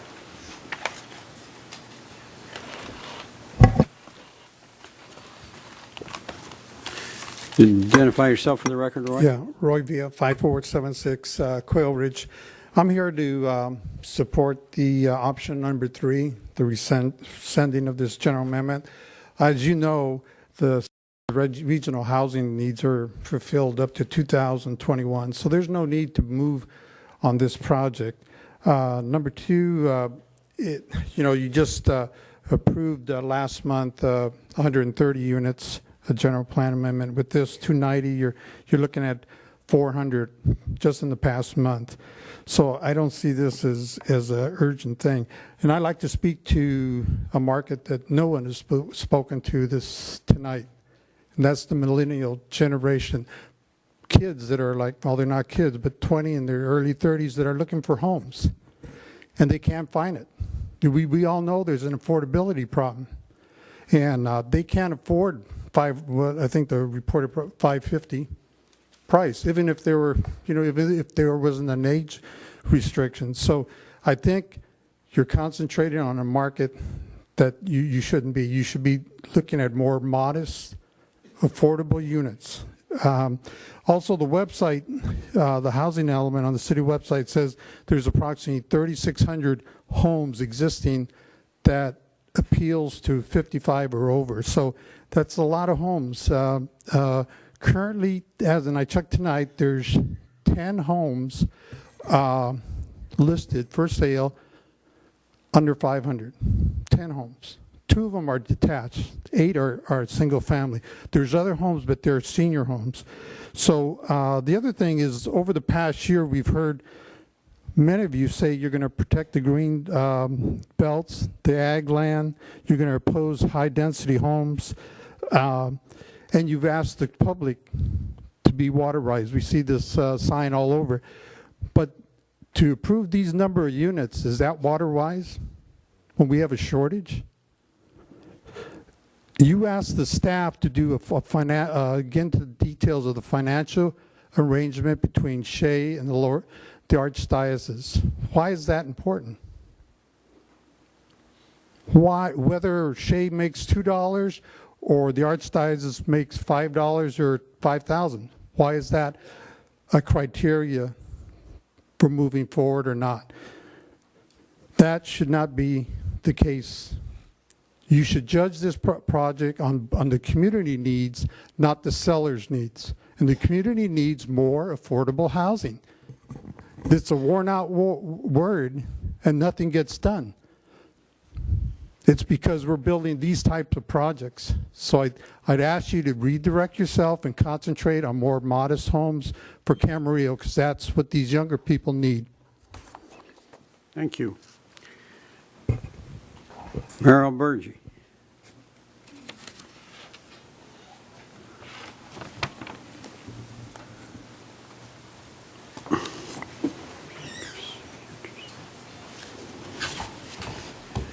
Good evening, Council, Mayor Little, council members, and staff. It is too bad that this project has come to us at this point in time. The January 2015 Community Development Report documents the current residential activity. Springville, 384 apartments just finished, and soon 800 more dwelling units to be built along the 101. Village at the Park, 224 more units there. Village Gateway, apartments and condos numbering 620 units. Over 2,000 residential units already approved and in the works and soon to be built. Add the St. John's Seminary Shea Homes, 290 units, and the Santa Rosa off-ramp condo complex of 130 units, and we have a total of nearly 2,500 units. A 10% increase in Camarillo housing most approved to be built. This is 250 units over our 2013-2021 RENA planning number. This would be a total of 58 separate projects for the planning department to oversee and manage. Why more development when we are in the fourth year of a severe drought and the last 13 years have been the warmest on record? When we are being asked to replace our lawns while our water rates escalate, and a $50 million desalter is far from a reality. What public benefit does this Shea Homes development provide? It will convert a farmland property to an exclusive gated community with only a small park for the public sited by the railroad tracks. We urge you to vote for option 3 and rescind this referral. This project can be considered, brought to you again in the future. When the housing we have is brought online, housing is needed, and we have brought online a reliable supplemental source of potable water. I can't believe I'm actually saying this to you, but please, be conservative, be prudent. Sound investments and decisions are based on the ability to recognize emerging trends and adapt to new realities. There is no reason except for more housing to overextend our community housing commitments and overtax our resources at this time. Thank you very much. Thank you. Any questions? Thank you. Beatrice Montalvo.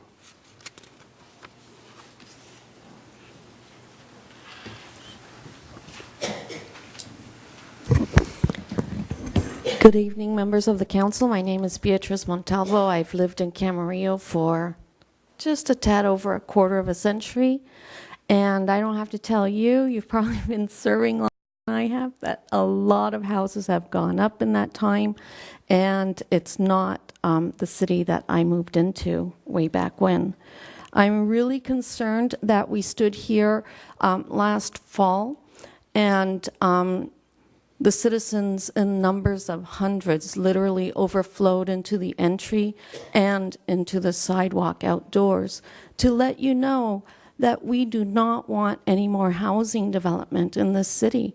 We are chock full, and we are losing our green space to the tune of thousands of houses coming. I think it's a travesty. We will not have much green space to lose if we continue approving these projects. I ask you to exercise option 3 tonight and rescind, because our community values the green space. Thank you. Thank you. Any questions? Matthew Lorimer. Matt Lorimer, live in the city of Camarillo. You know, we have a problem in this city. We keep, development is getting out of control. It looks like we're turning into the San Fernando Valley. This project looks like the stepbrother to the Canal Creek project. 600 cars, they said they're building 300 units. That's 600 cars. How are you going to mitigate that? How are you going to mitigate the traffic? And let me remind this council, June of last year, you said, let me quote you, this is the worst drought we've seen in a decade. You said, you called for a stage 2 alert. You said you're only going to allow your citizens to water your lawn 3 days a week. That's what you said. Also, during the debates, people were asked about Caltrans, why the city hasn't come up with, they still do not have a system for rideshare. Ms. Craven said on that committee, she was asked, how many times have you met with Caltrans? She said, quote, 1 time. Again, this city cannot handle it. You have one freeway. You have the 101. This isn't the middle of the San Fernando Valley. We have the 405, the 5 are different freeways. You cannot mitigate this. This is the same, like I said, it's the stepbrother to the Canal Creek project. 300 units, and they say, well, it's going to be 55-year-olds, and they don't have kids, and they're really not going to travel a lot. Really? 55-year-old person is just going to stay at home and stay in the community and play bingo. What world are you coming from? You know, you can spin this, developers, any way you want, but you keep coming to this city. Your council here keeps approving these projects, and this is the most ridiculous thing I've ever heard. Well, I know there's people getting older. There's a lot of houses for sale. There's a lot of options. This is not an option to put 300 units in a small town like Camarillo. You couldn't mitigate the Canal Creek project. You can't mitigate this. You can spin it to the public. This is more of the same. And let me remind you, 2 weeks ago, Mr. Morgan also was on board with the other project. So again, I think it's very disturbing that we're going to go down this route again because it can't be mitigated. And again, that's 600 cars, those trips, smog.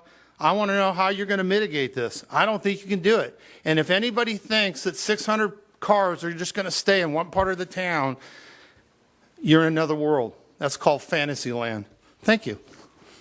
Thank you. Anyone else would like to comment to the City Council?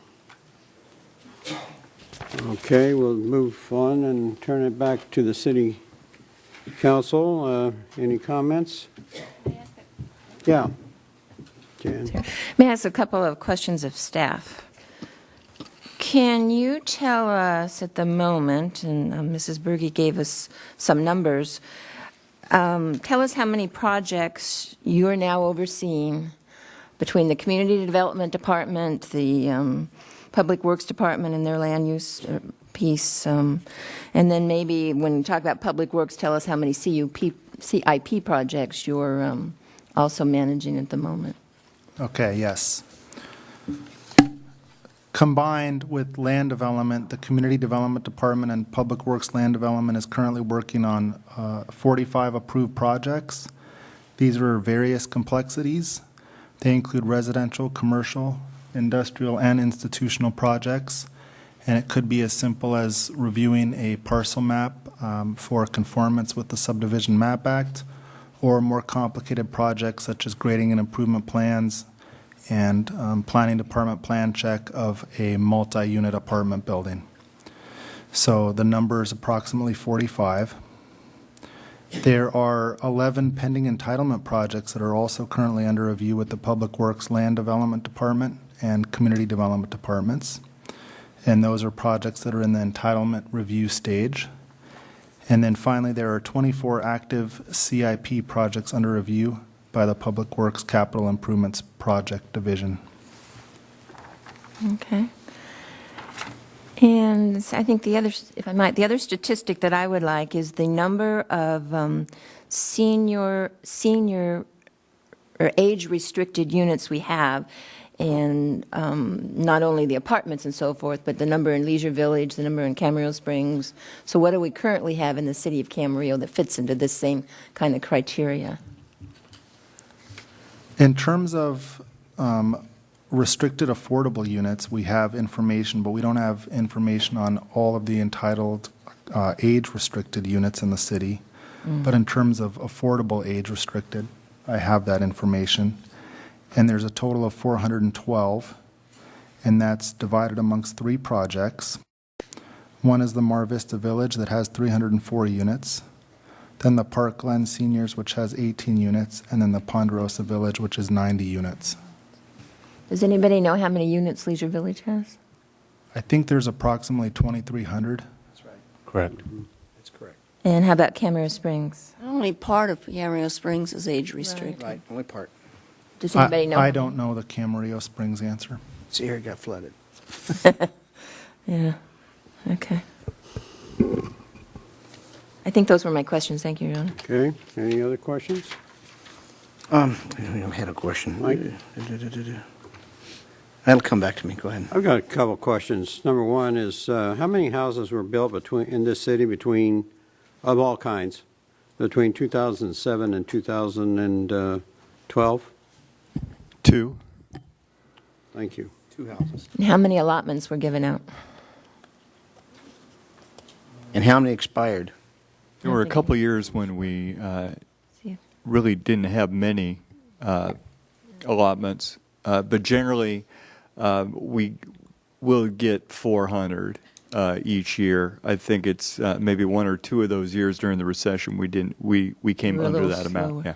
Did any of them expire? No, They we don't don't have expire. any expired allotments. Well, if their plan does, yeah. That's right. I'm telling you, it can't expire. So none Okay. expired, okay. So roughly, with a couple of years with 0, it'd be about 1,200 over the 5-year period. Well, I think there were 2 years we had like 150. I know we've Anyway, always we had had slow something. economy. We had very few units going in. You're correct. Now everybody's catching up, and so still only 400 units a year. Oh, we had some years that weren't I'm saying now. 400, yeah. It's just catch-up time. Well, we had two homes built over a period of 5 years, 6 years. Mm-hmm. Those 6 years would have produced 2,400 approved units if there was a market for it. So, Any other questions? which is about where we are. Okay, any other questions? I got one question of the developers. Could you talk a little bit more about this public park and what you envision to be the public park at and Trailhead? Absolutely. John Danvers again, Shea Homes. The concept for the park is a agricultural heritage park. As Kevin mentioned, there's an existing craftsman bungalow type structure there that will be preserved as part of the park. The existing orchards would be amenitized and spiffed up and used as a demonstration facility for the agricultural history and practices of the region.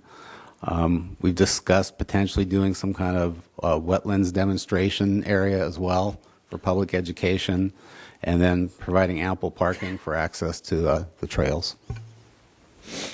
Okay. With the city trails that start up there and go down through Cayugas Creek. Correct. Okay. Thank you. Thank you. May I ask one question? I just forgot, remember, and it would be for the developer. Let's talk about water. Do you have any, you would be in Camarillo Water District, correct? Correct. We're in Camarillo Water District. And have they given you any indication that they can or are willing to serve you? They previously have, and that has since changed. When we first drafted the EIR, they were prepared to serve. They then enacted a temporary moratorium on new water demand. We negotiated with them extensively a couple of different ways to generate that new water. And keep in mind, the property does have an existing water entitlement with it. It was an active, used, facility. Plus, it has a well that's used for irrigating the orchards. So all those things combined, we did come to a near agreement with them. Then Camarillo has made their temporary moratorium a permanent moratorium, and we are now talking to them about some other alternatives. What we had landed on previously was a non-potable water system that would create storage and pumping to deliver non-potable water to other areas within the city, thereby freeing up the water demand we would need for ours. We're now understanding they don't have the ability to produce enough non-potable water to operate a system like that, so we're talking to them about other options such as well and treatment units. Is that part of the seminary? That's where the orchard is, next to the railroad track. Is that seems like that would be in the city? That part? No. Or is that This still Camarillo? particular piece right here at the One that's corner? on the, yeah, see where the railroad track is right there? Yes. Okay. Everything on that side of the creek is normally us. That could very well be. That could very well. We weren't interested in generating a new water demand for that area. Yes. But yeah, you could be right. That part is, I'm sure, in the city. Yeah, but Anything the on- houses are going to be in the Camarillo. It doesn't matter. We're talking about, I'm just asking him if that part's in the city, it may be. And that's what it is. But Camarillo, what you're saying is Camarillo is insisting that you generate enough water to offset any increased demand. Is that what I understand you? Correct. No new. And you will not get a will serve letter until you show that that is feasible. We have to come up with a way to create any shortfall from our plan. Which is what the city of Camarillo is doing with a number of our projects also. So, okay. Thank you. Thank you. All right. Any comments? Charlotte, you have any comments? Well, when Jan asked that this be brought back, I supported her because I think that 7 years is way too long for this to have, or 8 years now, for this to have lingered. I think we also need some kind of a policy that after so many years, the referral expires. And I hope somebody's working on that.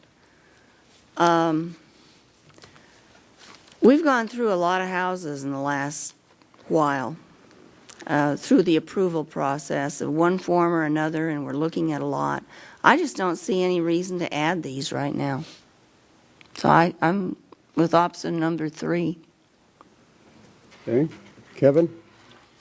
Well, I think if you look at what we're trying to do here, the timing when you develop is never perfect. It's a never perfect timing, and development is predicated on the strength of the economy. When the economy is bad, you don't develop anything.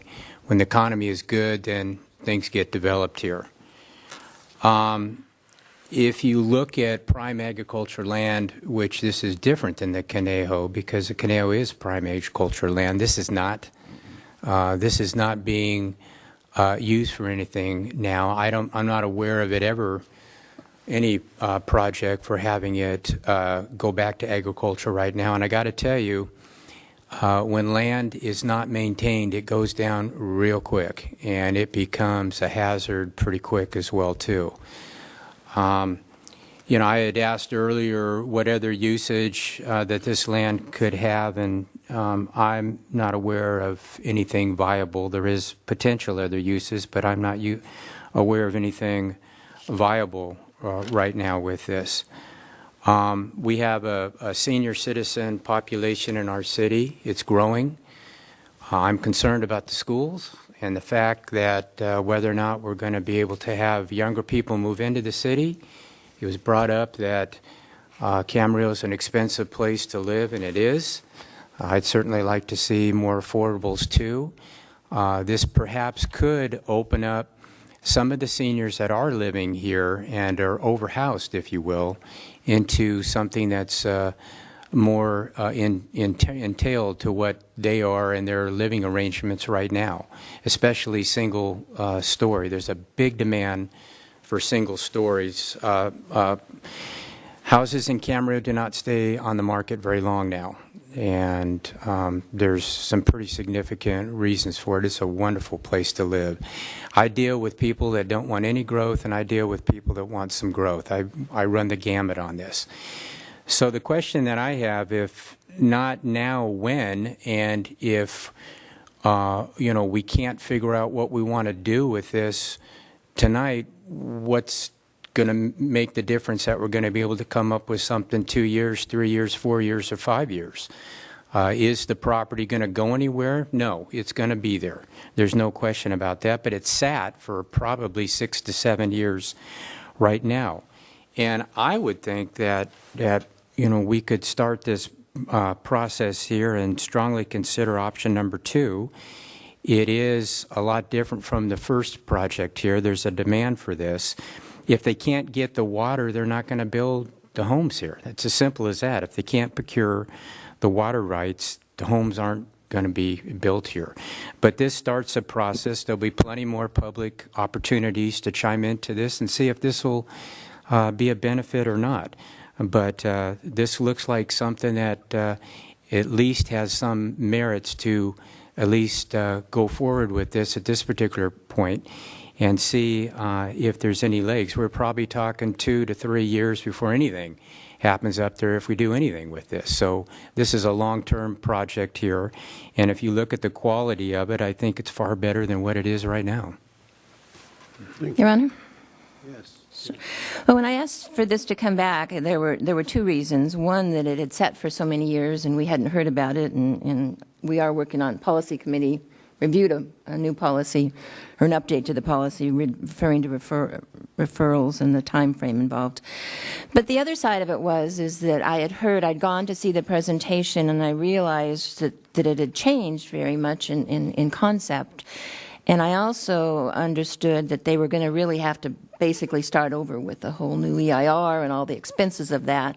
And it seemed to me to be the time to review it and decide if the timing was even right for this. And so for that reason, I asked that we look at it. And I will say that it's a much better project than we saw before, much better. Unfortunately, timing's everything in life, and I don't think the timing's right for this. We have enough in the pipeline. Our staff has got enough work to do without having to deal with one more referral and going through the process. Because I can guarantee you we add a few more to this, and 2 weeks ago you added another project. We're going to be hearing they're going to need more staff just to process of all of these things. So we've got enough work on our plate right now. The water, Camarillo is very wisely saying no more, and we have to say no more until we figure out how to maintain what we have in a way that we can all survive before we add any more to the mix. And so I doubt very much that in the near future they're going to be able to come up with a solution to that. As far as the funding, one of the reasons that we had asked the question on what the funding would be is that it was being used a little bit as an excuse why to do this so that it would help maintain the seminary and increase the endowment. Personally, I don't think that's the reason you make land use decisions in the city of Camarillo, whether we're helping the endowment and whether we are helping the Catholic Church help fund or not have to subsidize the seminary. But that's the reason that came into the conversation. Also, we do not need this to meet our housing element or RENA numbers, and we know that if you build them ahead of time, you don't get to count them in the next cycle. So we really ought to save this for the future. The land's not going anywhere. Right now it's not using much water. Let's save something for the future and let some future council deal with what's going to be put there, but we really don't even need to have it in the mix right now.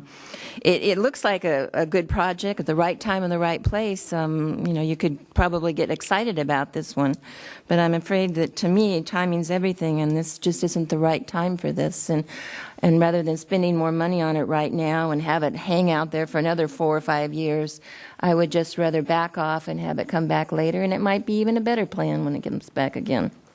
So for that reason, I would support option number 3. Well, number 1, I heard some speakers this evening talking some stuff about this, that, and the other. One talking about we need more affordable housing. Yet when that affordable housing came up, they were against it. Along the freeway, there's affordable housing right now. They were against it. The other one, Camp Springs, or the first time this project came forward, that's what it was. Too much affordable housing. There's a lot of it. Against it. Okay? So that is kind of some inconsistencies on in that issue. Around town right now, if you look at Zillow today, you know what Zillow is? It's that thing you find out how many houses are for sale and those are going under, have the little blue marks on them. We have more than we ever had now for sale. And they're pretty decent, not bad prices around town. And a lot of those are one story that could fit in. Look up Zillow, you'll see it. I was busy with it all day long just looking at it. I'm amazed how many are for sale. Anyway, things are going, right now, the economy, I think you're looking at the interest rates going up and a lot of other things affecting the economy. And I think we're going to get into that same situation. And looking at this, it's not so much the project. Project's great. You guys put together a very, very good project. I think the timing is wrong. I think we've got at least 4 years before any other permits can come out. Because someone said something about 2. Oh, we got others ahead of you that need to get their permits. And those are affordable housing. So if you're looking for it, that's what's being built in a lot of those permits. And we have to look at that because we had 10,000 students going to be here not too long. Other thing, too, that really is one of my main things is water. And I've been a water concerned person for a long, long time. First year I was elected, it said, article in the paper, Morgan says water's main issue, back in 1980. So it's coming. And I think that right now, with the rain we did not get, and the summer coming out, hot summer, and with only 23% of our snowpack up there now, the hot summer coming, we're going to be in deep stuff. I don't see how we can do any more projects until we have at least a desalination plant or something like that take its place and give us water. And that's why the other side has said no others, because they don't have the resources. I think we won't either. And that's why I'm saying tonight, I'm not going to vote on this. I'm going to do number 3 because of certain things, water and other items.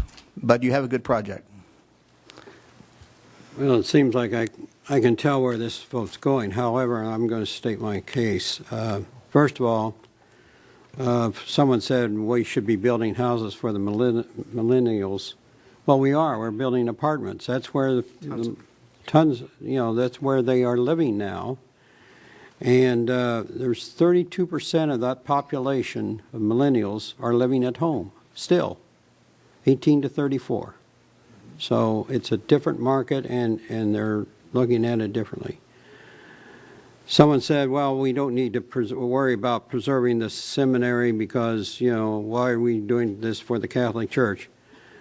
Imagine if the seminary closes. Then you think you got a problem now with that land? You got a huge problem with it, because it reverts back to whatever heirs there are to the Camarillo family, and you could bet you they're not going to turn it into a seminary or another church. They're going to come in here and want to really develop it.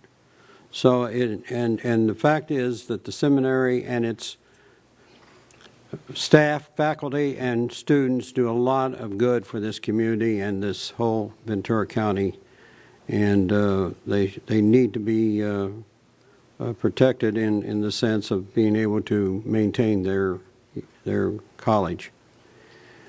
I think there's a big need for senior citizen housing, restricted senior citizen housing.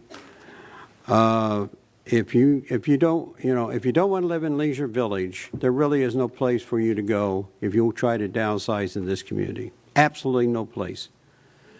I can tell you because I've looked around and to see if there's a place that my wife and I could downsize, and it's not there. Leisure Village is your only alternative, and it's a nice place. I have nothing against it. It's just that it's too big for me and for what we want in our lives. I've had more people come to me in the last 2 to 3 weeks or 4 weeks, whenever this has been in the newspapers, supporting this. You saw them tonight. They came out and supported it. So it's a needed housing use, and I think it would be an asset to this community.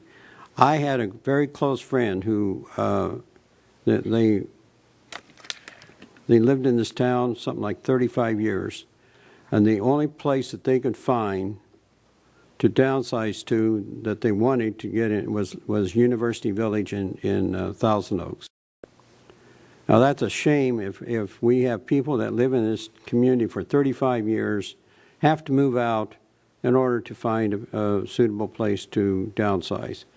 I think this use is well justified and it should be approved. Unfortunately, it doesn't look like it's going to be. So, Your Honor? Yes. I would move to rescind the general plan amendment referral to Shea Holmes, St. John's Seminary, and direct staff to stop processing the general plan amendment. I'll second that. Any discussion? Please vote. Motion was approved 3-2 with Kildee and Little voting no. Okay, that concludes our agenda. Anything else to come before this council? Comments? Oh, I'm sorry, we do have comments. Would you like to start, Councilman Craven? Yes, I attended the RDP meeting on Tuesday. Dr. Samakian made a presentation. Dr. Samakian made a presentation about their new plan and where the high schools are going, and he's going to be coming and making a presentation to us in April. Also, speaking of water, we got our next water bill, and our water usage was 4 units. Just thought I'd pass it along. And you look good still. You do laundry. I don't know how she does laundry. We do laundry. We combine She loads. goes to my house on the way to the Y. She goes to YMCA and does her laundry. No, I don't. I even give a kid a bath every day. Are you finished? Councilman Kildee?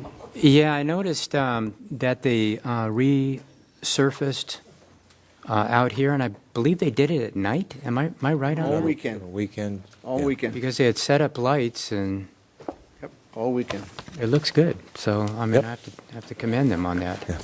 They did a nice job. City staff. Also, does anybody know the new Starbucks that's going in, how that's coming along, and when the potential opening of that is, perhaps, the Traffic will one get back on to normal. Arneal? They're finishing up their grading at this time, and typically, once the grading and foundation is laid, it usually takes approximately 3 to 5 months for construction to be finished. That will be a drive-through? It will have a drive-through, yes. I heard a statistic, there's 35 million people in this country that go to a Starbucks daily. 35 million.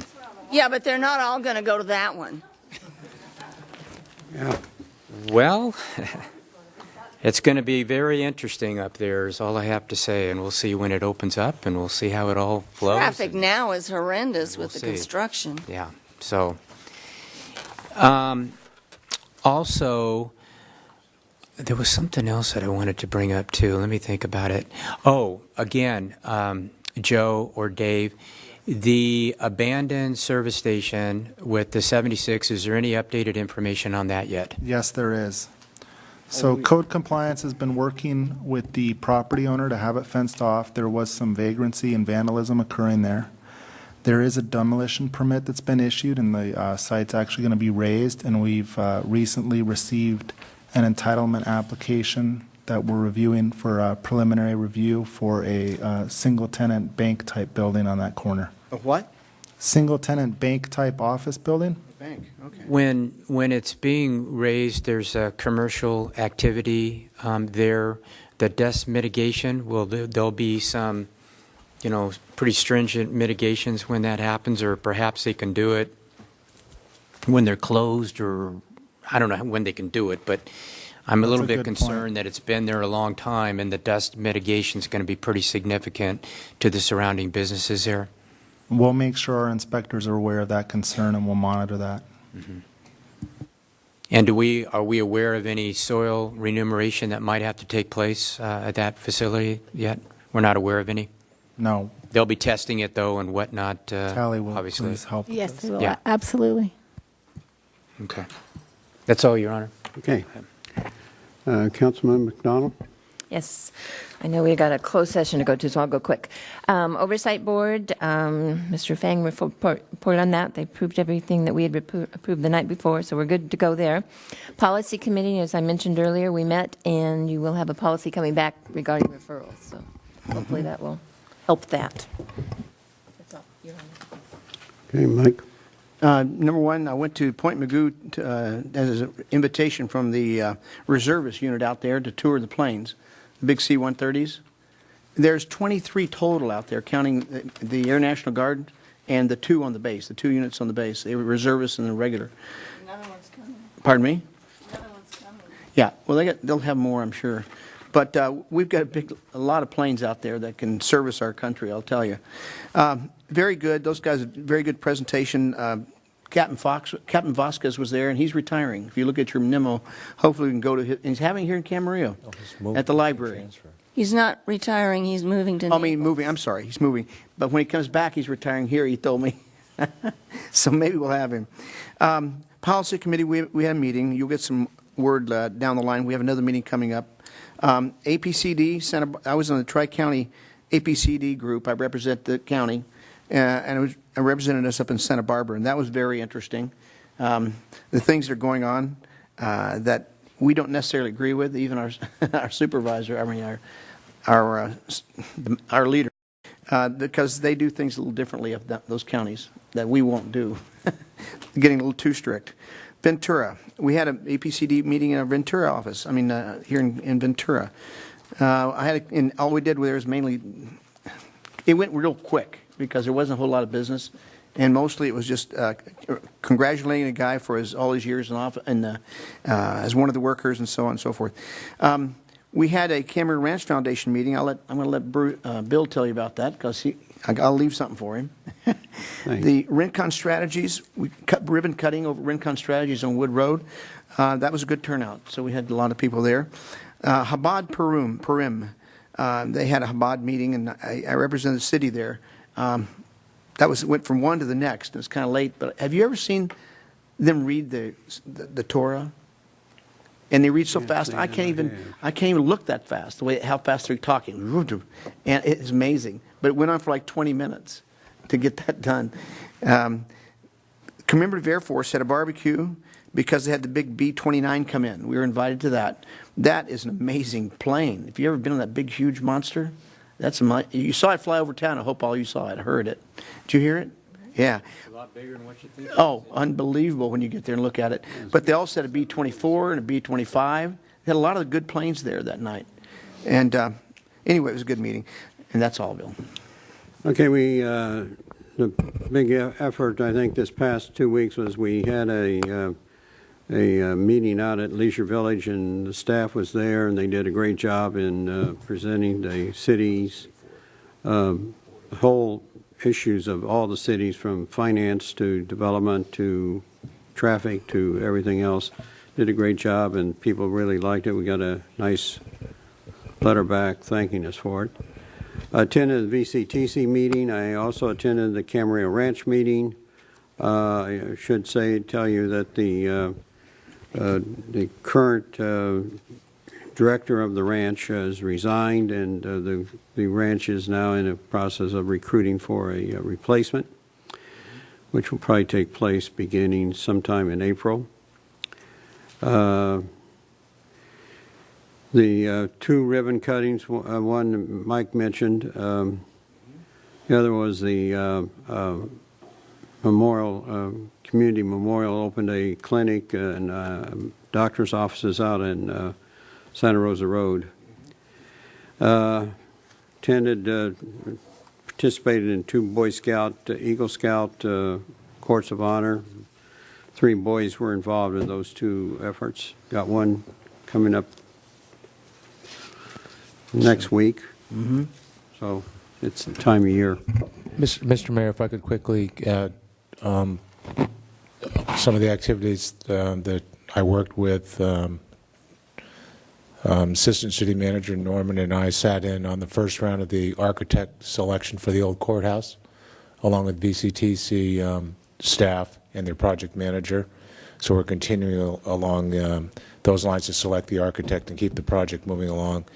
I also spent the day in downtown LA with Bob Burrow, one of our consultants, interviewing potential hotel convention developers, and that looks favorable. We had a couple hot shots that look pretty good, that made sense financially.